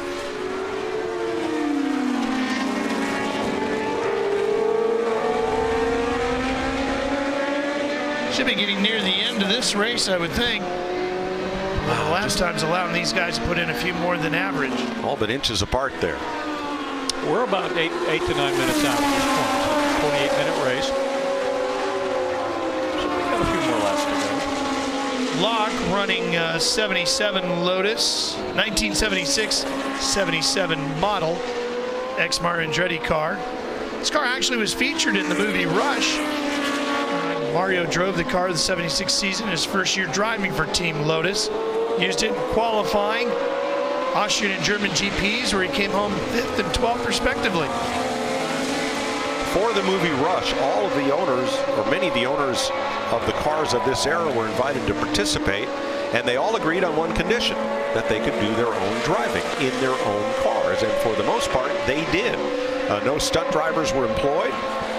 The actors, Chris Hemsworth and I think Daniel Bruhl, were put in the car for, you know, the close-up shots and the hero sequences, but otherwise these fellows went out and really gave these cars a strong ride, and great footage for the movie. A little different than the making of Grand Prix back in the day, right? Yeah. 50 years it's been since Grand Prix debuted. 50 years. Still a great movie. Remember seeing that for the first time in Cinerama. Cinerama, exactly. And said, boy, do I want to be a part of this. Andrew Beaumont running this Lotus, 1980 year, model 81, a Mario Andretti car in the Essex livery, driven during the 80 season.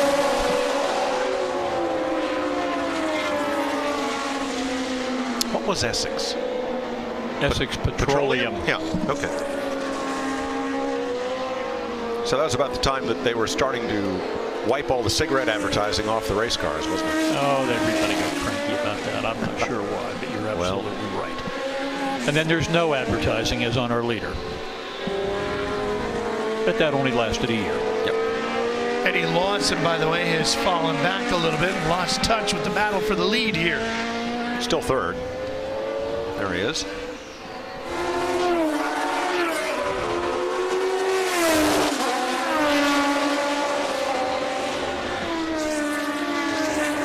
Something many people dreamed about here at Mazda Raceway Laguna Seca, seeing a real F1 points race here. There's a lot of talk about it over the years, and just never difficult came to make it fruition. happen. Yeah. And mainly for commercial considerations, because the Formula One operations, as they are controlled by Bernie Ecclestone, almost all the commercial considerations, such as signage, TV rights, and everything, are controlled by Formula One. Basically, all that's left for the local promoter are the ticket sales, and that would be a tough sell to try to make a profit at that. Essex Lotus to the inside, making the pass on the arrows.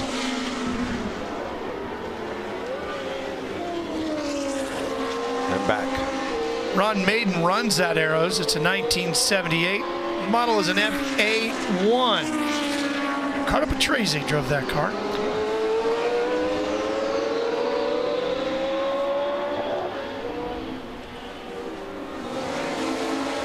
The thing about this, Ralph, is the people who own and drive these cars now know that there's little commercial value to our names.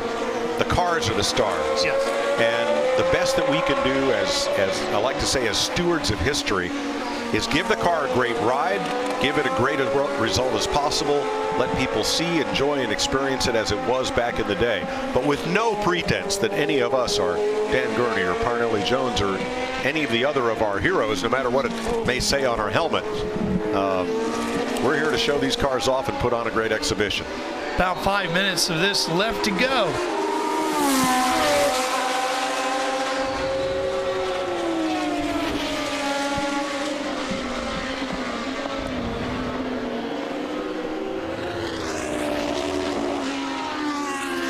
'31 car is Colibas right there.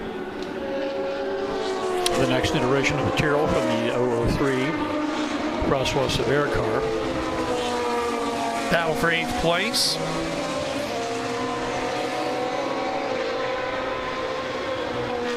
.007, the model on that Tyrrell.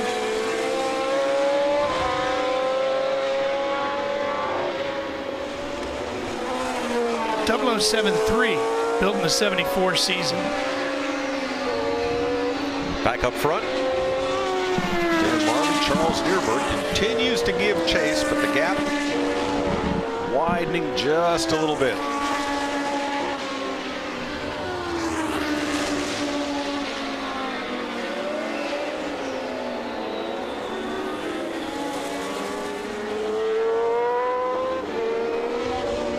You know, it's interesting too when you talk to some of the guys that compete in this category about pieces and parts for these cars. Of course, you know, there's not a whole lot of pieces for them left, but it is a unique fraternity, if you will.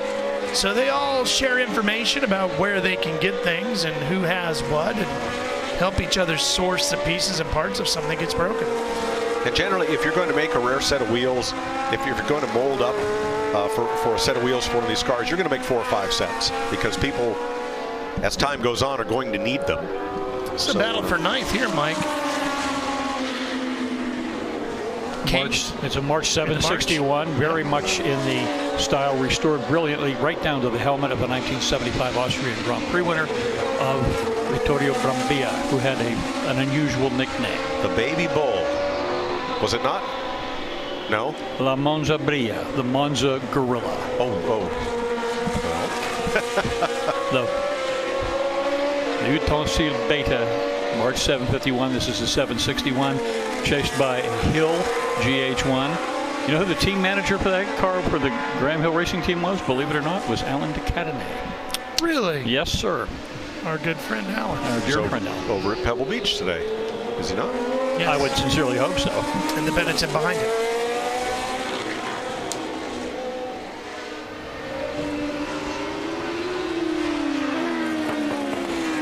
Tyrrell back to Benetton, or the Benetton back to Tyrrell. Get it the right way. Flying colors, you remember that? Yep. That was their slogan in those days. Whoa. It's quite all right. Tyrrell gets a little squirrely too.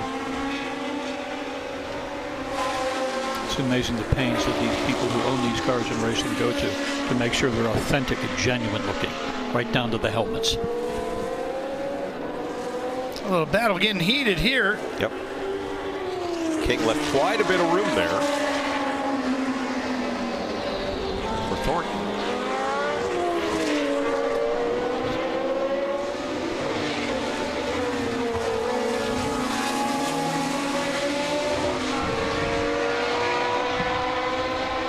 Setting up for turn 5.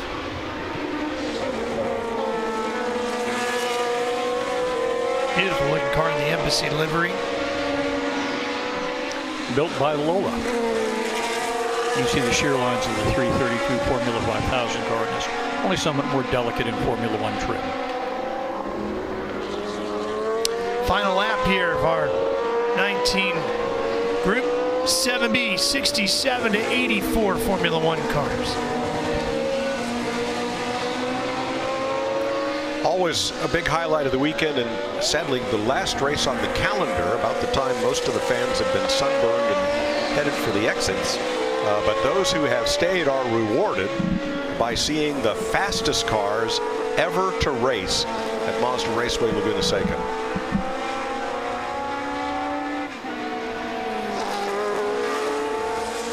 Checkered flag, only thing left to do here is Dan Marvin and Charles Neerberg charge down the hill one more time.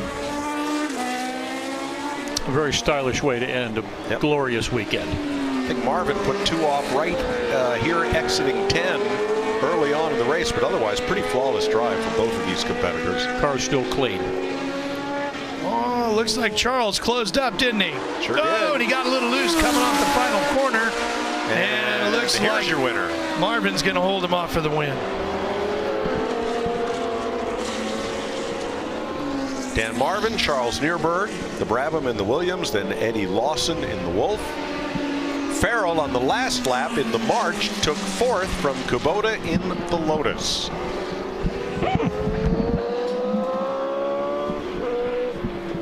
Again, no trophies, no prize money, but one driver in every one of our 15 races will receive a Rolex Cup for his performance, based subjectively by a panel of judges. And in selected morning races, there'll be a Bottoms Cup awarded as well, along with some very special awards for cars in certain categories or And the grand prize. Yeah, King and Lauber making their way to the line. Lauber is going to beat him there. Great celebration there. Or Thornton, I should say. Thornton and King. Thornton in the 23 takes 9th. That'll round out the top 10. The one driver who is chosen to be emblematic of the Rolex Monterey Motorsports reunion receives a Rolex watch in the prize giving about 30 minutes from now, and the original of the Bill Patterson artwork of the program cover featuring the 100th anniversary of BMW. What a wonderful weekend, celebrating great cars. And now, sadly, I have to take out my AARP car and be my real age again. But what a great weekend it's been, celebrating some great golden eras of motorsport. We want to take you back to the beginning of the week as we get ready to close out the show, though. To a memorable moment here in Monterey, as our Justin Bell was very fortunate to take a ride with one of the great legends of the sport. The activities here at Pebble Beach kick off in fine style bright and early this Thursday morning with the Pebble Beach Tour d'Elegance, and I have pole position, the lead spot, with my hero and racing icon, Sir Stirling Moss. Stirling, I'm going to be your chauffeur. I never thought it would happen. It's actually our second time driving you in a I've got more trust now. Oh, okay, thank you. Off we go. And this isn't so bad. I'm just going to pretend they're waving for me, Stirling. I'll get down under there now. So, of course, over the years, you've done this event how many times? 20-some, I can't remember. Wow. 20 and climbing, I think, but 20 and climbing. Yeah, I think so. Long may it climb. Whoops, yeah, hit the brake for the first time. When you first came to Pebble Beach for this weekend, of course, everything was a lot lower scale, wasn't it? Oh, It was a much more localized event. Well, now this is a world event, isn't it? Let's face it. I mean, the teams that come here, with sort of cars and everything, are such high class. So what's so funny, Stirling, is I kind of forget that I've got about 60 cars behind me, probably worth a couple of $100 million. Yes, and they're all somewhere back there. Yeah, waiting to overtake us. Yeah. The biggest problem, really, with these old cars, of course, is that they are extremely expensive. I mean, they weren't cheap when you bought them, but now they were in the millions. Look how beautiful this place is. Now, you imagine racing on this road. Which they This did. is the road they were on, wasn't it? Exactly. And I'm just sort of saying, you know, they're fantastic. We think of sort of coming along here, 120 miles an hour, taking this, you know, unbelievable. Well, thank you very much, Stirling, for allowing me to drive you. It's a great way to kick off the Pebble Beach week. Well, from my point of view, you didn't make me nervous, so that was very good. It's all I could ask. That's the highest compliment. Thanks so much, Stirl. Thanks a you. lot. Thanks. Well, what a week I've had. I started it with Sir Stirling Moss on the Tour d'Elegance, and I'm ending it standing by the winning classic historic Formula One car. Dan, what a fantastic result for you. You look so tidy at the front there, and it must just be a joy to round off the weekend with this. It may have looked tidy from where you were. Where I was, it was a bit of a dog's breakfast, but that's okay. Yeah, it's great. It's really great. And winning, of course, in our opinion, one of the biggest races of the weekend. What a way to... You got another year to think about it. Yeah, we do. It comes but once a year, like Christmas. And you can see here, everybody has won this weekend. Mike and Ralph has certainly earned their place in the history books of 2016. Great weekend. It sure has been, Justin, and it's been fun to be a part of it. We sure hope you've enjoyed our first ever live broadcast here, brought to you by Automobile, as we've been bringing you live coverage of the Rolex Monterey Motorsports Reunion, brought to you by Michelin.